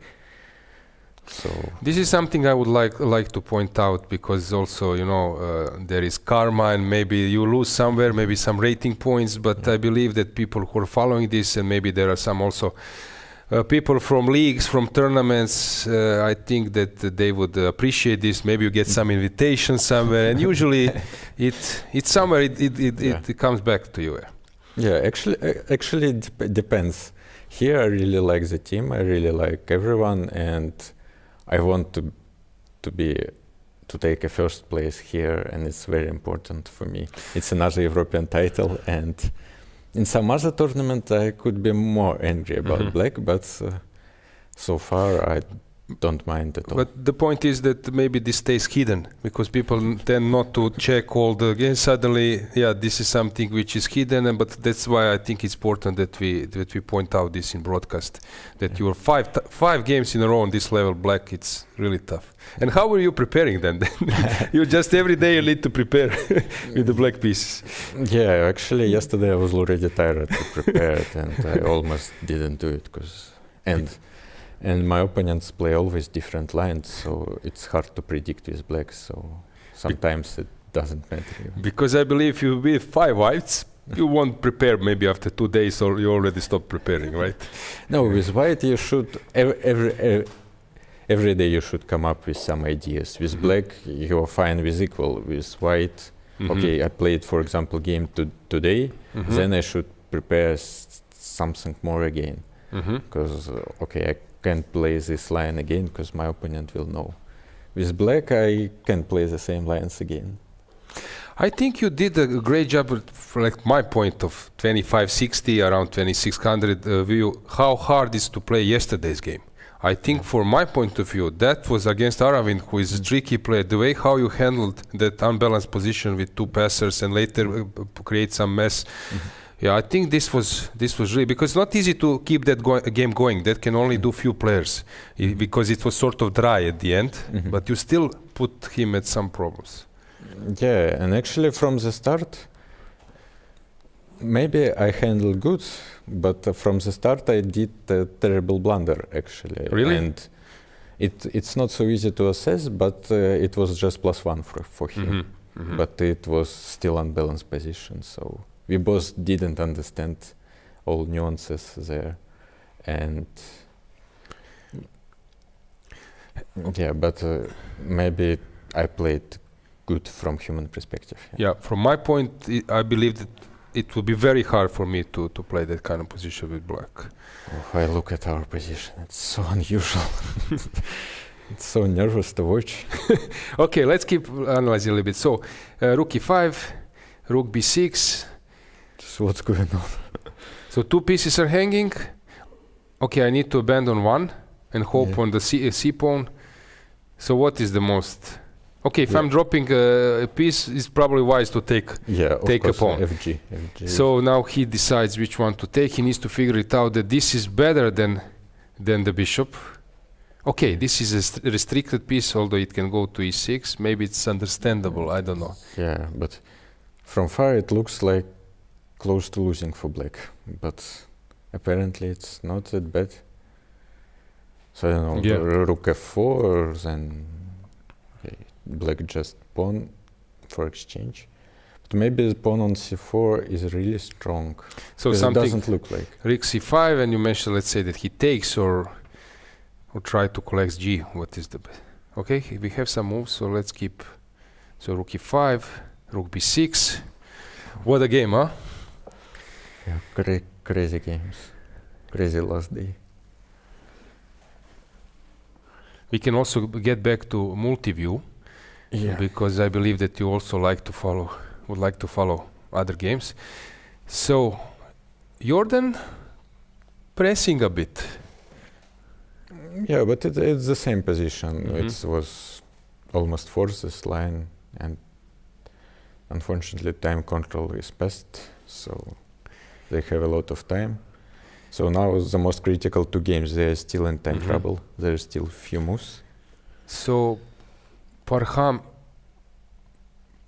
is in this position, which seems to +3 for white. But 2.5 minutes. Gledura was making some mistakes at the European teams against Suleimanli, blundering. He's not feeling like so comfortable, so maybe this is a chance for you.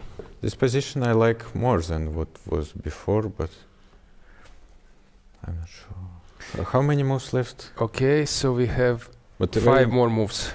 Very important moment, that's how many moves left. 5 more moves, and in Deak, same. FG Good, the best good. move, and white is thinking, Yufa is thinking. Oof, huh? So tough. Even for me as a commentator, and you I cannot even imagine for you as a directly involved in the team. Yeah, it's so tough. Oh, bishop F6. Oh, he made a mistake, Gledura. This is what I was telling you about. Is it mistake? Yeah, huge mistake. Now it's zeros almost, with precise play. Wow. So what was his idea after Jeff? Some maybe rook f4. Queen's endgame. He wants to go to queen Rook f4 maybe immediately, and then check and check. But maybe this endgame after queen d1. c2, yeah. Yeah, and it's holdable. So let's say, I don't know, somewhere king. Yeah. G6. Yeah, G6. Yeah. Almost. Check. And yeah, this is the best position by far for you, right? For sure. Yeah. Maybe it's not even complicated to. It's still not easy to defend, but I would say there are more chances for draw. And yeah, what a mistake. And then Yufa. Yeah. So Parham just should take and go to the endgame. I believe he will go. Yeah, he's calculating. There is no other moves for him. Yufa took on f6, which is the most precise. Let's make few moves. Rook c5, rook h6, c3. Okay, so this actually draws by force, but it's hard to understand, I believe. Rook d5, yeah. Rook d5, rook b6, and now rook d2. This is very hard to understand, right? Yes, but actually, if you look at this position already. Yeah, rook c7, let's say, sit or something. E4 is not a simple move here, right? Why e4 now suddenly? Because there is no moves for white, so what to do? Yeah. E4, rook d5 he just played. Oh. Wow. Oh? Wow, good. Wow. How the tables were turned in like 2 moves. From like desperate. Actually, I didn't want to say anything, but I wanted to say you will lose the match. But now, tables were turned. Rook d2, unbelievable defense. But usually a very strong. Bishop c8. Yeah. Okay, he didn't spot it. Now again, now it's holdable, but tough. Yeah, rook d5 was the idea to play rook d2. Yeah, rook c5. So for him, doesn't matter to play rook c5 immediately or rook d5. But apparently this. Okay, now still it's unclear what will happen in the match. Let's see Parham. Yeah, let's see what's going on. He's still thinking. Or? Okay, yeah. No, he took. Yes, this endgame. Yeah.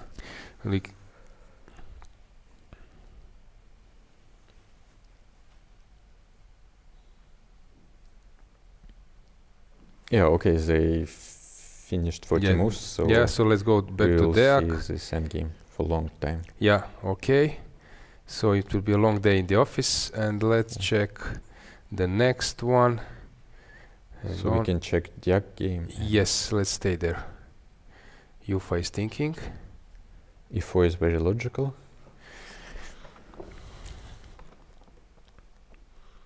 But maybe rook c6. He considering rook c6, bishop e6, rook c4. But there rook d2 rook b2 and taking on a2, right? Yeah. That's good for us.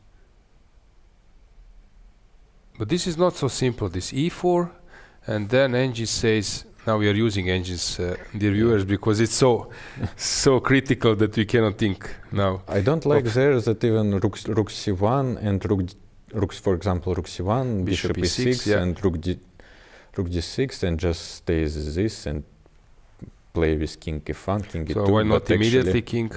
King f1, yeah. Then immediately is much better, yeah, for sure. Immediately. c3. c3, bc. BC, but he has some bishop a2 liquidation. And e4 plate. The best move. e4, rook c5. Then a3 is very important move after rook c5. And this is 40th move. So after rook c5, is this the only move to go for advantage? Sort of. Rook c1, but actually rook c1 is logical. Yeah, so a3 is like huge difference. a3 is serious advantage for white, and rook c1 drops some advantage. So let's stay in this moment. He has 2 minutes. It's very tense. He's left-handed, if I'm not mistaken, Yufa, so left hand will go either towards a rook or a pawn. Oh, wow. Maybe he's left-handed player. Yeah, left-handed. I'm just so left hand. Right, he was with right hand. He right moves. Okay, then maybe I'm wrong, but I think Aronian is doing the same. That he's playing with one move and writing moves with other. Probably you haven't noticed this. So you noticed this. Yes. I don't know who is the strongest player with left hand. Okay, probably Aronian, but there are also more. If I'm not mistaken, I've seen quite a lot players, especially women players. There are many left-handed. How did you put your knights? Which direction? Straight. Towards opponent. Towards opponent. Garry Kasparov style.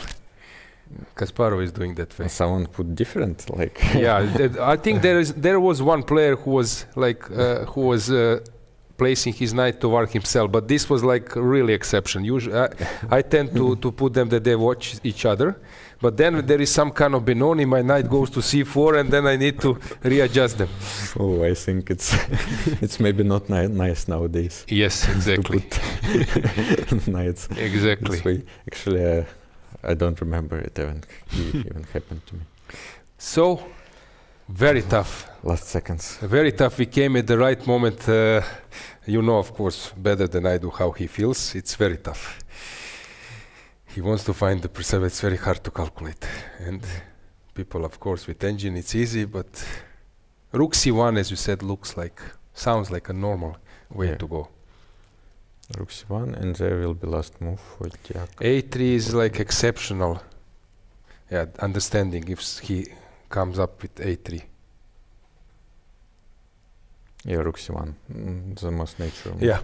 And there after rook c1, just one moment. Now he can do anything. Now I want to check bishop e6 or... King g7 is good, bishop e6, that doesn't matter. You want to show something or? Let's bishop e6, so now a3 doesn't work because of c3. Yes. AB and CB, and that's winning for black. Yeah, because rook is on the wrong spot. So, what will Diak do? Bishop e6. Yeah, this is the most logical. Although bishop, but bishop e6 is the move. Bishop e6, but then rook c2, and then again the threat of a3. Mm-hmm. Well, I believe that Daniil will figure it out later that this a3 something, so he will prepare it with rook c2. But maybe I don't see a way. Yeah, he will spend some time, but he will figure it out that a3 plan is something.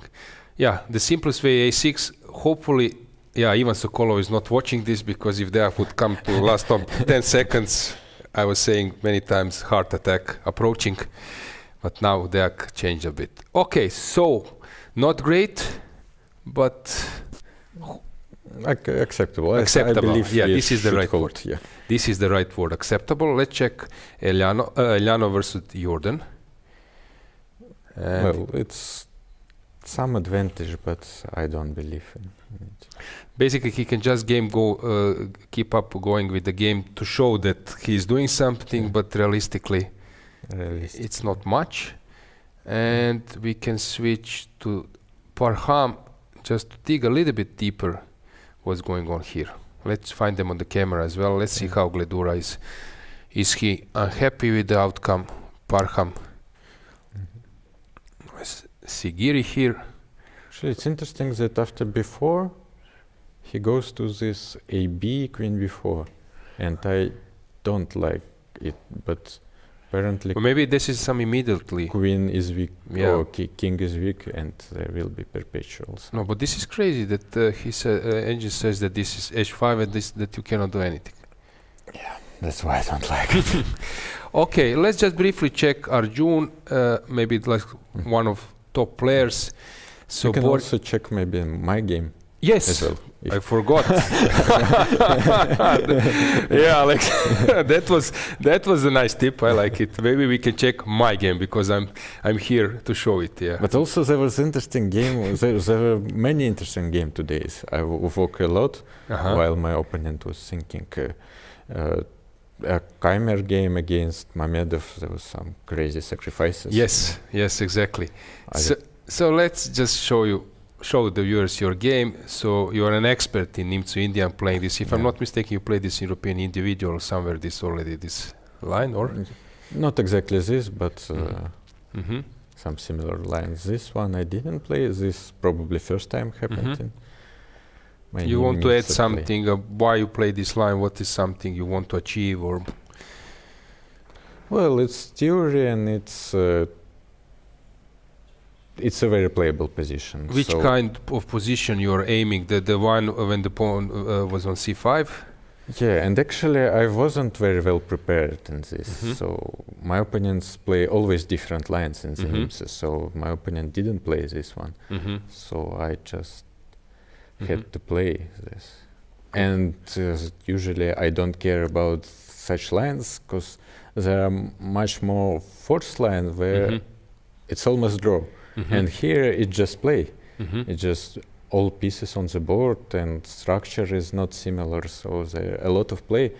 And the engine says that it's good for white. So I usually don't care a lot about such position. So that's why I wasn't very well prepared. Yeah, here of course you have your reasons, but we were thinking, Lupulescu was here, we were discussing.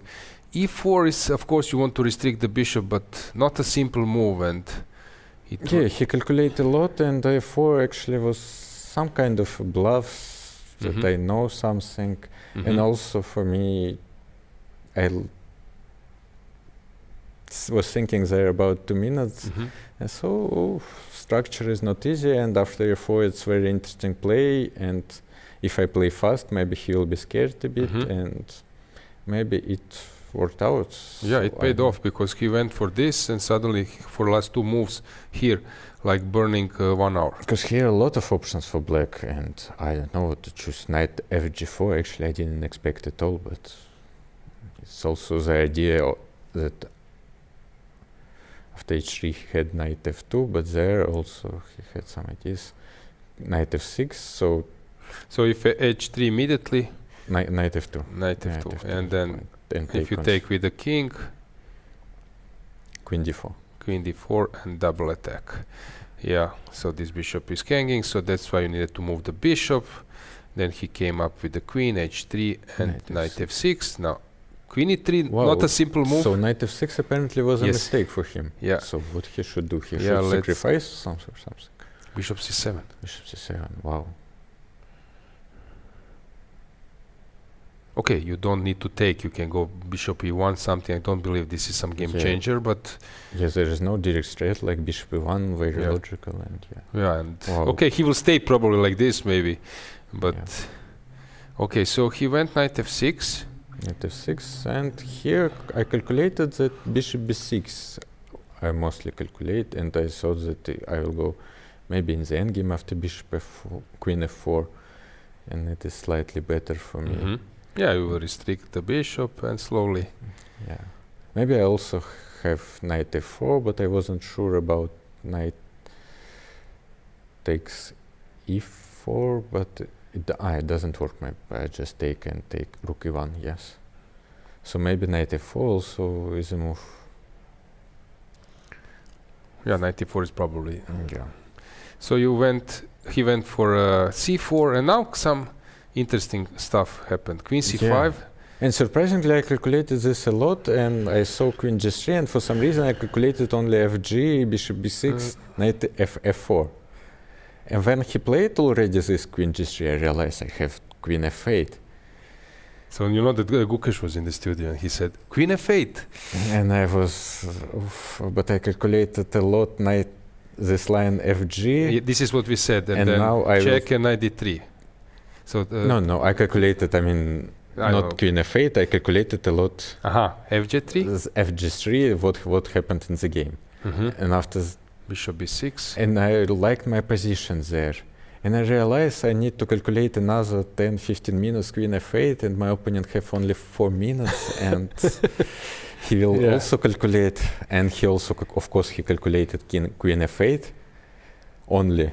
I realized that, of course, if you see queen f8, you calculate only queen f8. You don't calculate knight f4. And I realized that if I play this immediately, he will be surprised. And so you need to get this diploma, PhD of psychology, and that's it, because they should give you, because I love the way.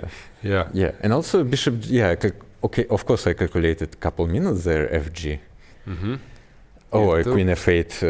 And fg. Queen f8, let's check a bit. So queen f8, I don't know, king probably, or rook f8, I believe it doesn't matter. Okay, takes, I think that bishop b6 and knight d3 is the... And king h2, I calculate that even knight g4 exists, but kings, goes on h4, and it's not a mate. This is cool. Yeah. And then... still, so knight d3... king h2, knight d3, but it's not so simple, huh? Yes, that's what I thought. And I decided, okay, let's go knight f4, what I calculated and what is good for me. Yeah, knight, this is pleasant. Gukesh also said, yeah, this is better position for white. Of course, it's understandable decision. Yeah, and you see he also calculated all this line, and now he has only 1 minute. Extra 1 minute with 30 seconds per move. So how do you combine playing, because position is better itself, and playing also on clock, but because Volokityn is always in time trouble, sometimes he's tricky finding the best moves. Yeah, it's tricky, and actually on Grand Swiss I lost to him because of that. Really? Okay. Partly, yeah. Okay, so to play knight d3 or to play, so you play knight d3, cd3, push e5.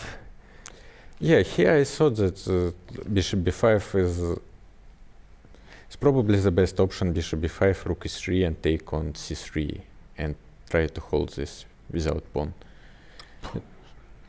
Looks strange that this can be holdable, but rook fd8. No, actually I thought it's a good chances for black, and bishop b5 is important move, because now rook c3 without temp, and rook d2 is... Black has some counterplay, and of course my pawn on e5 is not very strong, not very good structure for me. But okay, so he played, instead he went for something else. He went for rook d8, and now I think you realize that it's sort of, now it's your job. It's not that it's you need to be psychological anymore, I think. Yes, honestly I wasn't sure. Maybe I should here stop, calm a bit, and to play by position, but I made few moves, and rook c8, rook g4, bishop b7, rook d1, and h5, very good move. And here I calculated a line where I calculated only bad move for him, but the most natural. Okay. And I went to this line, and it happened in the game. Okay, this gh. So yes, but rook c2, rook d8. Bishop b1 first, take on b2, rook d8, king h7, bishop d3, and I calculated only king h6, but in the game I realized that bishop d5, and I have no direct move. Your idea is that you're threatening rook b8 here, and after bishop d5 he for example, you're threatening this pin, and also rook d4 and bishop d5, stopping both. Stopping everything. Yeah. Okay, now you will need to play another game where you are exploiting slide plus. Yes, and now I would understand that I had almost winning position. I played on time, so I did terrible thing. And now you're slightly better. Which you maybe would accept it before the game, but not. And then I would look on other boards, and we are all suspicious, and I would blame myself so much. It would be so terrible for me. Yeah. So I think it was a mistake, but hopefully it. Chess life, there is A scenario, B scenario. Yeah, here it was on a crossroad, it went A scenario, but easily it could. But King h6 is the most natural because you want to unpin, unpin, and there Rook h8 and Rook h7, and I calculated this that I'm winning.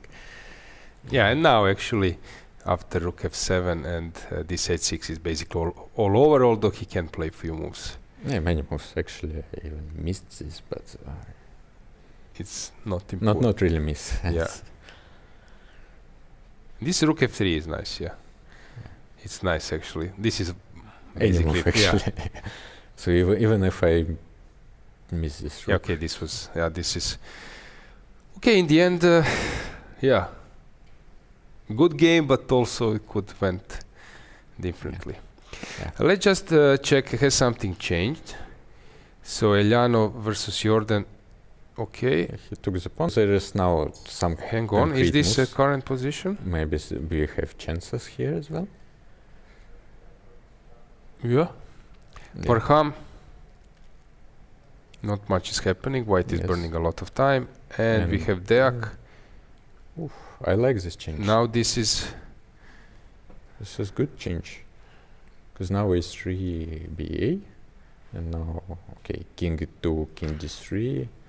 Actually, that's what I thinking from far. That we got this position, and maybe it's good for white because black can do anything as well. Now this bishop is fantastic. Fantastic bishop. It cuts rooks and targets and prepares a lot of stuff. Fantastic bishop. Maybe actually, but black has also played h5, h4. Yeah, maybe to play for a win. Just briefly, let's check Arjun.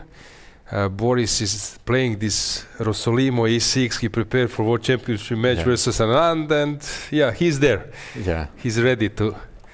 But for me, it's one of the most complicated pawn structures to play.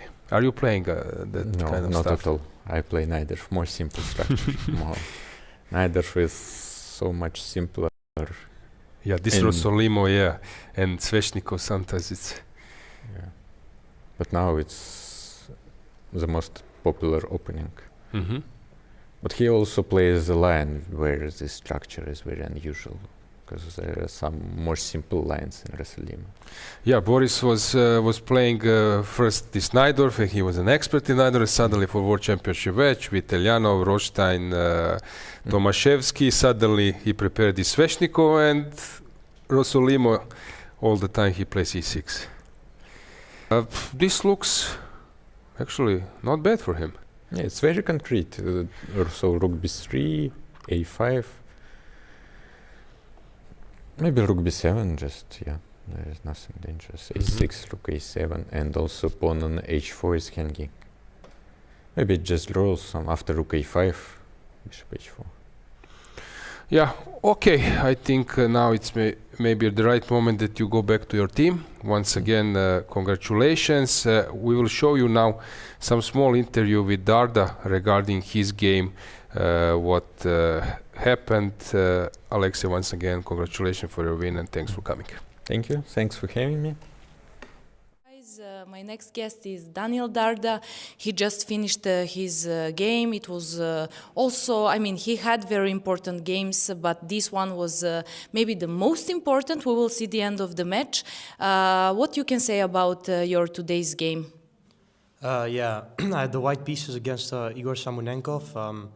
Match situation is very important. We need to make a 3-3 to win the championship. So, it was a tough game for me, to be honest, because I checked some idea, and I've never played it before, and I think there are like barely any games even, maybe none. And the guy was very well prepared, so I don't know, suddenly he went into some very concrete stuff with 1 hour 35 on the clock. So yeah, it kind of pissed me off. And yeah, at some point I managed to pull myself together and I don't know, not to do anything stupid because the game today is too important. So I managed to swallow my pride and just go for a draw, which is of course kind of sad, but I felt like it was just what I had to do today. So that's it. Yeah, maybe at the end of this day your result will be very good, although right now you're not sure. You had white pieces, but you said that your opponent was very well prepared and sometimes you cannot do anything. Samonenkov is in great shape. He played great in European Teams Championship, so I don't think you should be disappointed, but we will see that. What do you think about other games so far, other players from your team? Yeah, I just had the chance to check a little bit. I don't know, yeah, there's a lot of interesting positions still, more interesting than I would like, but yeah, 3-3 is all we need. So currently everyone is in great shape. Nobody has lost a single game from the team. So yeah, I hope they can continue like this. So yeah, to be honest, I have some nerves a little bit because it's a very big thing to take a gold medal in Club Cup, but yeah, it's not in my control anymore. Yeah, okay, you gave your best. You played fantastic tournament, 5.5 out of 7, without losing any single game. Yesterday we were following your game, and there was some critical moment where engine got crazy, showing that you have a huge advantage. But to be honest, we could not find a concrete pattern to convert this. What you can say about that concrete moment, and you made a draw, so what happened? Yeah, just the timing was very off, is all I can say. So Gukesh just has winning pawn endgame against Erigaisi, like he's about to win and clinch the match for us. So yeah, suddenly it was like, yeah, a very big thing too, because we already were underdogs against this Bayagan. We managed to beat them against Alkaloid already, like also somehow we managed to keep it going and we took the lead. So yeah, I did, to be honest, so there was some pattern, but yeah, like it's just in a situation like this, it was impossible. You're a very good team player, as you made a draw because it was very important for club and it secured the win of a very important match just before last round. Okay, we will hope for a best for Super Chess team. Thank you very much for this quick interview, and I hope we will celebrate if you win. Yeah, I hope so too. Yeah, thank you. Thank you.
And we are back.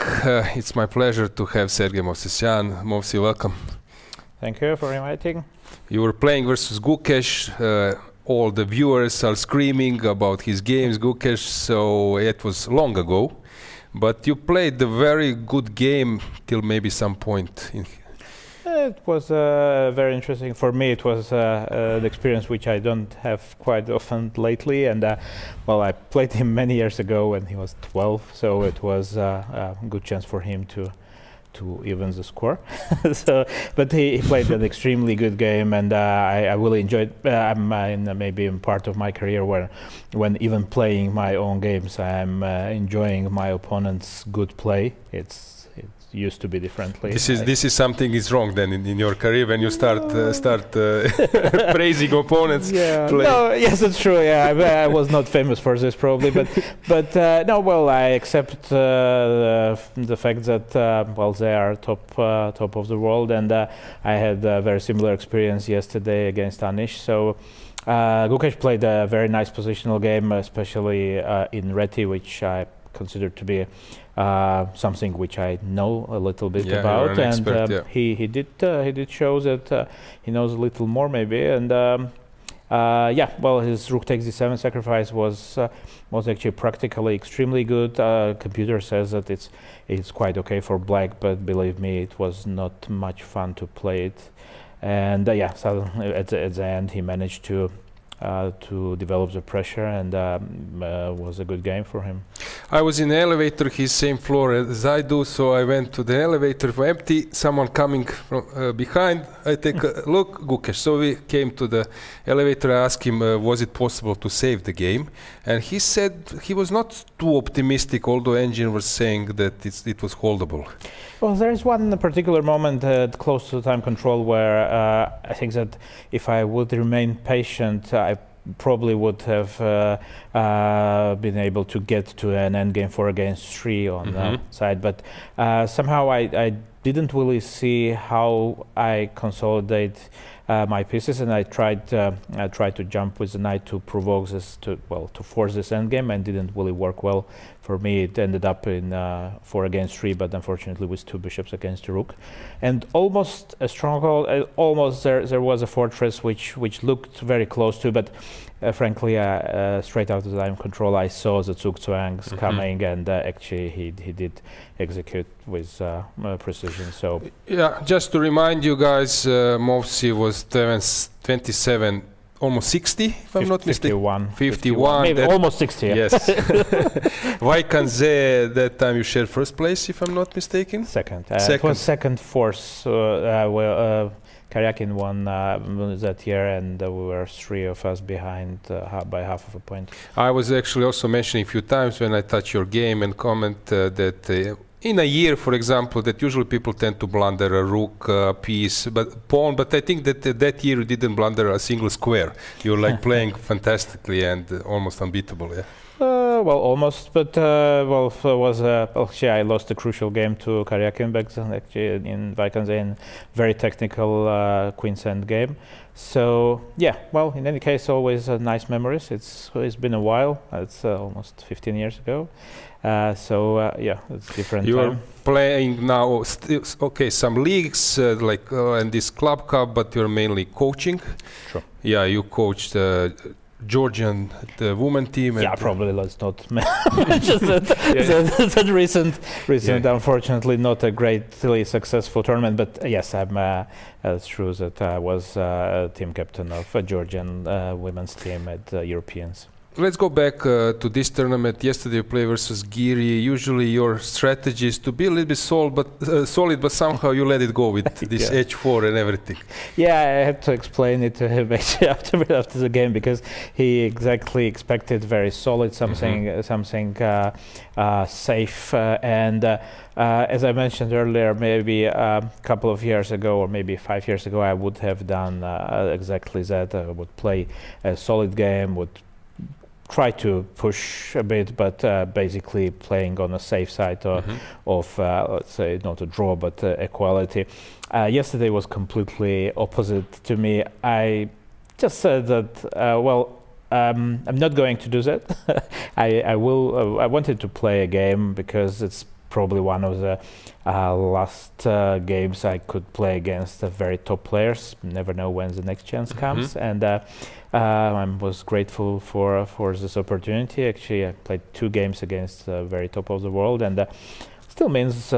Well, it's nice even at this age. So, I didn't deliberately, of course, go for some crazy attack or stuff, but I wanted to try my luck there, and he did found right setup and punished me for not being very careful. Yeah, let's check the games. Let's see how Super Chess is doing, because they're leading, but there are some moves to be played. It's not so simple. I believe that you know their team captain quite well. True. He was my team captain as well for many years. Ivan Sokolov, of course, is true a legend of not only chess as a player but also as a captain. So led us to a couple of European titles. Stronger is a good results. Yeah. So of course, well, we would see if he will manage to lead another team to European Cup. You played many times Sarajevo round robins when Gary Kasparov played. You played that year when Gary played? Yes. I think that we don't have to remind the game I played against him. It's like, well, probably one of my biggest legacies, unfortunately. So okay, we will cut this. Please, production, please cut this part. Yeah, no, still, of course. My point is to emphasize that you played versus, they were part of that top, that elite group. Say so, yeah. I guess that, well, nowadays, of course, the group is changed a bit. It's always nice to see people who are still holding on, but there are not so many left of my my generation. Yeah, we can check, for example, how Boris is doing, because I'm mentioning that it's crazy that he still plays this Rossolimo. He prepared for World Championship match versus Anna, and then E6, and he doesn't care playing. Maybe he has done some improvements since. Probably, I believe. But it's very tough to play that structure, right, with black pieces. Yeah, well, it's very dynamic, but I think that it was exactly what he was aiming for. Maybe not only for that match. If I recall correctly, he prepared Sveshnikov, and of course, then you have to consider Rossolimo as well. And for him, actually, his style was always well. The great surprise for me was actually that he was successfully playing Petrov defense for many years. But it just shows how complex these players are, how greatly talented and capable of basically playing any kind of position. Well, Boris still has energy to play, for example, Grand Swiss, which is very brutal. Sure. You played some games against Boris. Yes, we have actually. I was recalling one of the games we played many years ago at the European Cup. It went similarly like my yesterday's game against Giri, but I tried to come up with something interesting in King's Indian defense with black. Sacrificed a couple of things, but it didn't really work out. We played, well, I don't know the exact number, but played a bit. Okay, so this is a current position. Usually Rook and Bishop get along very well in the endgame.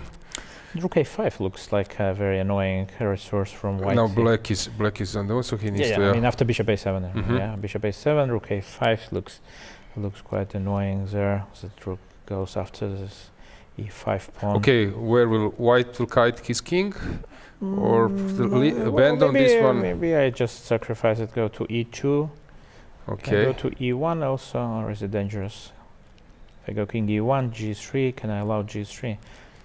No, it's check, rook g5, g2. No, this is too much problem.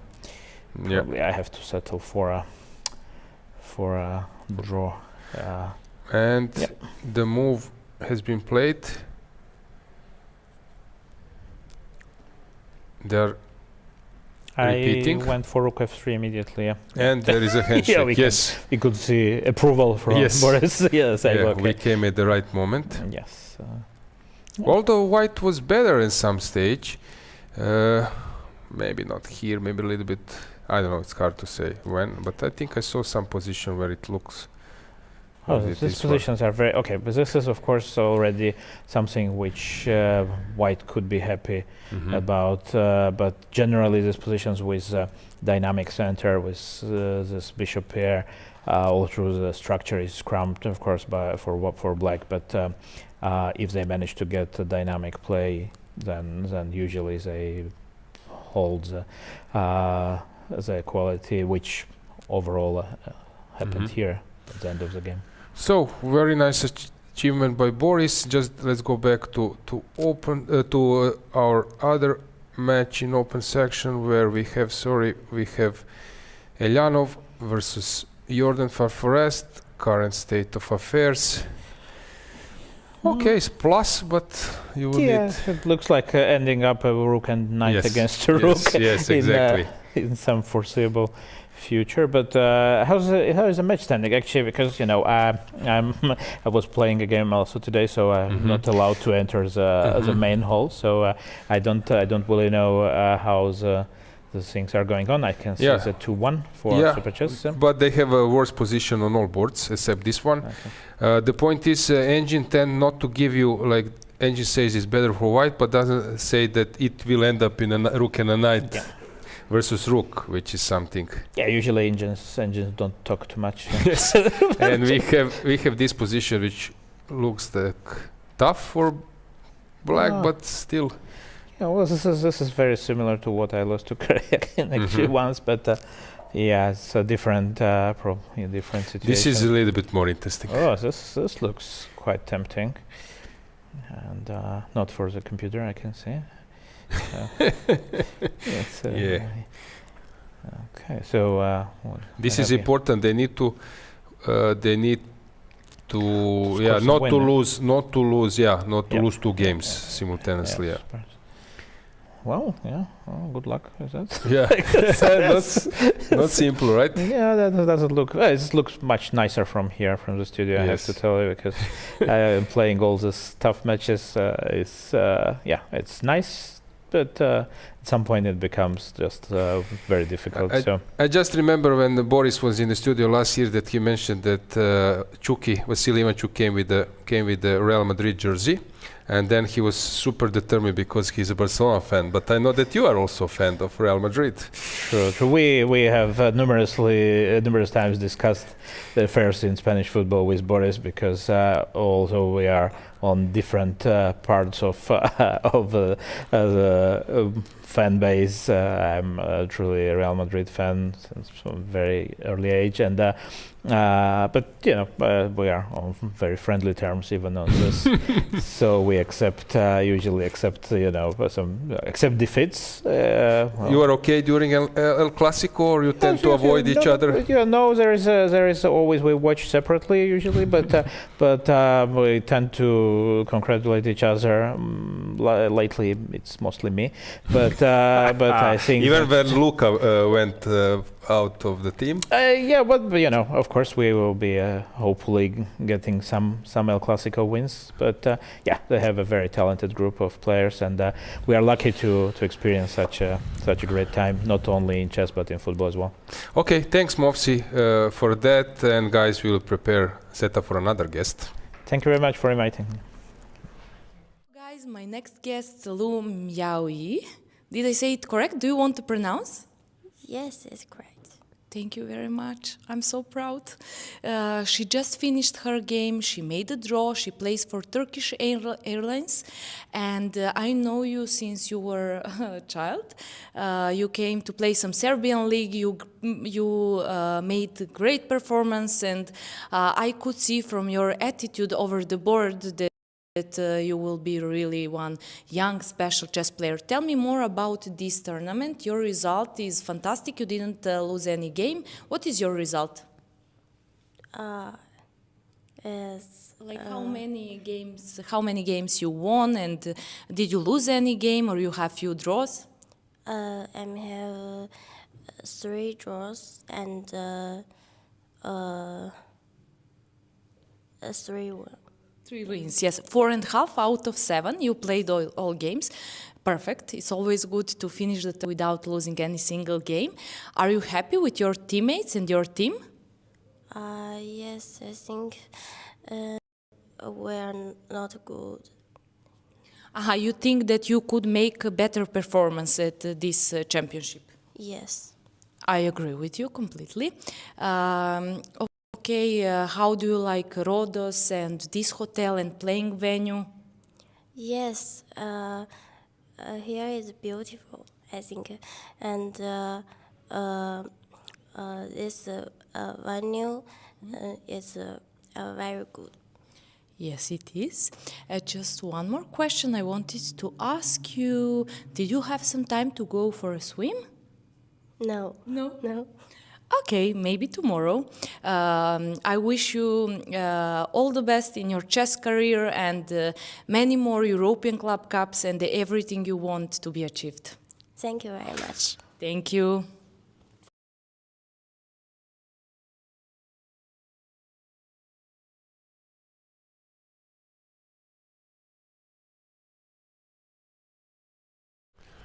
And we are back. Distinguished guest Arjun and Gail Fan, thanks for coming. That was very interesting game. Let's check other games in the match. Still, the match is quite open. We can check Wei Yi versus Maxim. If you want to add something, Boris, you first maybe about this. I don't know. Okay, it seems like Maxim got maximum of what he could get in this position, but still probably a draw. Yeah. Arjun, your opinion? I felt like in the middle game he was much better, like few moves earlier. I maybe I missed this. Yeah, I missed this. Yeah. So this I start liking. Yeah, somewhere here I started like his position. Yeah. A few moves later when the end game arose, it looked very scary for black. Yeah, like this queen a4, queen f7, this position. Yeah. That's what I meant. That's a maximum what he could get. Yeah, at this point I was really worried for his position, but still not clear what to. Yeah, maybe not that easy to make. What not? Yeah.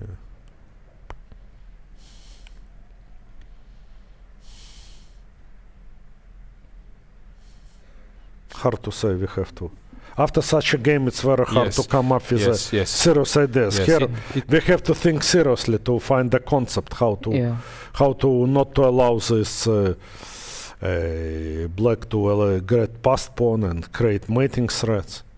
So this is a current position. Yeah, considering how the position was earlier, now I think this is very likely to end in a draw. Yeah. Is there anything complicated here that white can still come up with something, or it will be a perpetual? Probably it will be a perpetual. I'm busted after a game. I have no energy to think. I guess he can at least try to get 3 versus 2 with the knights and bishops off. Like queen and game. But I'm not sure how easy that is. Yeah. Okay, let's check other game in the match. We can move on. We have, for example, board number 4, Aravin versus Sokolovsky. This is the current position. Yeah. Okay, our guy is drifting, yeah?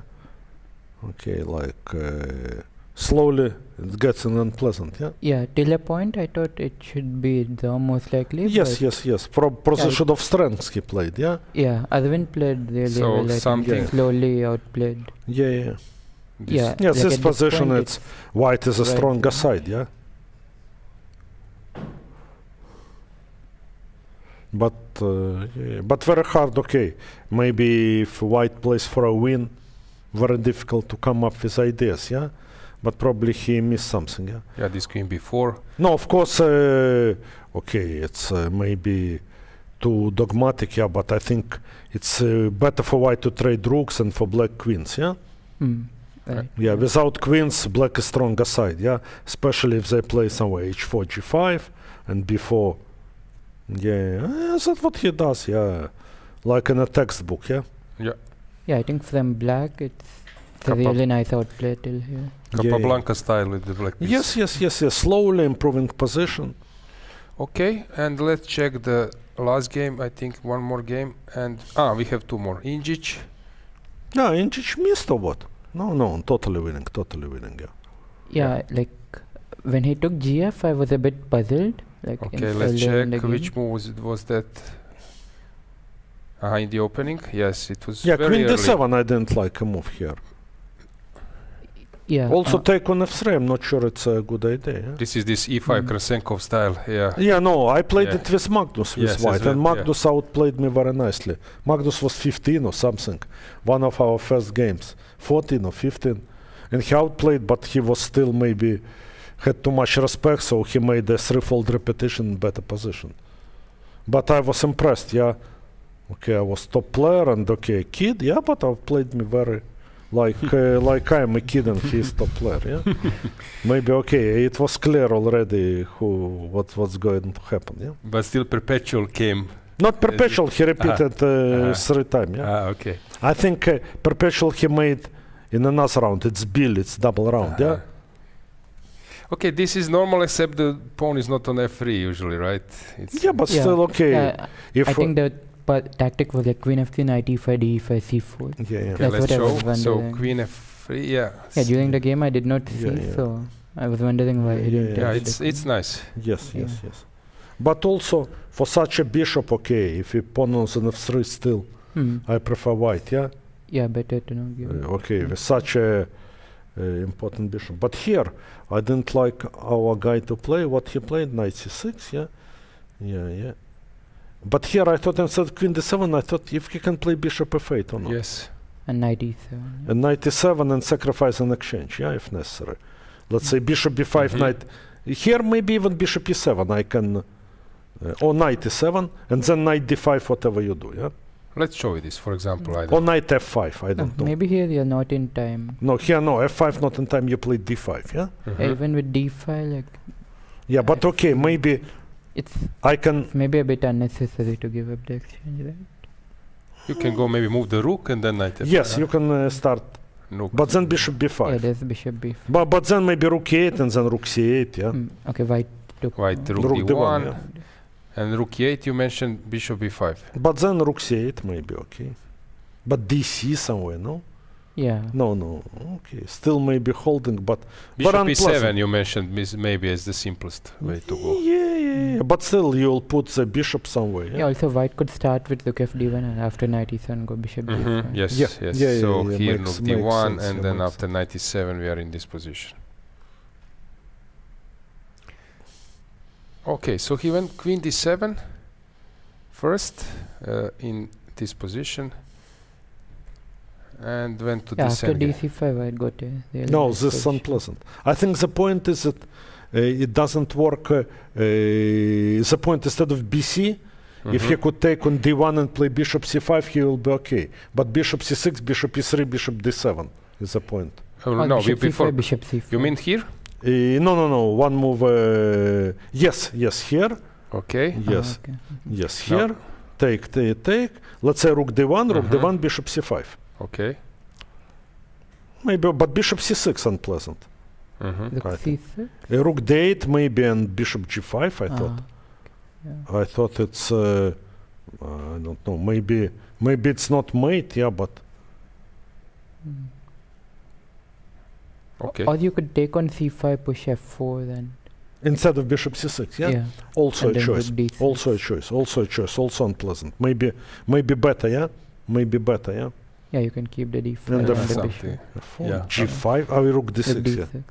Unpleasant, huh? Unpleasant. Okay, now they are in this position which looks totally winning, and we have one more game in this match, last board. Puranik is playing versus Bronstein.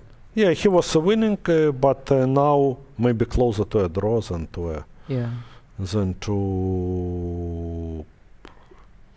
Yeah, I think he shouldn't have given up the bishop for the knight, especially getting the You had time to watch the game. Okay, let's check your games. Let's see why Arjun had some time to... So I was telling this a lot, that Boris, you prepared this Sveshnikov for your World Championship match, and then after this Rosolimo you played versus Adams and all the guys, and you're playing this e6, which is one of the complicated positions from my point of view. Yes, it's true.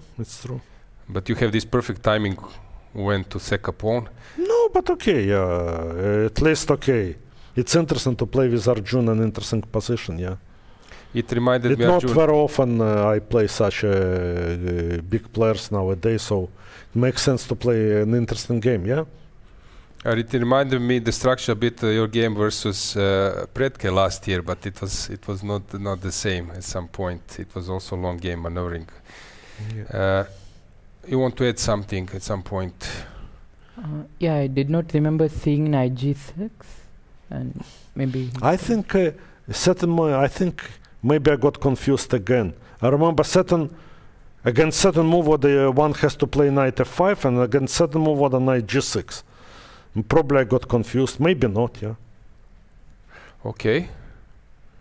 Bishop g4. I don't know. I thought have to be okay. h4 is must. Yeah. Not must, but most logical. That's what I expected. Yeah. h5. h5. Queen e4. I could play king f7, but I didn't like something. That's what you played. I played. Yeah. You played what? Knight e3. Yeah. Here. Queen d7. I could play. Yeah. Yeah. I was not so sure about this. Yeah. I thought I could also play queen d7.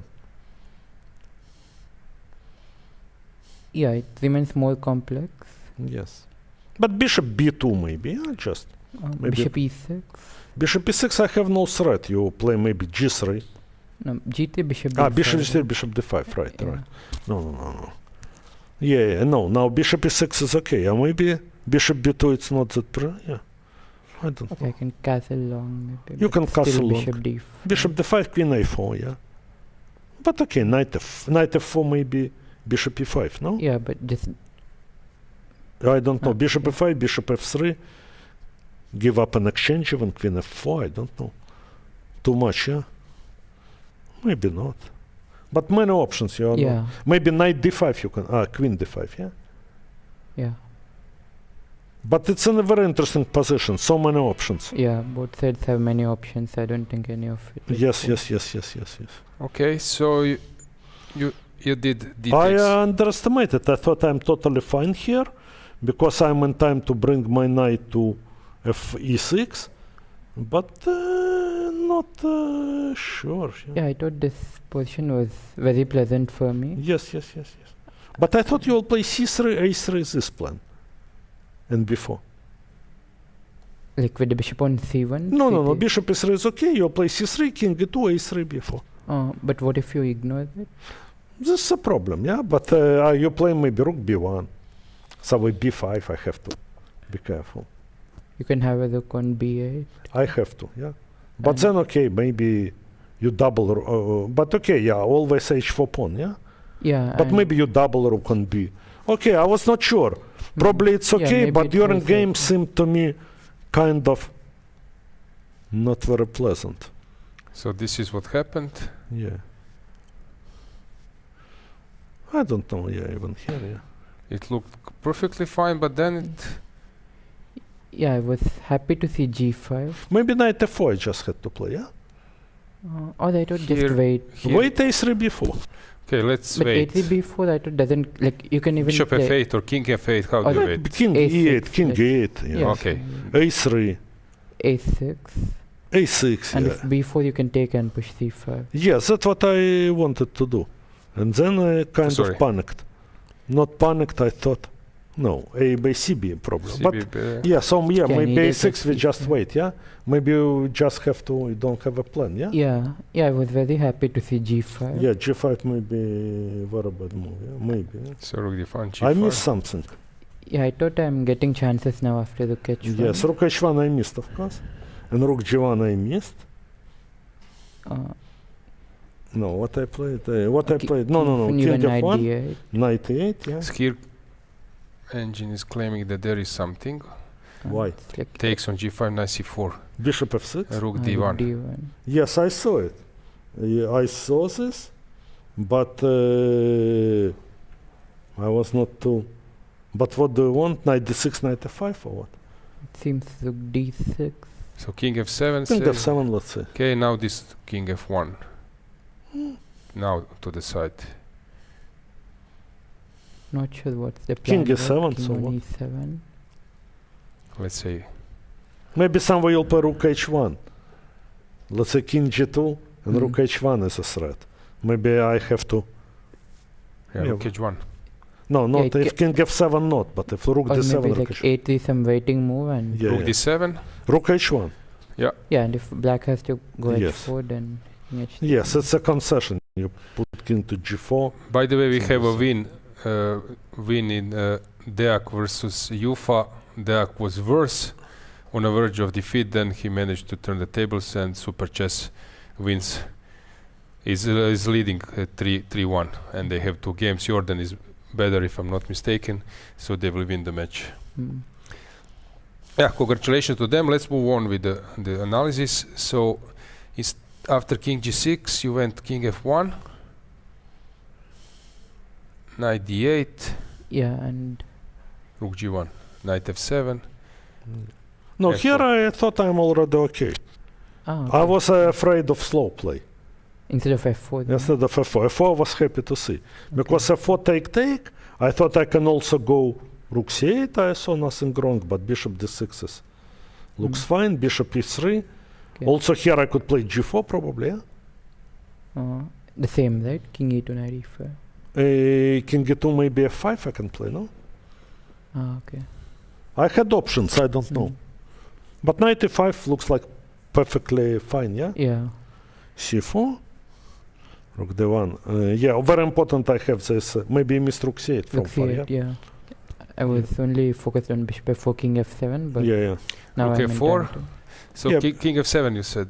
Yeah, and I thought like knight c4. Knight c4. Knight c4 immediately, yeah. King e6, knight e3. e3, knight gets to f5 to g3. Yeah, I thought this was... Okay, I'm suffering. Maybe nothing dramatic, but rook c8 is just better, yeah? Yeah. Knight is stuck there.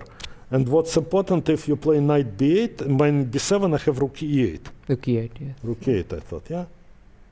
Yeah, fine move. Yeah. And my piece signs the game. Yeah. Okay, so it went bishop f4, rook c8, takes. No, here I thought I'm okay, yeah. I think what I played.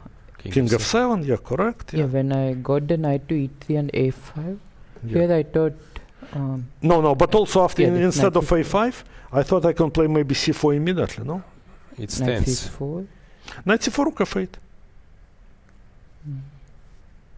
And rook f4, huh? Yeah. And rook f4. Active no need. Yeah. No need, yeah. After I made the move, I thought, why not to? Yeah, both moves are good. You went for a5. Yeah, I think knight c4 was bad. I should have tried knight f5, but... Yes, but it's a draw, yeah. Very close to a draw. But because here I thought I can have chances.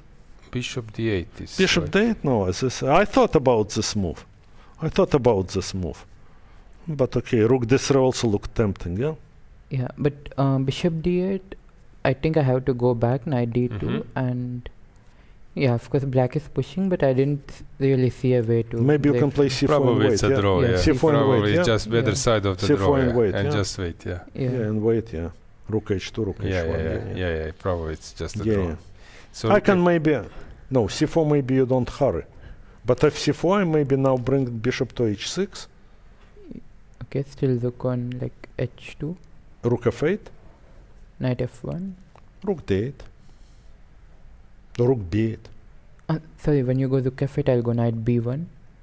And I'll have the rook on h1. Rook b8, no? Oh yeah, sorry. Yeah. Okay, let's say wait. You go rook f8. Yes. Knight goes to f1. You mentioned rook d8. But now rook g3 gets. Okay. No, yeah. Knight g3. If rook d8, if rook f3, there's rook g1. Yeah, but rook b8, you have rook g3, rook yeah? G3. Yeah, or even knight g3. Yeah. No, this is... Maybe very precise play, I can put some problem, but not likely, yeah? So rook f3 was played. c4, I think, correct? Yes. It looks a little bit unpleasant, but it's not, right? Well, it's forced very line. Concrete, very concrete. But you could also play knight d2 is a draw, yeah? Bishop before rook d1. And it's very passive. But okay, king d3 next move, rook c3 and back. But okay, no need, yeah? No need, yeah?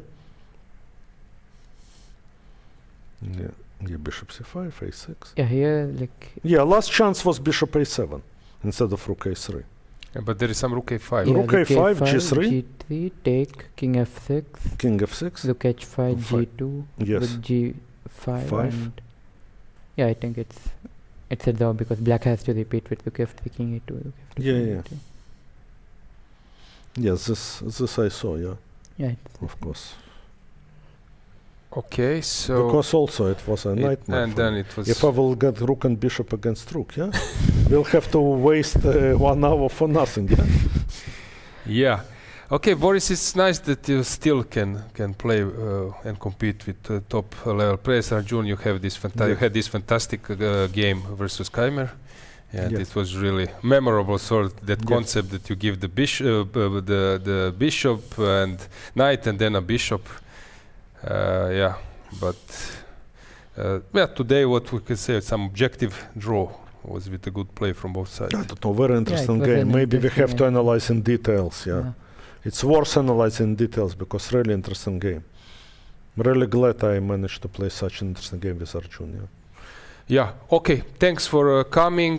We will now show some short interview with our press officer that you a little bit move away from this topic and then we'll come back to final moments.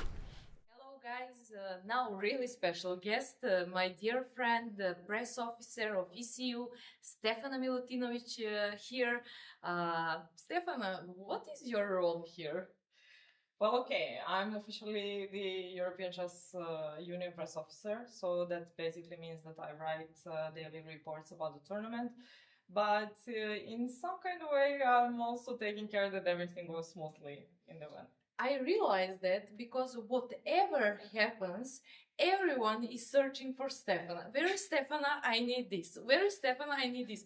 So I was wondering, I admire you so much because you're doing all of these things, so like 100%. And is it hard to take care of many different things in one working day? Well, definitely it can be very hard, especially when the tournament is long, when we have long tournaments like 9 or 11 rounds. After, let's say, 3 or 4 rounds, I get quite tired. But in another way, it is also nice because you get this feeling that you're helping people. And I always like to make players happy, to make, if we have team events, to make captains happy, and I'm trying to be helpful. I'm trying sometimes to provide some information for them. They got used to me in a way, and I understand this because they see me in each tournament and they know that obviously I know European Chess Union rules, that I'm in contact with arbiters, and I'm in contact with fair play, with broadcast and so on. So somehow it is also natural for them if they run up into me to ask me some questions, even though it's not related with my work. Okay, of course, in very big tournaments, we have 800 players. It can be very tiring, especially if you get like 20 requests or 20 questions in a day. But still, I'm quite happy in the evening because I know that people are happy in our tournaments. I'm also very happy because you were helping me from first day. Whatever I needed, I was like, let's send some message to Stefana. Next question is, I know you since you were very young, we know each other, but I was wondering at first for how long you are part of ECU team? Okay, I joined ECU in 2017. I was very young when I joined the European Chess Union. I was 20. I turned 21 at that point of time.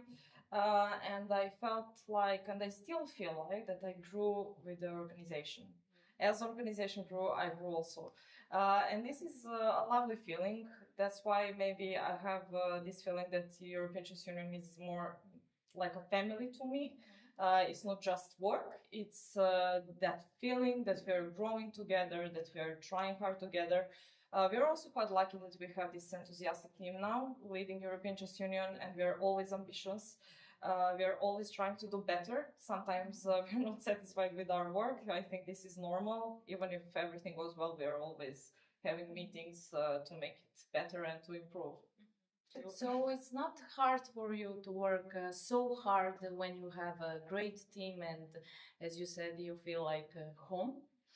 Well, okay, sometimes at some point I feel like I might get this burnout feeling, but what is also good about European Chess Union tournaments is that we have blocks of tournaments. So basically we have two important events in the first part of the year, which are individual women and open tournaments. And then in the other half of the year, we have European Club Cup. Every second year, we have European teams. We have Rapid and Blitz tournaments and youth tournaments. So I have time in between to get some proper rest and to get ready for next tournament and for more tasks. Yeah, and if tournament is at such a nice place as Rhodes, even if you have that burnout moment, you can always go to a beach and to have some meditation, yes? Well, yeah, I try to find some kind of routine in every tournament. I try to find something that relaxes me in a way. So I don't have a lot of time during these days, especially during the first few days and the last couple of days. But I'm always trying to find this routine to do something and to have at least 30 minutes for myself. And it really helps. So first few days, the last couple of days are so connected, so basically you don't have time for yourself almost at all. I will say this, but I'm so proud how you are doing all the things you are covering while chess tournament is on. Since I mentioned that we know each other for a long time, we also played some games against each other. My question will be when we can see you over the board. Do you have some tournament on your mind in next few months? First of all, since you said that we know each other for so long time, that's really true. And I wanted to mention that I still remember our game that we played in European Youth Rapid and Blitz Championship. It was in Herceg-Novi, and it was this, okay, we have age difference between us, I'm younger, but there is this tournament which is like super finals for top finishers of youth Rapid and Blitz. I remember now. There are these super finals, and in the first round of this super final, I got paired with you. Of course, I lost. I don't remember the result. There were two games, but I think it was 1.5 to half for me. I think maybe I took a draw, but I'm not sure about it. And I remember that the next day in the newspaper, I read the title, Aleksandra Goryachkina defeated Stefano Milutinovic in the first round of super finals. So yeah, we know each other for a long time. We played against each other for many times. Unfortunately, I don't have that much time now to play chess. To be honest, it's also very stressful for me because I also don't have time to work and to improve my chess, and I get stressed if I'm not doing well in tournaments. I got used to see me at my best somehow. So I used to play in the last couple of years only Serbian League, Premier League. But even now, our club has financial difficulties, so we don't have a team actually anymore in the Premier League. Some invitations to play some other leagues and so on, but somehow it always overlapped with some ECU tournaments maybe, or I had some other plans. For me, the most important thing now, of course, is European Chess Union tournaments, and I want to use time in between to get rest. And of course, even in this time in between, I work. Still, there is ECU press officer role waiting for me. Yeah, first of all, thank you for that. And I lost, of course. I would say without, of course, but thank you for that. And I want to say, if no one told you so far, you did a great job here. And thank you very much for this interview. Thank you very much, Sandra. And you did an amazing job here. Thank you so much. And we are back with another hero of the round, Bogdan Deak. Congratulations. Thank you. Very important win. Match was very tough, although Sarana had won the game in two positions, and Parham's. It was very tough for Super Chess, but then you managed to prevail. And congratulations for clinching the title. Thank you. Yeah, let's check the game. So you were black. Daniil is entertaining player. He likes to have aggressive position, but it was solid. Yes. In general, he played c4 with g3. Some English Catalan structures, but today he played knight c3 with the idea of playing Queen's Gambit. Okay, bishop e7, e3, h6. Still main line. Bishop d3, rook e8. At knight f3, sometime it's c5. Okay, knight g2 still normal. c6, castle, a5. This is also from Nimzo Indian sometimes when bishop goes back to f8, this knight a6, knight c7 stuff as well. It depends. Sometimes I want knight a6, sometimes I want b5, b4. Many ideas.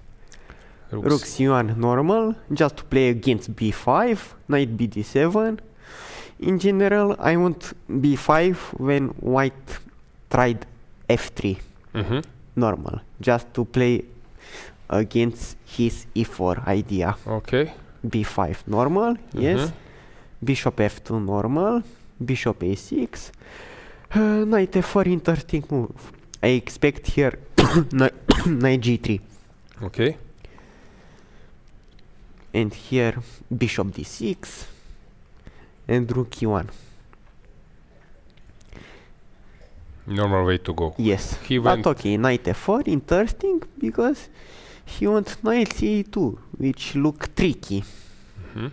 Because in a normal way, white want to play e4.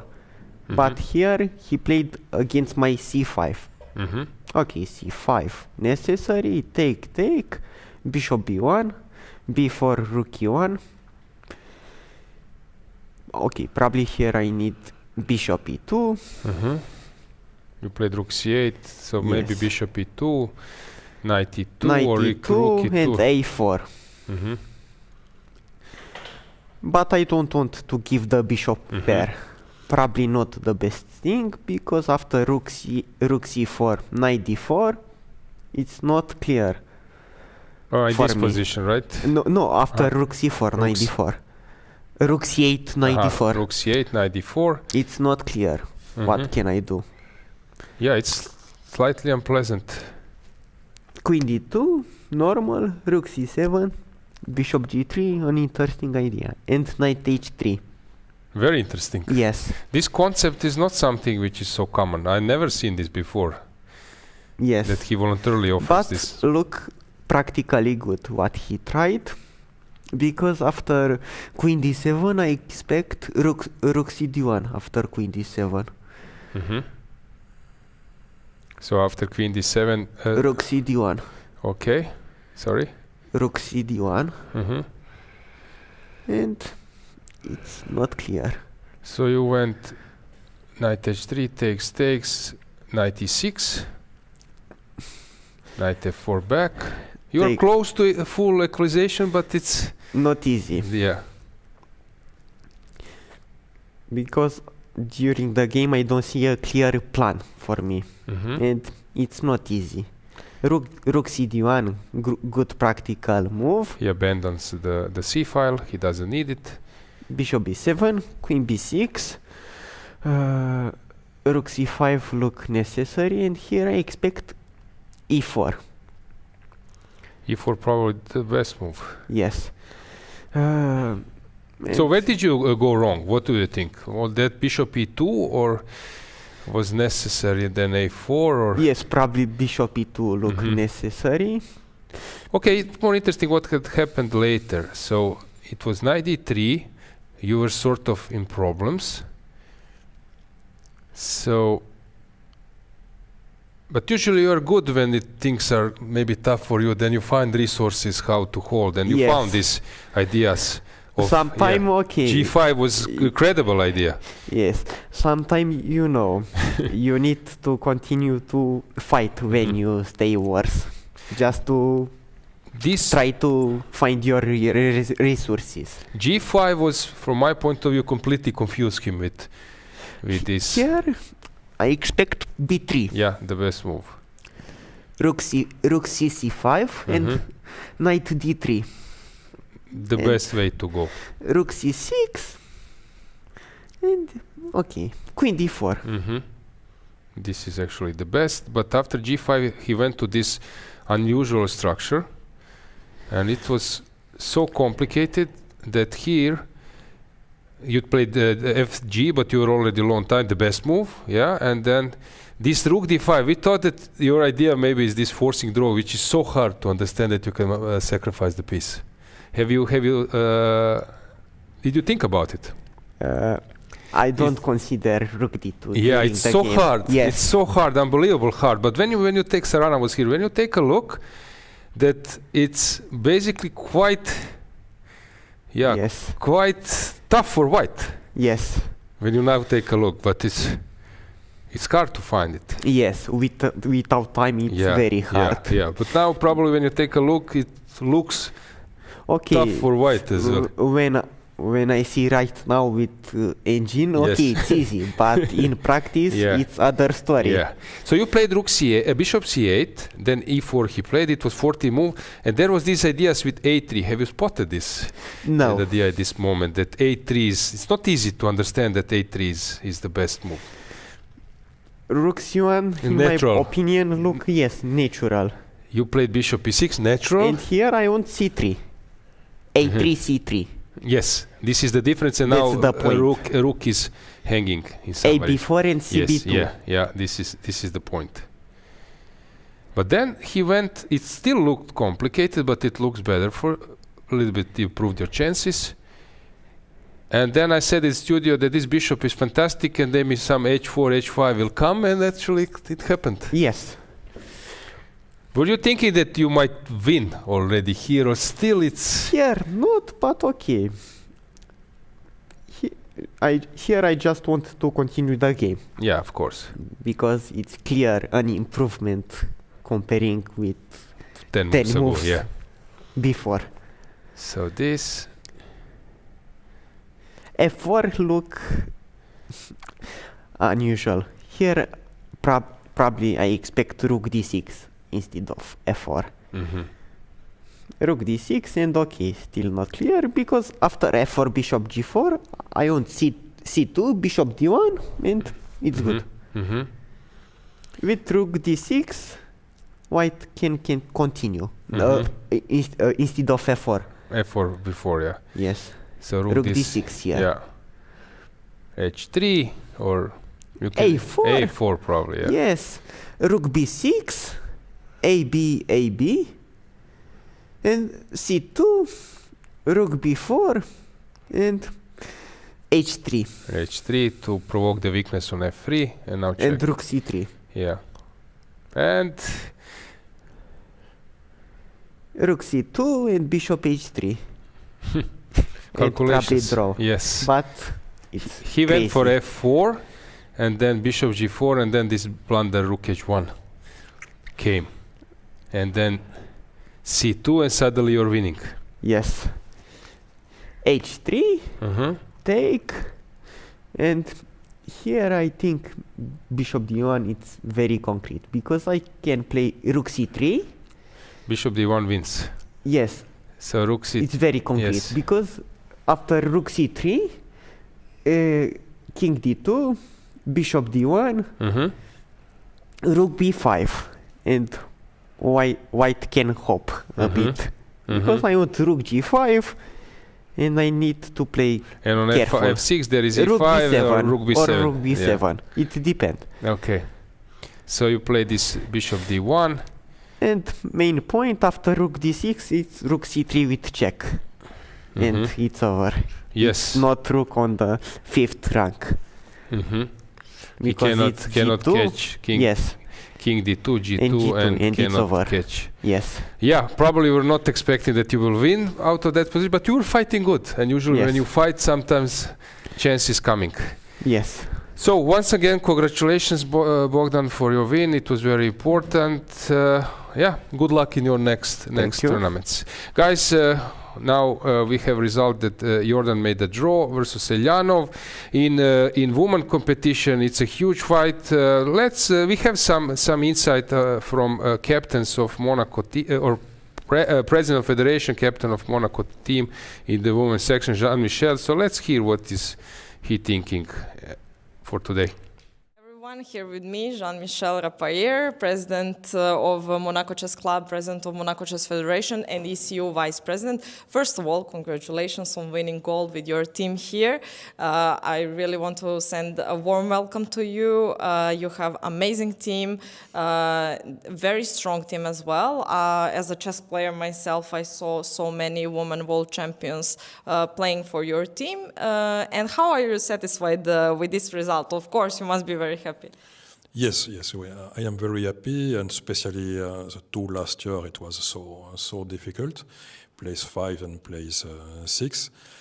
So for a strong team, it's very hard. But okay, now last time we won on the board was in Porto Carras in 2018, and when we play in Greece, it's 4 time we play in Greece, and we won 4 times.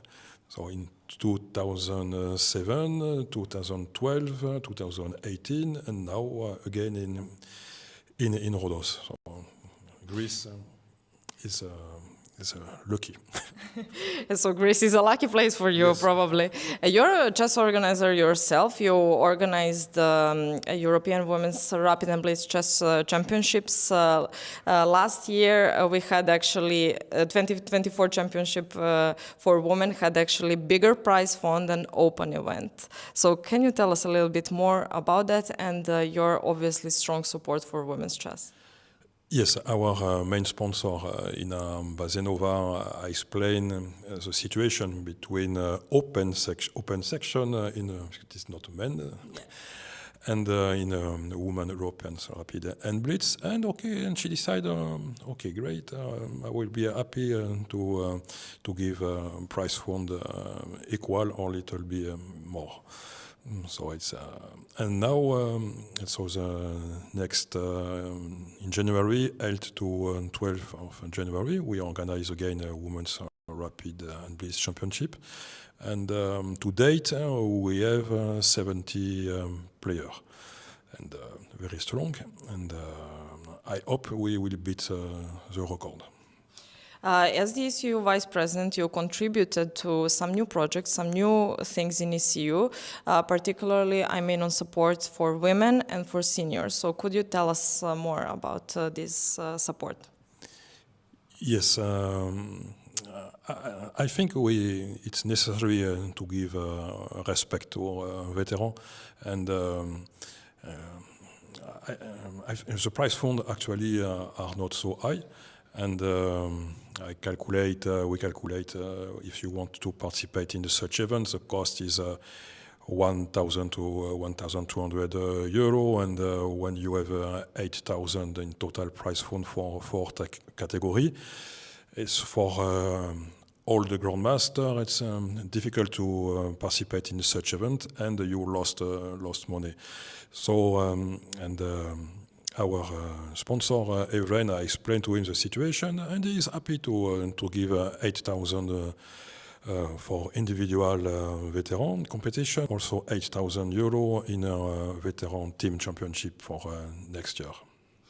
Okay, so increasing prize funds, increasing support actually, yes, for supporting players to come to different events. This will definitely raise numbers in our events, in ECU events. And we can see this trend, particularly in the last couple of years, that many individual and team events have record participation. Yes. So this definitely shows good practice and proves good practice of board members, vice presidents. So I would like personally to thank you for that. Thank you for being here with me. If you want to add something for the end, maybe to send some message to our viewers. Well, I don't know. No, it's I am so happy. So. We can call them together to participate more in European chess tournaments. Yes. Okay, thank you. And Lela is back. Finally, I was about to say, finally, I'm back. I sacrificed myself so you guys can have an amazing legends here. So Arjun, Geifund, Deak, Mosesian. I forgot it. I should be back in studio today. Yes. But still, I'm Sarana, back. Yeah. Sarana before that, yeah. Lupulescu, everyone was today, and of course, world champion himself.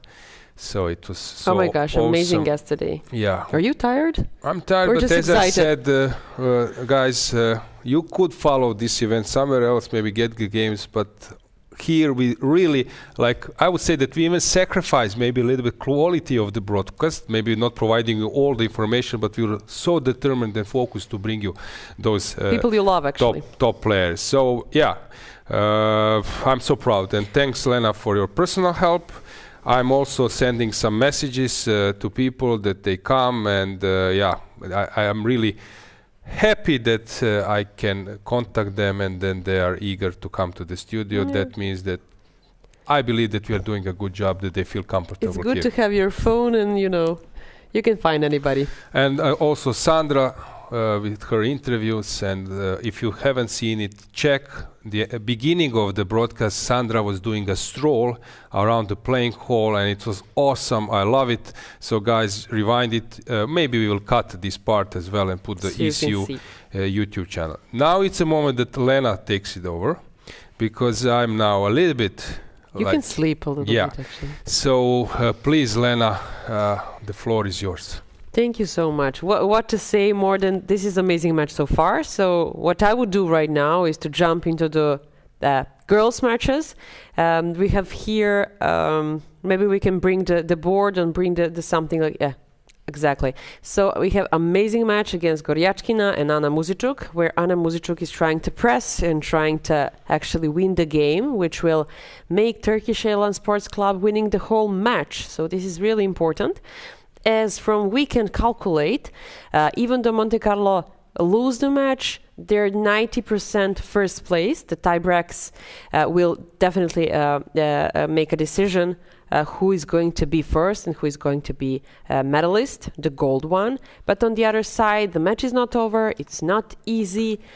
White is just a little bit better than black, and we know that Goryachkina is well known as a very, very good endgame player. So she's now thinking, having unfortunately only 1 minute on clock, and we saw her didn't find the way once. If you remember, we watched her endgame when she was really winning in that endgame, but unfortunately 1 minute wasn't enough to figure out how to end the game.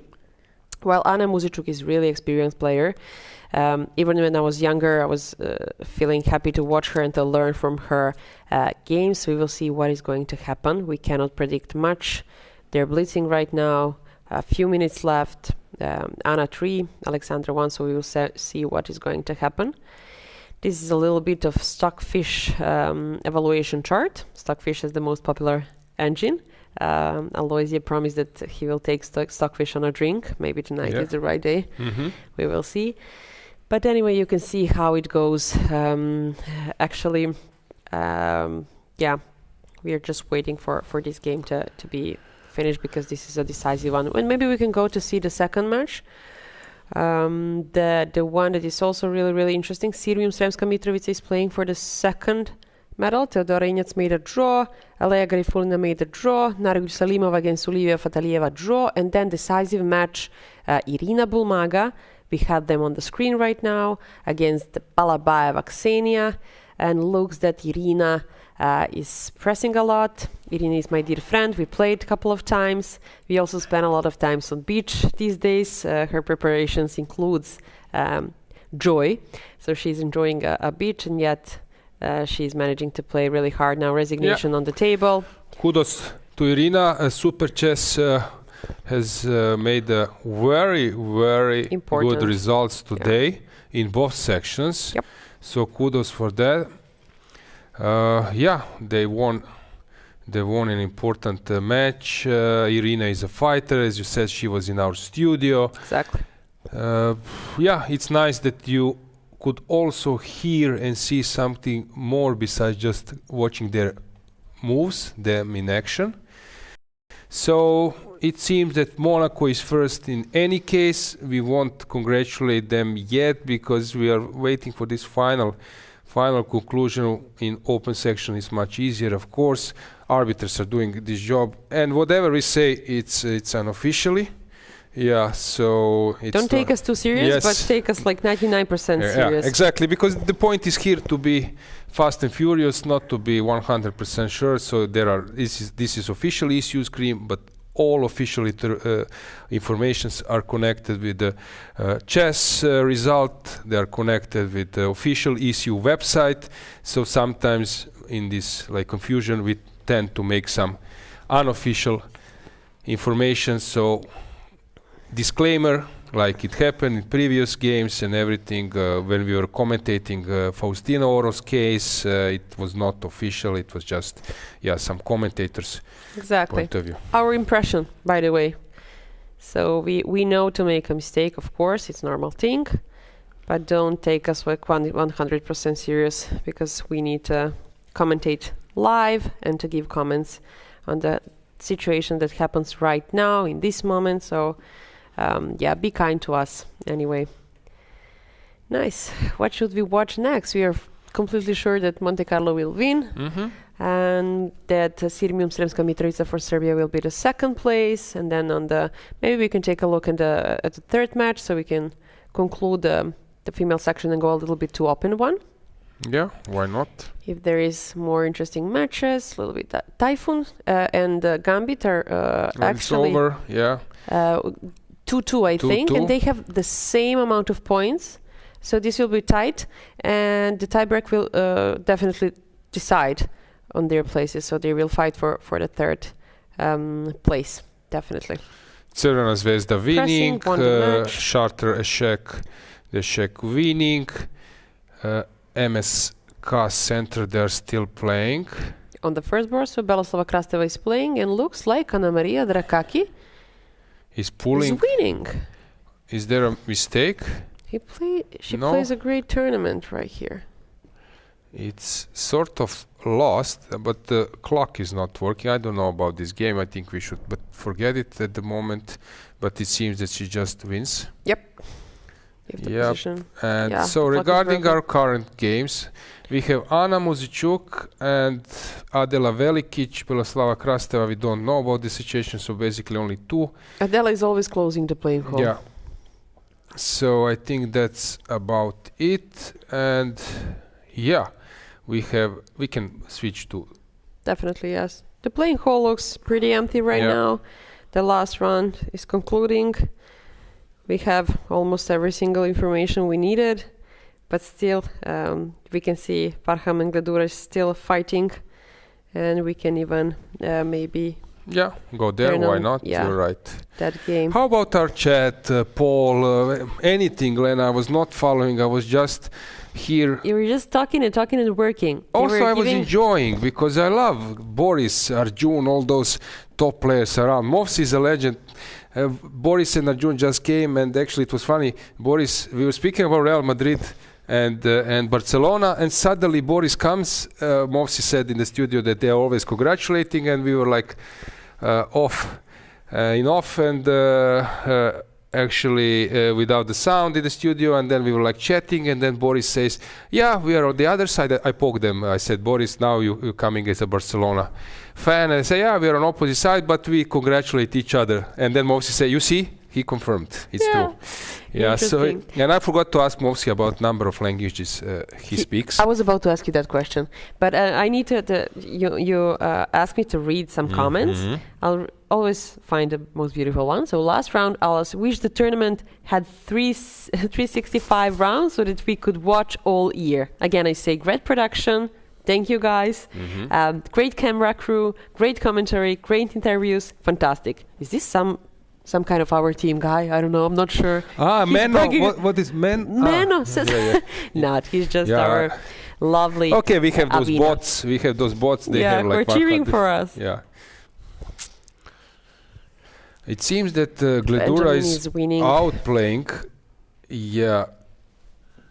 Outplaying Parham, which I think that Parham at some stage realized that now it's not it's not so big deal. Before it would be very tough, and then maybe Gledura also relax. It's all fine.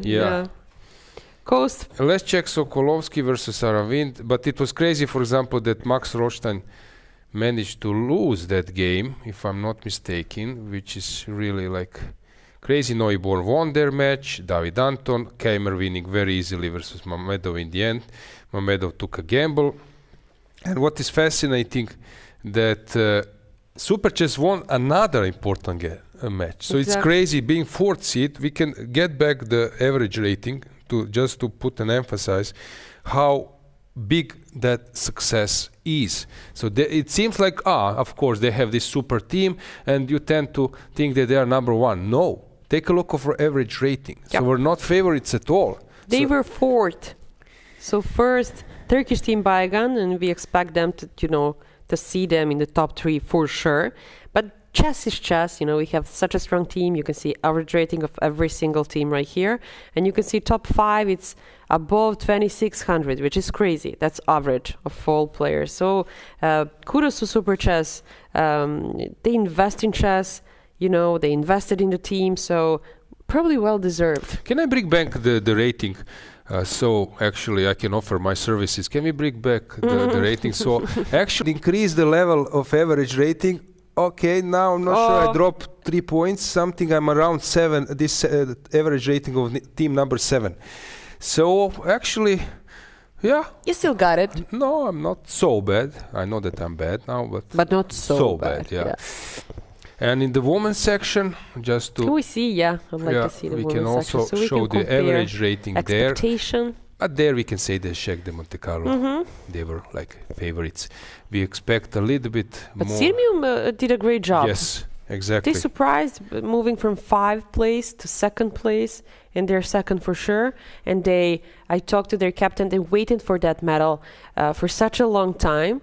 They actually prepare for this European Club Cup. Back then in Serbia League, our team won against Sirmium Sremska Mitrovica at the 1st place at the 1st round, but still now they engage a lot of great players and they managed to be 2nd in such a prestigious event. So congratulations to Sirmium Sremska Mitrovica and for their captain and for the whole team, especially for the current European chess champion Teodora Ignaz. The 3rd place would be Typhoon, probably, or Gambit, but they're similar strength and they're really strong. We expected that from them. Nice view. It's nice to compare, the in standings and then the final standings, because we all expect the 1st place from the 1st standing clubs. Nice.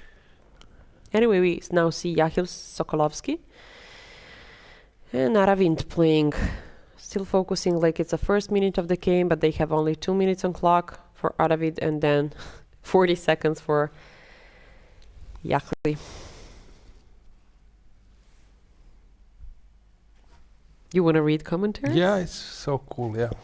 Yeah, guys, you think that Aloysia is not watching to your commentaries, but he's always taking my laptop and he's so interested in reading these comments. No, so don't think he's avoiding us and ignoring you guys. He does a lot of job here. He has a lot of GMs here. Yeah, so I spotted, for example, that sometimes I got engaged in some talking regarding my experience, and then some of the people who don't like this show some games. Critics are also normal. Of course. As I said, I'm here, trying to engage more people. So if I was actually raising some topic which is not your cup of tea, as I said, I apologize, but I'm always interested to read some feedback and to hear and find out what people would love to see for future. But I believe that most of you had some nice time with so many guests. As a chess fan, myself, I would for sure enjoy it.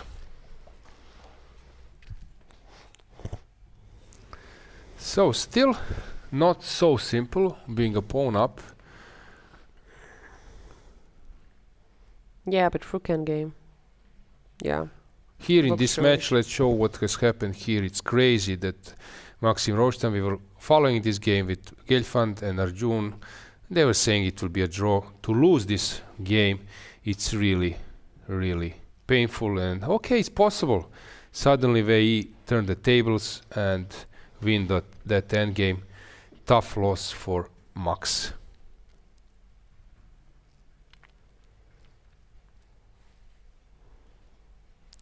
We will have an interview. I don't know if we have already an interview ready. I think we do. Yeah, I think we do. It's maybe right moment to hear what does the I would say, main brain of this operation, Super Chess operation, European Club Cup title, main behind the concept, main behind choosing players. My dear friend, but I want to sound biased, I want to emphasize his expertise. He's best trainer in the world. I really believe in this. It's of course not in terms of second, just offering some analysis. There are maybe better players, second trainers. Of course, Boris Gelfand, for example, for sure is a great trainer. But in terms of strategy, in terms of motivating players, like some football captain, he knows how to bring his team to a very like top. Mourinho. Yes. So let's see how Jose Mourinho in a chess doing. way. Is he happy? Guys, my special guest, Ivan Sokolov, captain of Super Chess team.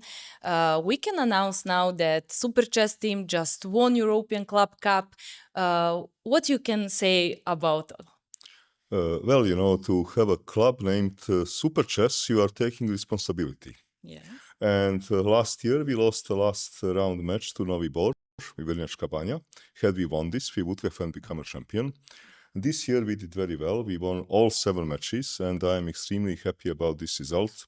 This is my 5th time winning Champions League, 4 times with the Chess Club Bosna in the past, and now with the Super Chess. So I'm extremely happy about this and very grateful to my players for great performance.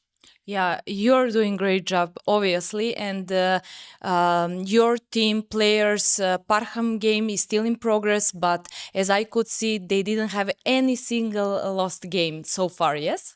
I really hope that Parham will somehow miraculously save this very difficult ending, because then indeed we would have a situation not to have a single loss out of all 7 rounds, and this would be something very special. What do you think that is the secret behind this success of winning European Chess Club Cup this year? Well, we had an extremely well-composed team. We had absolutely fantastic team spirit. We had excellent performance of Gukesh, who was a true team leader. And all these ingredients combined made some fantastic mosaic that, well, this winning this championship is the result of. Yeah, your team and with you leading this team in a perfect way, gold medal. Thank you very much for this interview. And yeah, tournament is over. Congratulations one more time. My pleasure, Sandra. Thank you.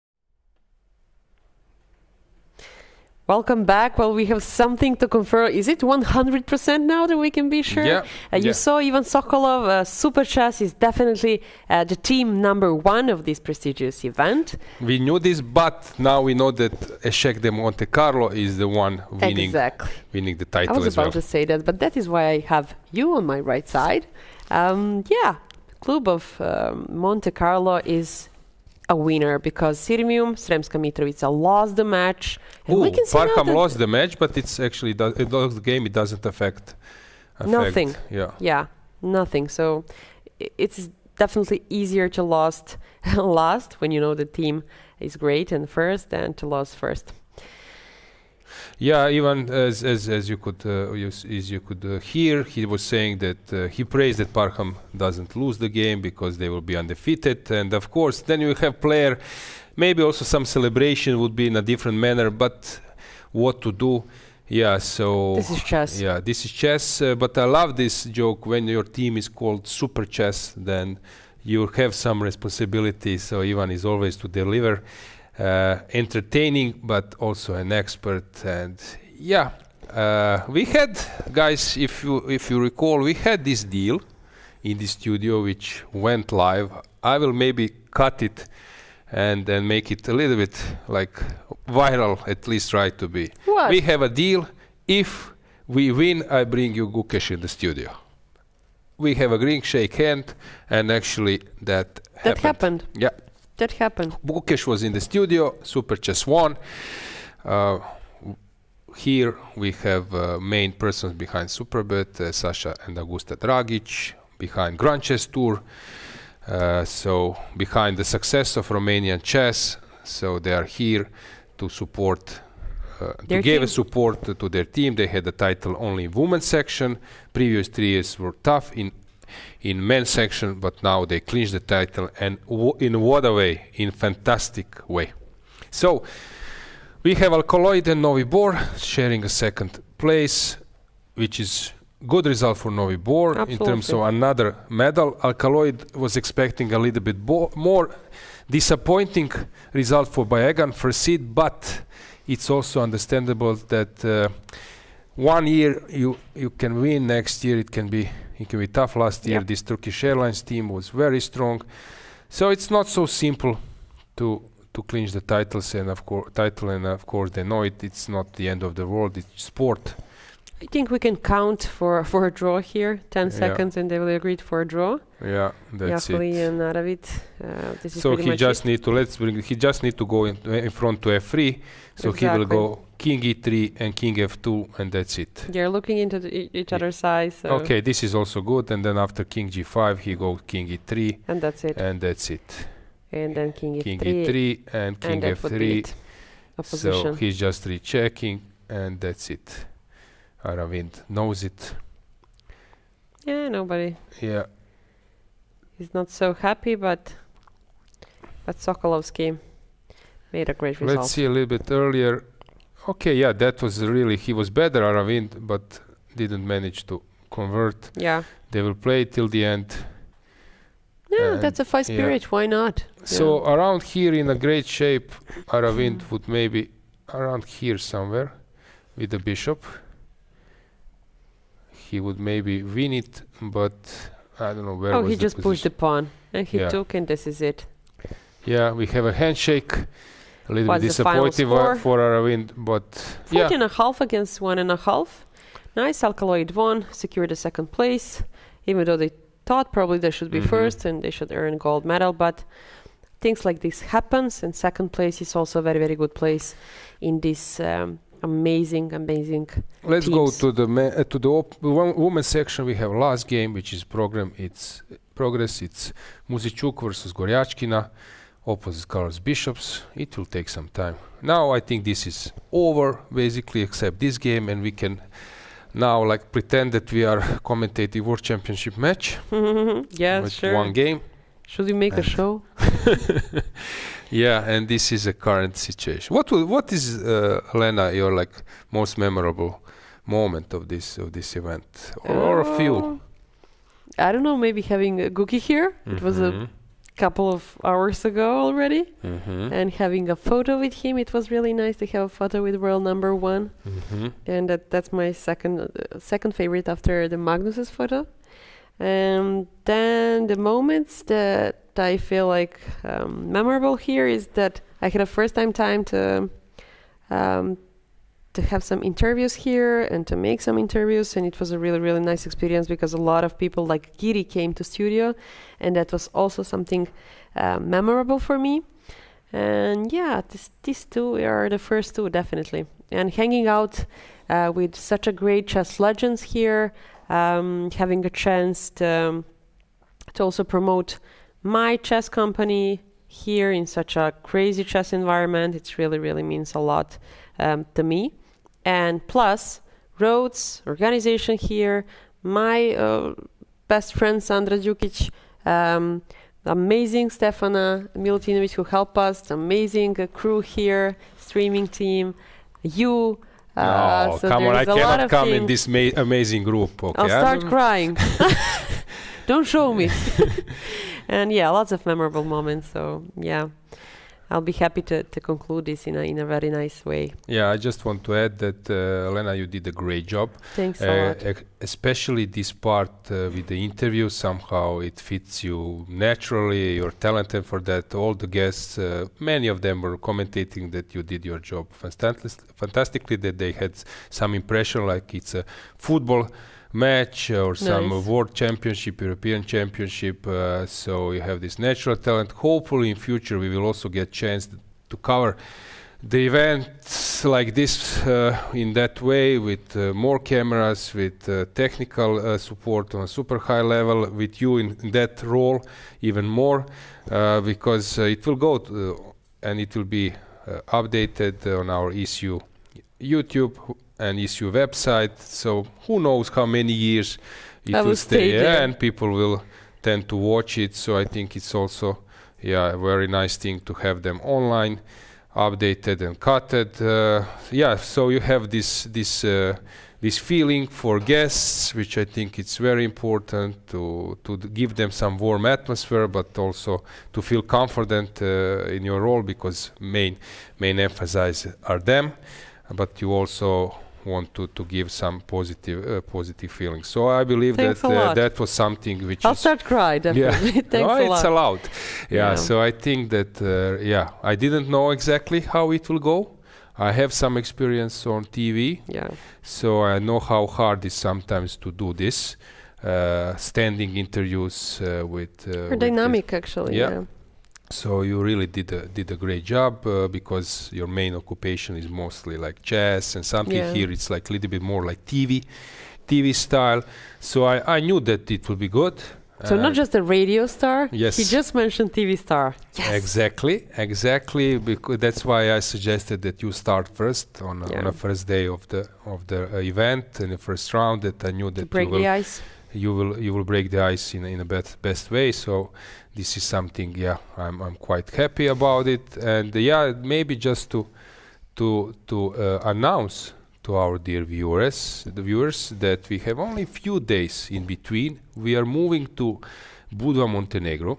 There is a huge tournament, European Youth Championship, under 8 till under 18, with like 1,000 players. Montenegrin Chess Federation, with the president Jovan Milovic, they are preparing everything, and I think it's all set up.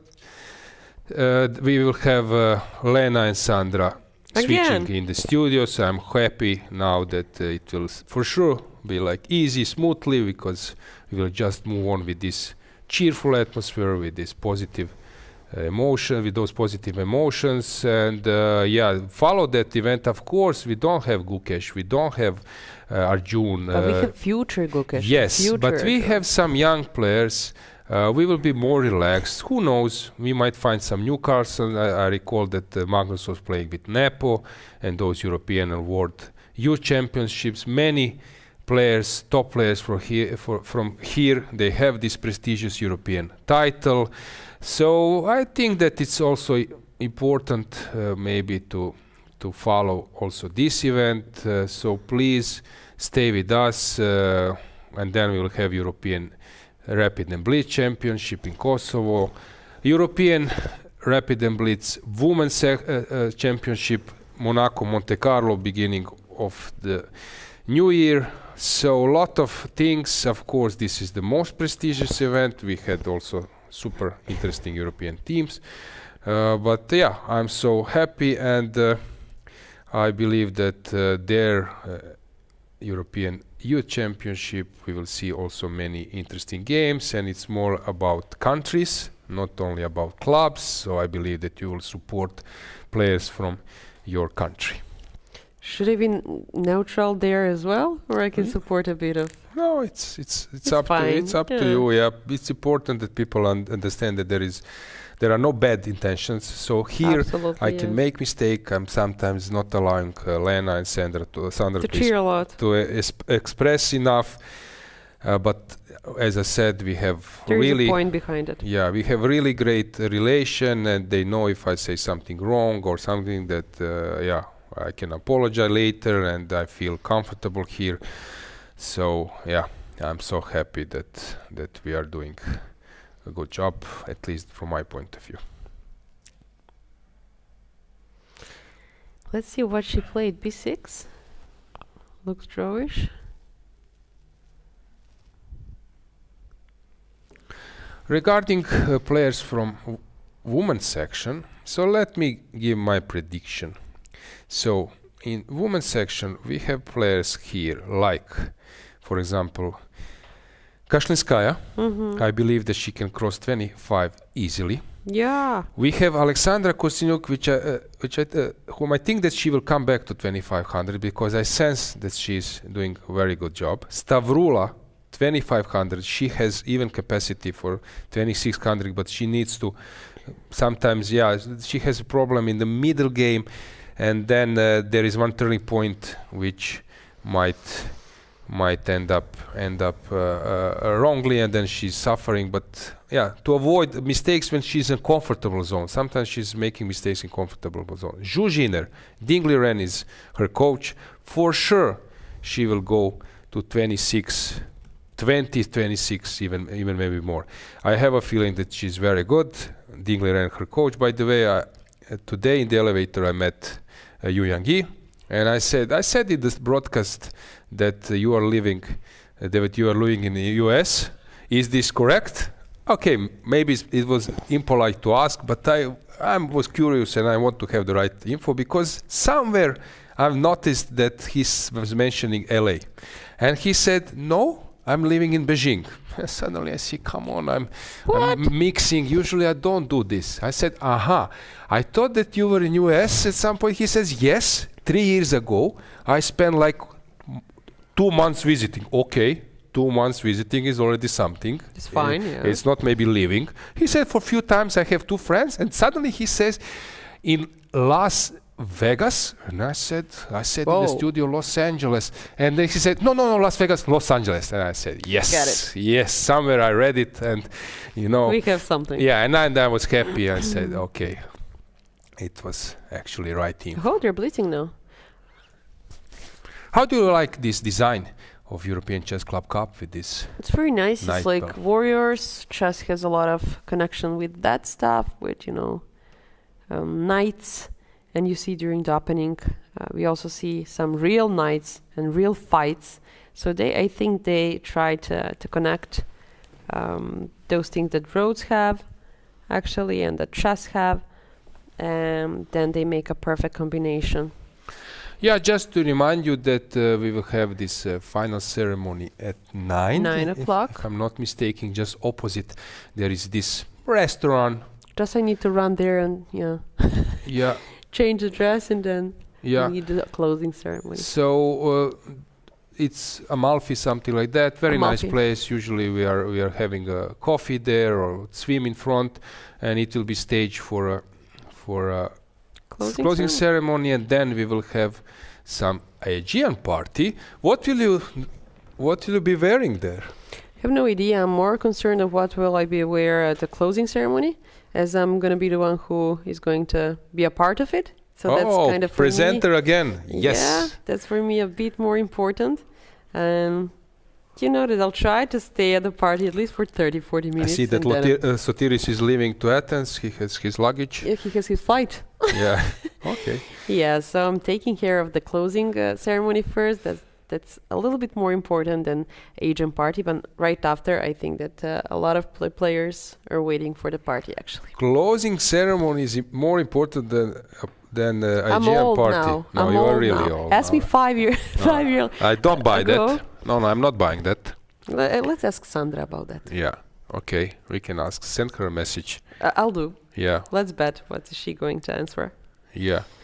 So rook and a bishop. What very do you think? important. Are you going to play forever? Okay. What will we do? I will once again put an emphasis. There was a game. Tell the story. Maybe some viewers were not following before. So there was a game between Caruana and Svidler. Penultimate round of candidates in Khanty-Mansiysk. I cannot recall the year, but maybe I would at some stage. And now I hear some strange sound in my ears. You're fine? I'm fine. Okay, probably the sound is good. I don't know from our. Okay, so Caruana was having rook and a bishop versus a rook, and he ended up in a winning position, but it was on the side. It was not like this one. Vertical, it was horizontal, and he misplayed it, and then it was drawn. He needed to win last game with black pieces versus Karyakin, which was not easy. He played Rouser and he got crashed.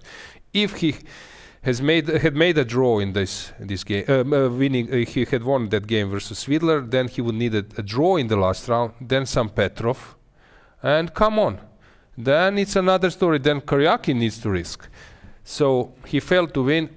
Then lost this last round game. Karyakin went to World Championship match versus Magnus, and Fabi needed to wait for 2 more years. So just once again to show the winning concept, I will show you the main position.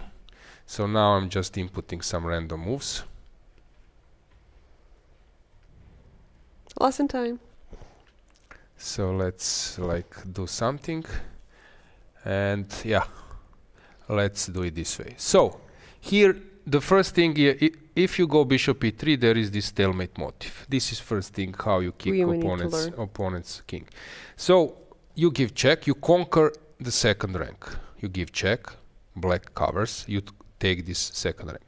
Now black needs to move her rook. I will just show the main line because this loses. I think this is the way how it loses. I won't show now the other moves, but let's just stay with the main line. Actually, I was showing this at the last European Club Cup in a bar where Jan Smet was there, and then I show how to win. And he said, "Can you show me once again?" Yeah, just yeah. remind. And then YKZ tournament, Tata Steel, I think, who was having this position?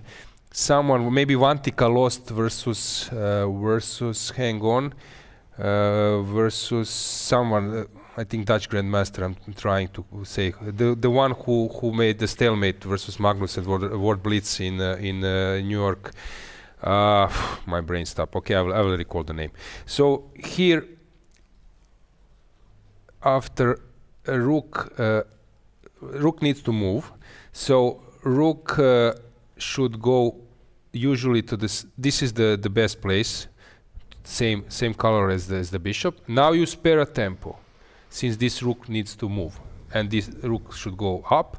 Now what Fabi missed and what he forgot, you need to work on the shorter side. So this is something people tend to forget. So he now started to play something like bishop f6 and so on. So you cannot win on the longer side for your rook. So this is longer side for the rook, and this is shorter side. So this is a first. So I have like first system. You conquer the. So I was writing this to my students. First, stalemate.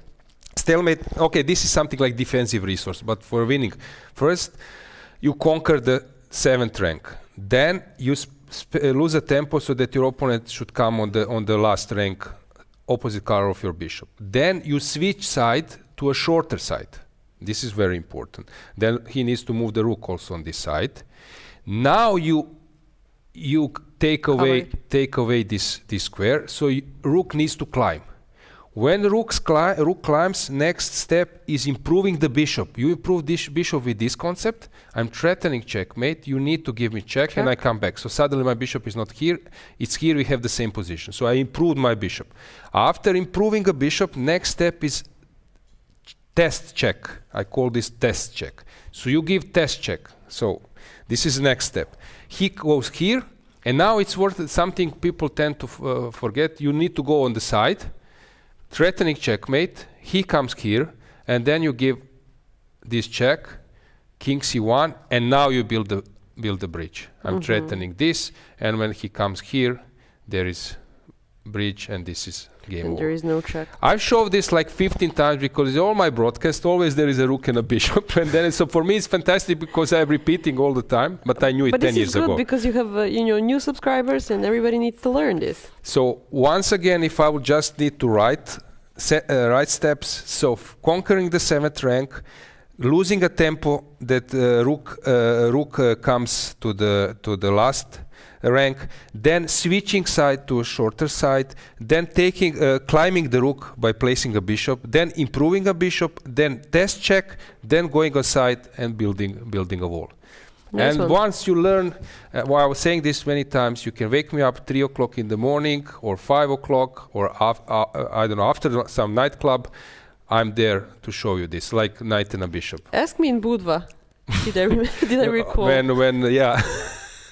Yeah, we will test Lena because usually they don't tend to listen me, but maybe this actually was. Because a couple of times you showed me, so yeah. Ask me in Budva.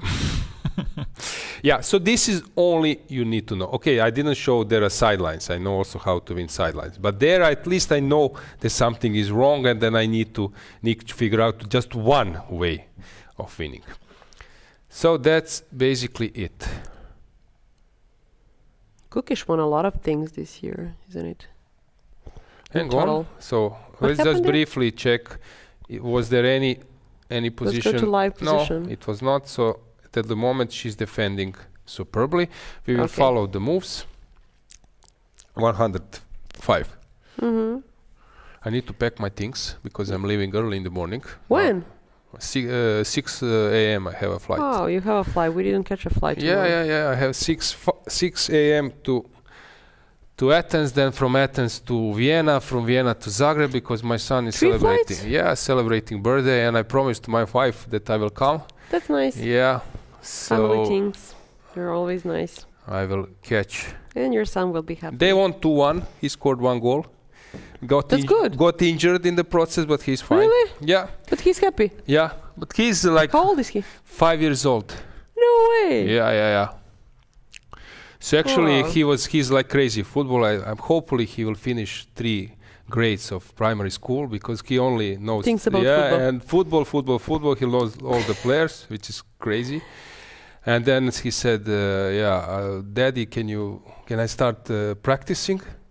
And I said, come on, you don't have 5 years. You're 4 years old. And I took him to the court and he started. And they started to play. He's playing like against 1 year elders, and I'm not watching. I don't want to be crazy parent, Actually, I've seen many in chess worlds and in other sports, and I said I don't want to be that kind.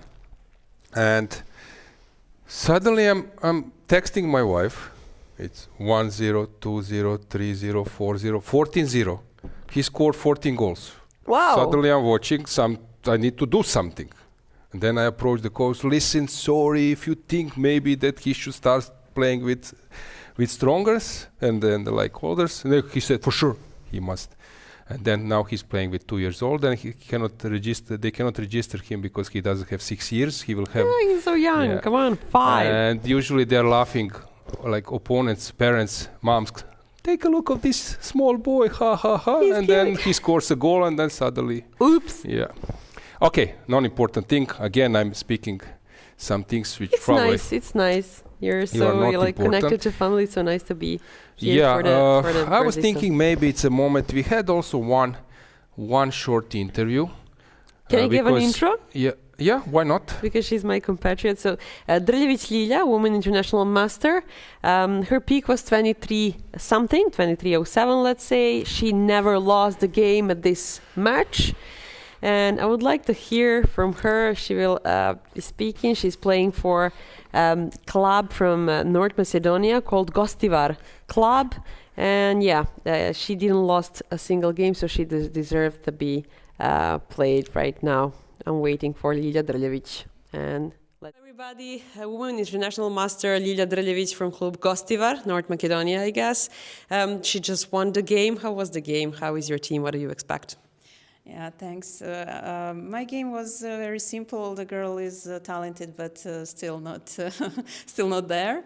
So I think we won the match already, which is surprising because normally I'm the one who closes the hall and not the arbiters.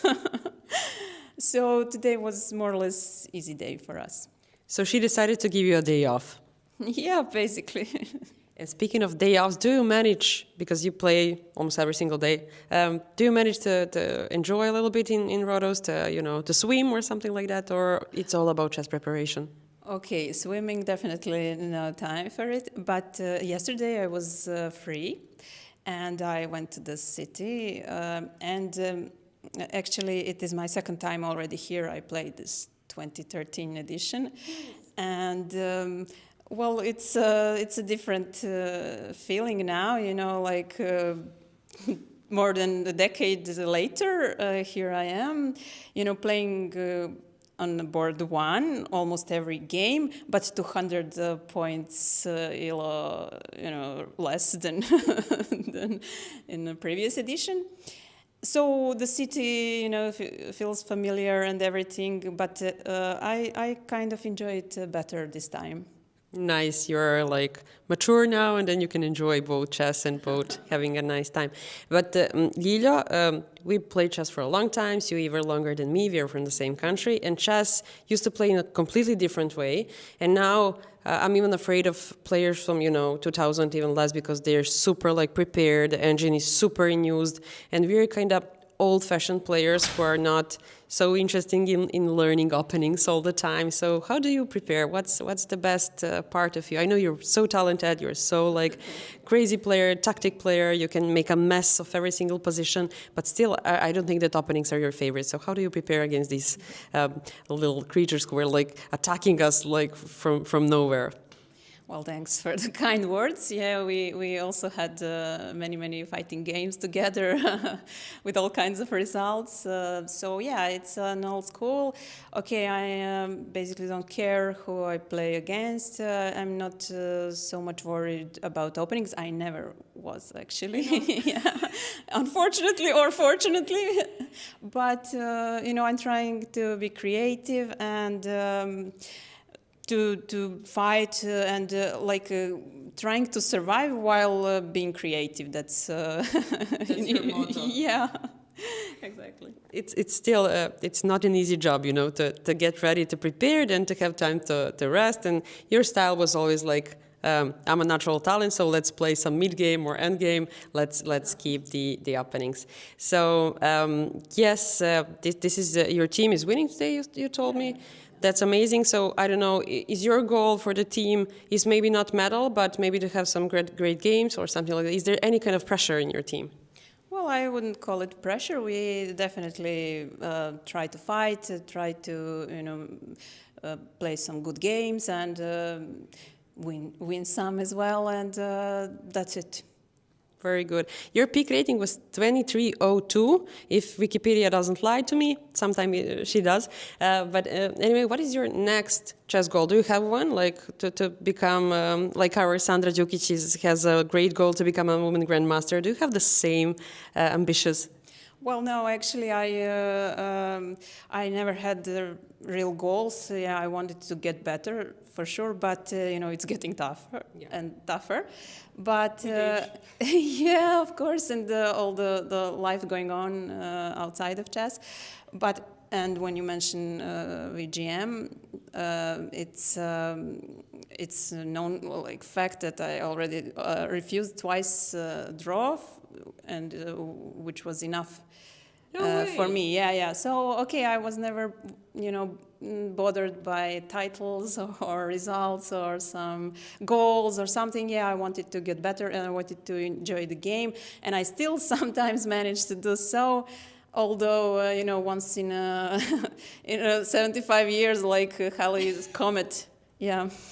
Wow. So I think the message is to enjoy the chess. Don't be bothered like I am with rating or title. Just play and enjoy and go step by step. Don't even think about what are you, become in a later stage. Just enjoy chess step by step. Thank you, Yuliia, so much for this conversation.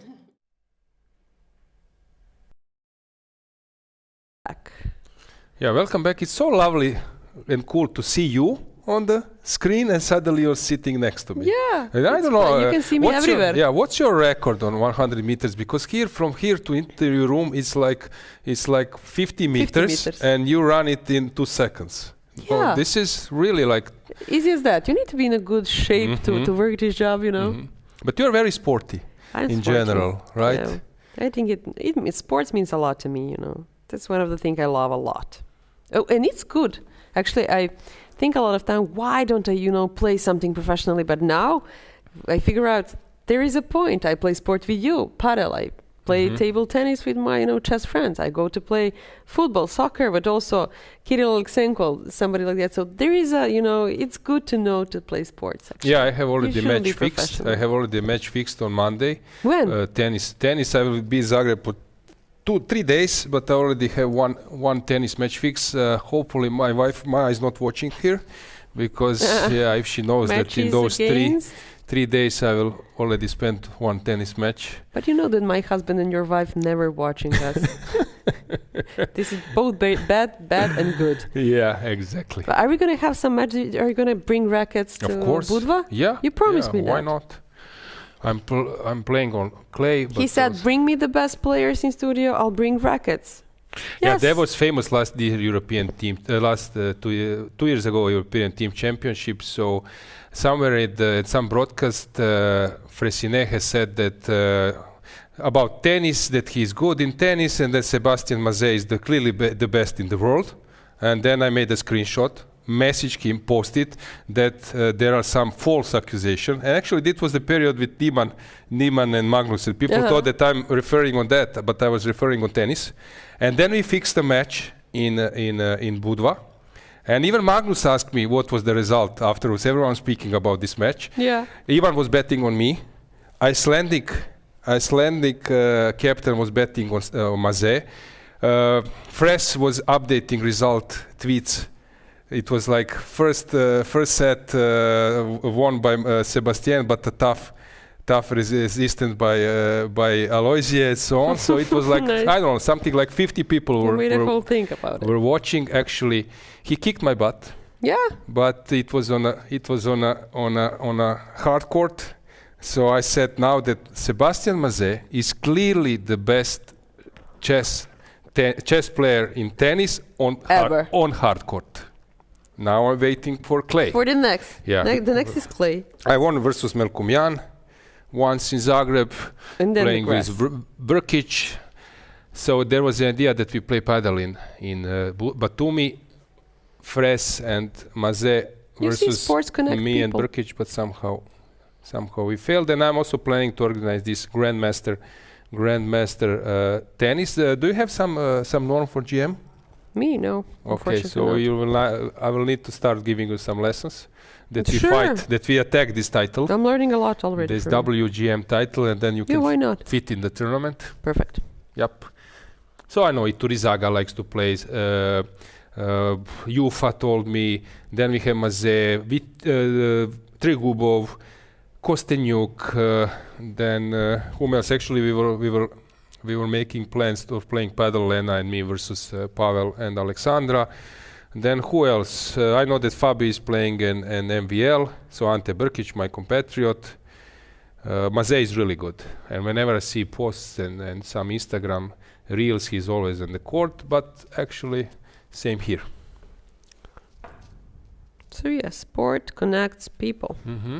Okay, in Balkans they say something else like Rakia connects people, but yes, we will see this is tonight. something, yeah, we will avoid promoting here. Like that famous story with Mihail Tal was asked that there was like big alcoholism in Russia, and then they should organize some chess match, like chess against chess team against vodka or something like that. And then he said that he will play first board for vodka's team. Yeah, that he preferred to stay in that team. Okay, so this is the position which is drawn. And yeah, it's of course a little bit tough to play, but let's count the moves. So it was on move 94 and now it's 117. 94. Okay, so 20 something to go, 20, right? 20 something to go. Let's There see, was let's this famous, I calculate. think it was Nakamura, right? Who claimed the draw one move away from the checkmate. Someone, I think, claimed there was a tournament where someone claimed the draw one move away from the checkmate. Here I also 27 more like moves. to point out that we had one That's a lady lot. playing, not one, maybe a few more, but Lara Schulze was playing in the open section. And I believe that I saw her yesterday at the main playing hall, which is something very nice. So Very cool. she was there in an important team, not some side team. As a player, how from 1 to 10, how much annoys you that you are playing a game and suddenly people start moving away clocks and everything because it's the last round that you are still there and suddenly you see all those sounds? Yeah, from a player perspective, 11, but from an arbiter's perspective, 1. Because as an arbiter, you know, you need to fix the things, to go pack your stuff, to fly a flight, like you have a flight in the morning. So you're like, let's, you know, clear it up and one table stays. But from the player perspective, I feel like they're pushing me away, you know.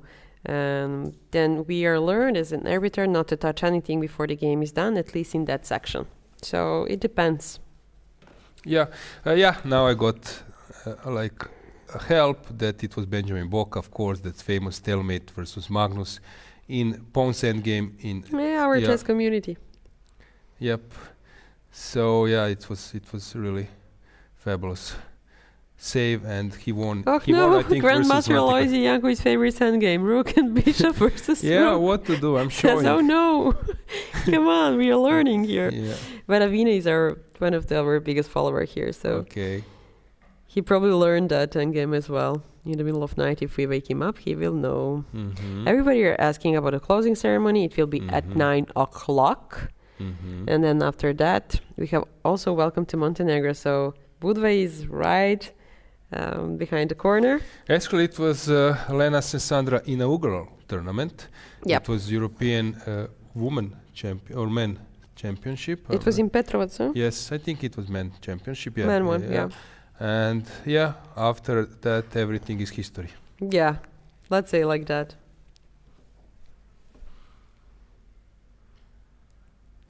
Best combination in 2025, Magnus, Fabi, Vincent, Anish, Prague. What do you think about that? You remember when we talked about best combination of I remember players? this a lot. Yeah, that was funny fabulous. Situation. Fabulous story, yeah. Fabulous. But this one is really like the roster is amazing. Magnus first, board, Fabi, but I'm missing Guki here maybe. Yeah, Maybe. of course. But who No, knows? but these Very days, strong players. what do you think? I have a feeling, because I'm now like meeting a lot of people because of that chess.com, and maybe then people see some videos and you're getting some info about tournaments. I have a feeling that everyone now knows Nakamura, everyone knows Gukesh, beside Carson. They know, for example, Firouzja many. They know, I know, like some streamers. That's something where now I'm a little bit surprised, but yeah, of course, to mention Naroditsky once again, this tournament will be sort of in memory, memory for him, and I'm happy that in the end tournament was so interesting and with so many guests. So I think that it was some kind of tribute also to for Danya. Maybe whole played for him the whole tournament. So it was in his spirit as well. But yeah, people know now Gotham Chess, Bota Sisters, Crumling, and lot of people. So I have a feeling that people are quite popular basically in Croatia. Yeah, since I have a chess on TV. Agadmator as well. Yeah, Agadmator, of course, the best in terms of popularity. Yeah. But in terms when I'm walking on the street, once I was walking the street, I was a jail walker, and and suddenly I see policemen coming. And I know, now I need to pay some fine because I'm not walking on a crossroad at the pedestrian way, and suddenly he comes. I'm playing some policeman championship. No what way. do you think? Is Sicilian appropriate opening for me, Grandmaster Jakovic? You were preparing money. So it's quite common. Yeah, these days that people tend to see, and if you are like a Grandmaster, of course, people know MVL in France, Etienne, Fraisse. So I believe that chess players, grandmasters now are quite popular. I was driving with Vichy in Chennai Olympiad. We were, as I was mentioning a few times, we were going from hotel to the playing venue. It's like 1 hour drive. And he had 50 degrees. He had this special car, and when we were approaching the venue, and usually like policemen were like letting go those like players' cars and so on. But here, the people were like doing this automatically until they spotted that Vichy is in the car. Yeah. I don't want to sound like super great. It was not about me. It was about yeah, Vichy. it was about him. And when he goes out, and when like thousands of people go after him, making some selfies, making photos, and I like the way how Vichy said, sometimes I have a feeling that I'm not spending enough time for people who are real chess fans. Yeah. Comparing to maybe someone who only want to have a selfie. But as I said, I was so proud and so happy. It was like a Rolling Stones, like a Cristiano Ronaldo. So people then tend to chase him. He starts giving some signatures, selfies, and so on.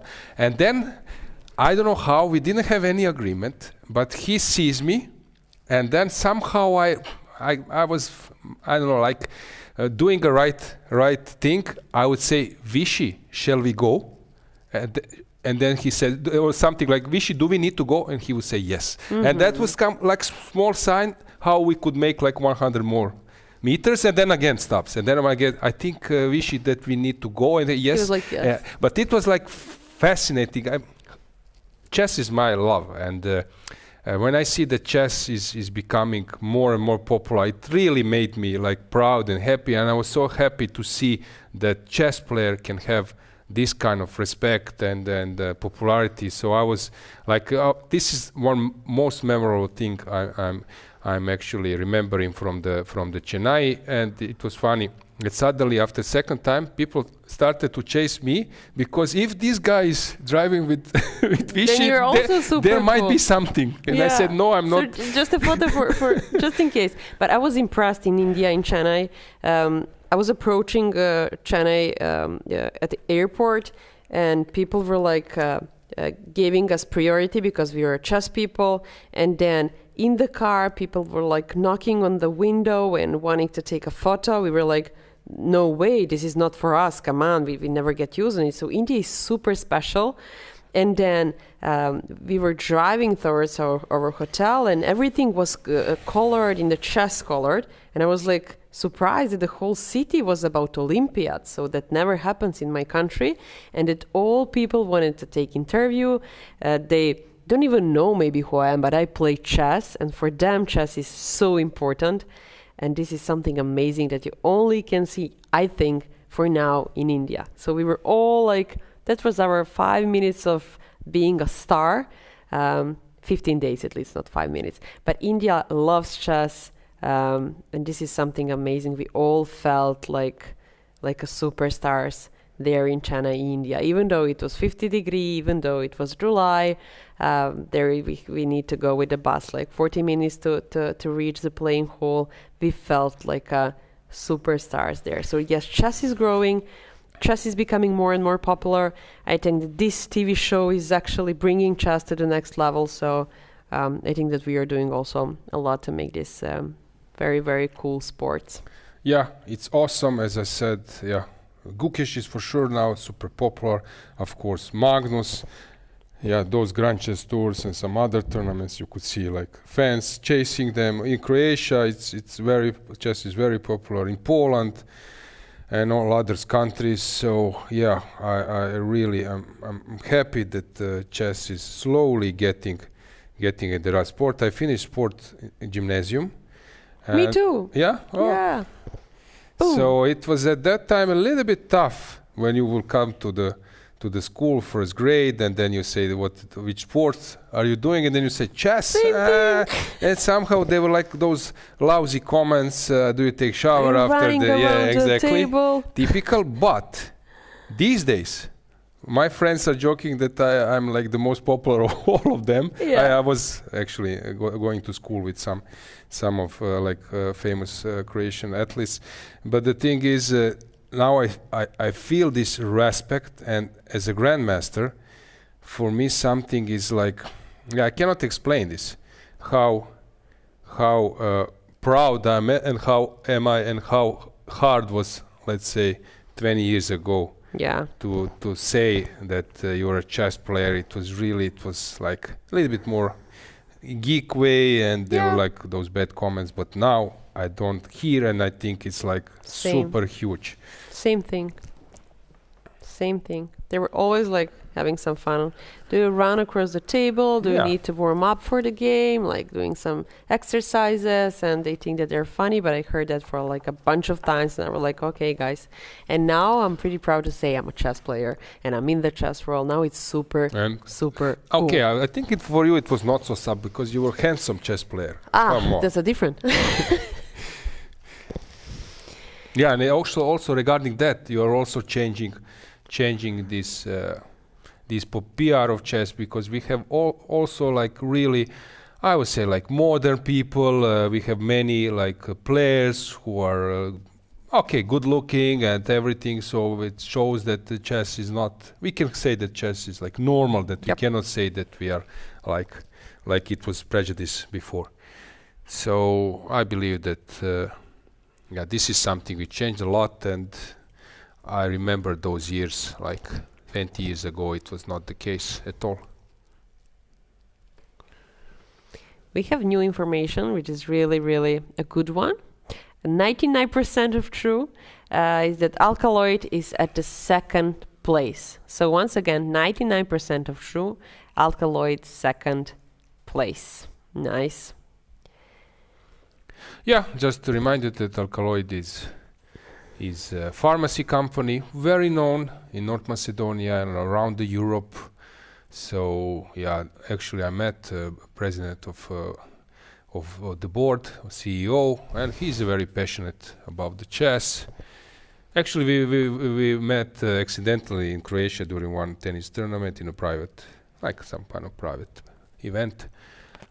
So it's interesting when now I connect always chess and this team. I immediately recall chatting with him and nice. His passion or like support for chess, of course, Super Chess or Superbet, Romanian company behind Grand Chess Tour, behind Romanian Chess Federation sponsorship. Garry Kasparov is the main force behind Grand Chess Tour. Here we have Sasha Dragic and Augusta Dragic. They are really passionate about chess, so this is something we need. Typhoon woman third place company from Slovenia. They have something with agriculture. 2 years ago in Albania, there was their owner of the company, also my colleagues Pavasovic Duško and Luka Lenic, together with Darja Kapš.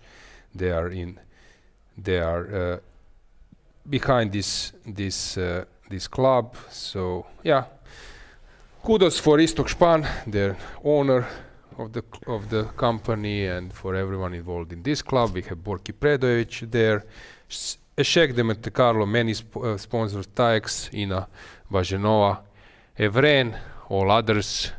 So yeah, these are the clubs. Also we have Novi Bor, Roman, their sponsor, Prague Chess Festival, and this is also with Sremska Mitrovica, Lazic, Dragan, he's here. Yep.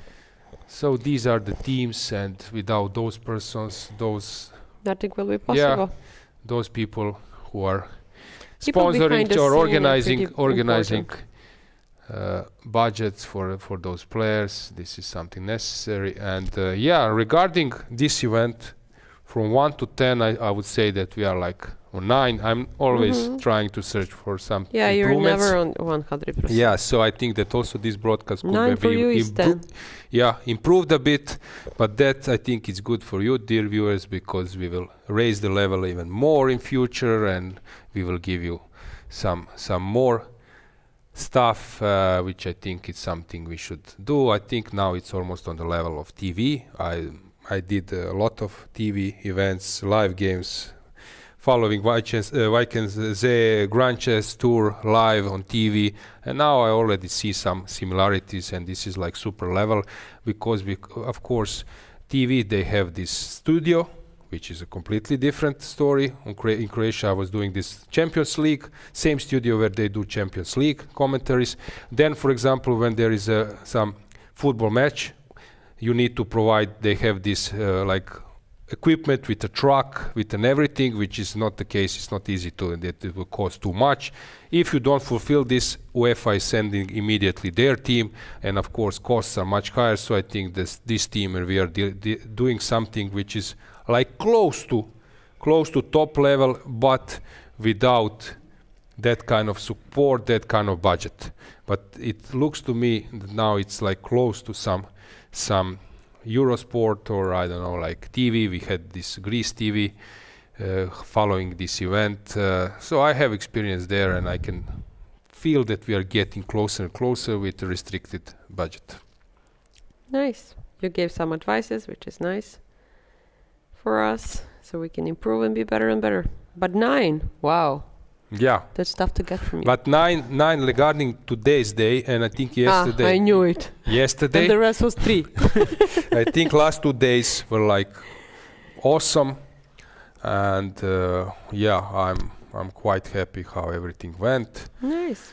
So, yeah, this is something. Those last 2 days is something as our benchmark for future stuff. Let's check the moves. I want to calculate something. Nice. 136. Maybe 10 more. 10 more, I think. 136. Is it 136? Yes. Unfortunately, this game. 8 more. Yeah, 8 won't take longer, and we will need to. So 8 more moves, and then Goryachkina can claim a draw.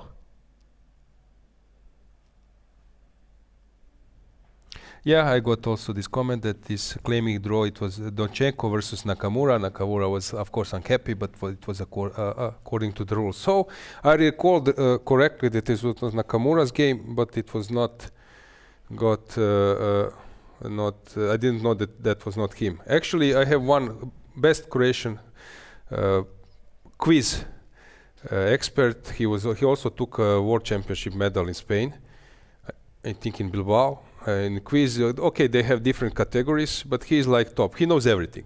He knows Juvenjun. So he doesn't play chess. Okay, he plays chess. He can play or something, but his main occupation is quiz. But he knows everything. If I ask him, can he make money of it? He lives. He's on TV. He's like they call this. I don't know how they call it. Translate chasing when he's a hunter, and they are like some people. Oh, he's a chase. Yeah. And he's my friend, and he knows everything. Really, it's crazy how much he's going to Uzbekistan. He learned quiz. He has fantastic memory, but he also wants to go somewhere. He spends some money to go to some country. He goes to Uzbekistan or Kazakhstan, and then to learn a little bit, because it's different. You're learning better when you are also going somewhere, and so on. He knows everything.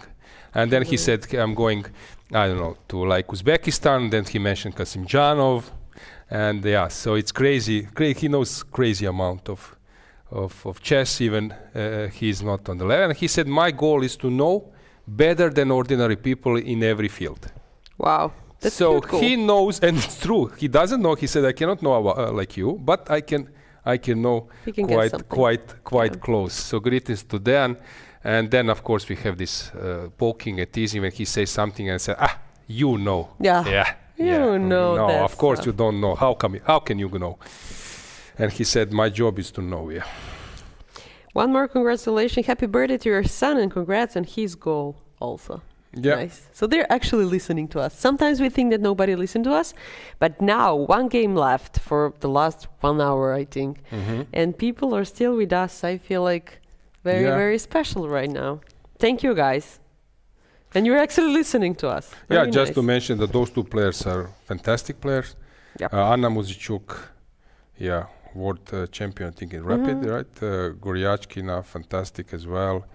Yeah, so those 4 champions, I played in Hatay World Championship when I was first in under 20 in my country, and then Goryachkina was something like 12 years old, and she played easily and being top like 10 easily. So she's really prodigy, really strong player. Yeah, Goryachkina was 26, 26, maybe 10 or Let's something play a like little that. bit more.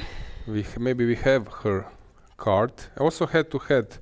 I said 26-10. Wow. I'm bad probably. I'm wrong as usual. What's the right? No, I want that you say it. Of course I saw it already. 26-11. Again close. Again. But then I start playing with Sandra. That she guess the peak, and then, no, don't play that game. We are not playing that game. Just no. She knows. She doesn't want to lose. Okay, we are approaching the 50th move. I have no idea, is Goryachkina aware of it? And we also haven't mentioned, so once again I want to mention team. So we had Sandra, of course, you, broadcast team. I'm some kind of ECU media director, probably doesn't mean much, but these days if you are working in Deloitte or I don't know, Big Four, and then they give you some that you're director of, young director of but basically you're alone. But they give you some positions. So I have the same, like ECU director. Nice. Yeah, without no one below me. And we have Stefana as a PR officer. Yep. And she's doing a great job. Then we can say that we have this broadcast team for this event with Sotiris Logothetis, with Meno as an owner and the boss, Lena Rhodes, just to say hello to him. Has he woken up again? Afternoon rest. Abel, and we have a newcomer. He's here for 7 days. Some cool guy. Yeah, but he was hidden behind the screen, so we were not mentioning him at all. So, did you remember the... Frank the Cool. Is it? Frank Cool. Freck Cool. Yeah, Freck. Very nice. Yes. Hopefully he's not freak, but he's Freck. Yeah, joke aside, we needed to also have some backstage atmosphere, team spirit. Team spirit, come out there eating popcorns. Yes. Like they're watching a movie here. Yeah, and also it's important to mention that we had DGT transmissions, because without them we would comment nothing. So Cleon and Dimitris. Yes. So yeah, also we can be happy with their amount of work. These days it was common. You know, you are like a DGT transmission. I recall Sotiris. He was working those tournament in Greece. You remember maybe that guy? 6 boards to cover, and then they were showing that this is super complicated. Not ask him anything. He is tired. He's making 6 boards that you see live. You know, you make moves, suddenly it's on the screen. This is fabulous, tremendous. That was fabulous. And at now the time. you have one person who is doing 100 rooms. So they were like Easily, selling us like stories that we thought that really they are important or they are doing a fabulous thing. But now you see that this is completely ridiculous. With 6 boards, maybe I could do it. But now these days it's like 100 boards. Yeah, and this is really like huge that we have. And basically, it's something which is needed. I know it's hard. When I recall how they were like setting up the playing hall, so many cables. Someone said that like it was, I don't know how many, 2 kilometers of cables. Wow. And yeah, it was here it was 160. Last year Olympiad 700 they did. Wow. So you have all the games. So if your child is playing, you can send to your friends. You see, he's live. He's playing, So which is a big deal. Before it was like success. I will go to live boards. Yeah. I'm playing One and only. Are you playing at live boards? Yes, I'm playing at live board. That means that you're top 8 boards or something. Somebody says Janko so enthusiastic today. Yeah. Yes, he's energized. Yes, exactly. Enthusiastic, but is my Is your second name? My second name. There is one William from Germany. He's following our broadcast and he has connection with Montenegro, with Jovan actually. And then I was actually saying somehow that he's a very interesting enthusiast. I mentioned in one broadcast about him, and then he said that. I don't want to be rude somehow, but that he wanted to say it's, basically wanted to say that I'm an idiot. I said, no, you're not chess idiot, come on, you're an enthusiast. Yeah, and then he's always like sending me greetings from enthusiast. Even here I've noticed in the chat, but I didn't comment. Some enthusiast. Yes, enthusiast. And when you said that Aloysia is enthusiastic, Aloysia, that can mean also that Aloysia is an idiotastic. So, greetings to William as well, and he said that he will come with the team next year. Yeah. Budva and Montenegro. So yeah, so if we are climbing from Greece to Montenegro, the next should be Croatia Club Cup, but that's not the case. We go a little bit to the east. We go to Romania, and 28 we go back to Malta. It was funny. I was with the vice president of Malta Chess Federation. He paid a visit here. French name, not Eloa or something. Hang on, I forgot. Somebody will remind you from chat. So we were on at the dinner together with us, with the team. He was there in this Greek restaurant, and I asked him which language you speak, and he said we speak all. Basically mix of all languages who conquered us. Whoa. This is how he explained. 20% of this, 20% of that. And then he meant whoever conquered us, we can so speak that Malta language. is 28. This is 51st move. by the way. Okay, let's out-zoom a bit. Or do we have some camera? Because we might see now some action. Yes, we might see some action. We'll see. Closing ceremony will be at 9? Yeah, but I'm going to be late. Come on, what time is it?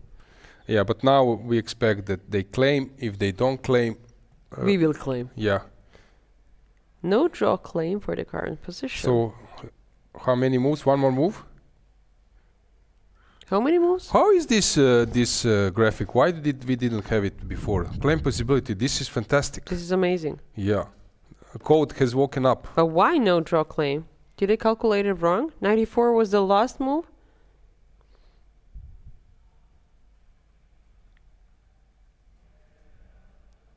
Maybe she enjoys to play. Yeah. Yeah, I'm maybe practicing. She's pretty no, sure. Maybe I'm practicing. For me, it's maybe now not important. Maybe I will have a World Championship title, big money. Let me see if I can hold. If I don't hold, then to check and to improve. So there's one important rule in the arbiter section there. 75 move. So if nobody claimed the draw, we're not going to see it here. And this is experienced Romania arbiter. We're not going to sit here forever. He should intervene and claim the draw. Sotiris want to say something. You want to say something, Sotiris? Ah, no, okay, you fine. Because I thought that you want to say something. Okay. No, he didn't. Okay, but it would be cool to hear what he wanted to say. To see you here. No, they still will play a couple of games, couple of moves actually. But it seems like Anna is not pushing that king. I don't know what to do now. Now it's quite boring time. Yeah. You always find a way what to do. I'm not afraid for you.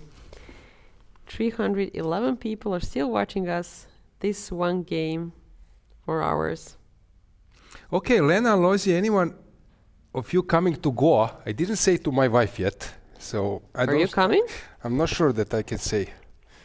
But please say. It seems so. She's asking me all the time.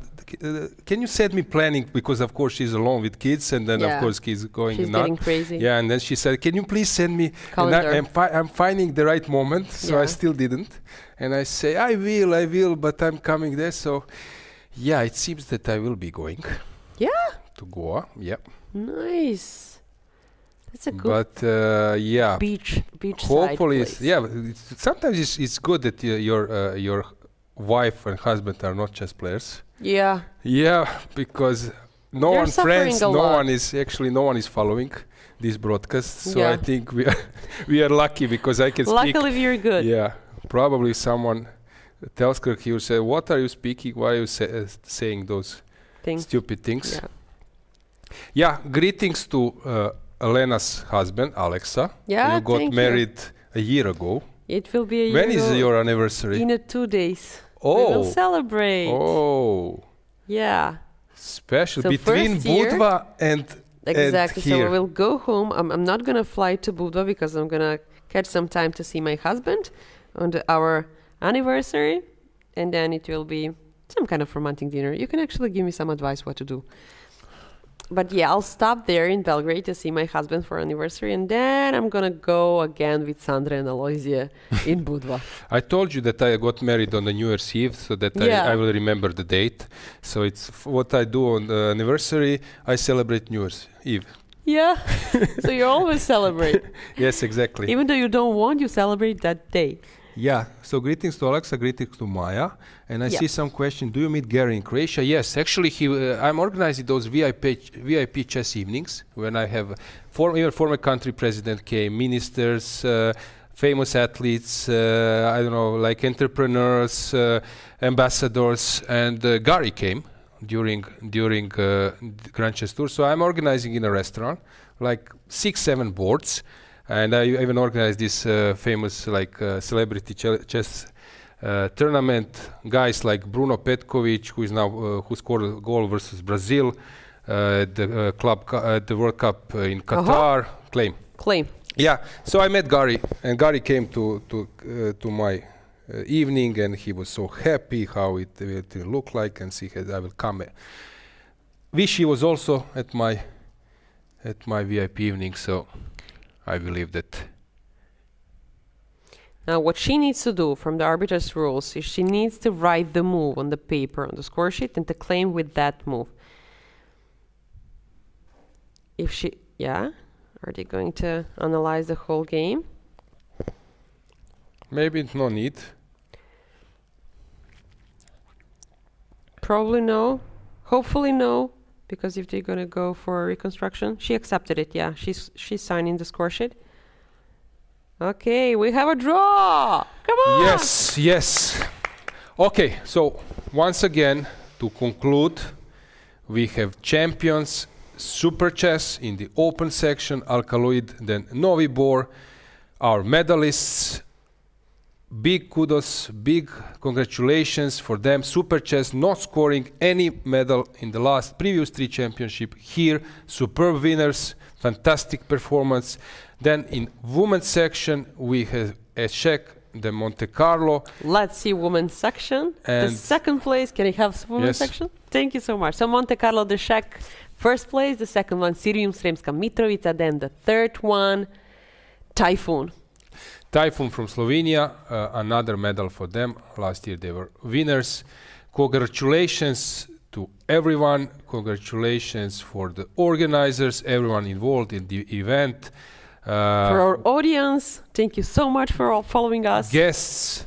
And once again, subscribe to the ECU YouTube channel. Follow our events. We will also have some more events coming. I'm so happy how the things went. I'm a little bit sad that it's over, but once again, congratulations and thanks to everyone, and especially to you, Lena. I believe that, people were so happy to see you and Sandra in the studio. Thanks a lot, and big thanks from my side. I enjoyed this event. I'm a bit sad, but see you soon in Budva. Please follow us. We will watch a lot of future chess GMs. See you soon, guys.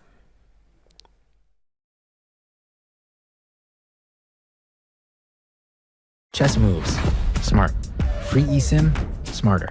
At Global Cell, we believe in empowering connection on and off the chessboard. That's why we've partnered with the European Chess Union to bring you a gift as strategic as the game itself. A free eSIM with 100 megabytes of data. Staying connected has never been this simple. Just scan the QR code, install your eSIM, and enjoy seamless global connectivity. Global Cell supports over 190 countries. Global Cell and the European Chess Union, a checkmate for connectivity.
This is a chess.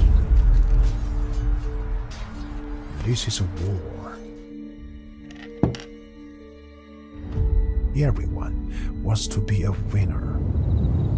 But the path to victory is lonely. SenseRobot, the smartest, most advanced AI chess robot. It turns chess into an exciting game of progression. Mastering 25 levels will transform you from a beginner to a grandmaster. Not into level ups, challenge the AI instead.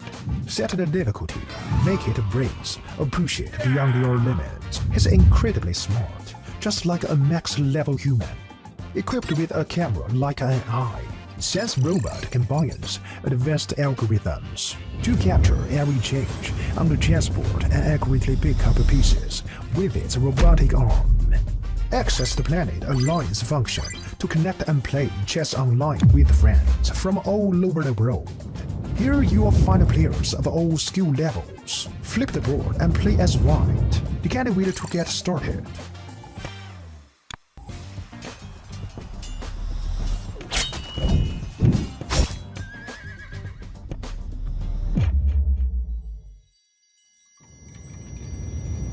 New to chess? We've got a better way. SenseRobot offers a variety of learning methods to help you improve. As you can see, SenseRobot provides various learning modules, including chess courses, AI practice, class game review, and off-book play. You'll level up your skills in no time. Let's start the endgame practice, featuring 145 carefully selected classic endgames.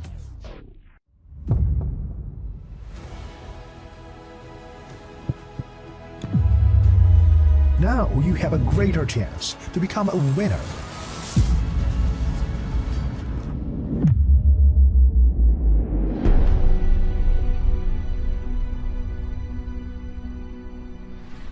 This is SenseRobot. Today, chess all in AI.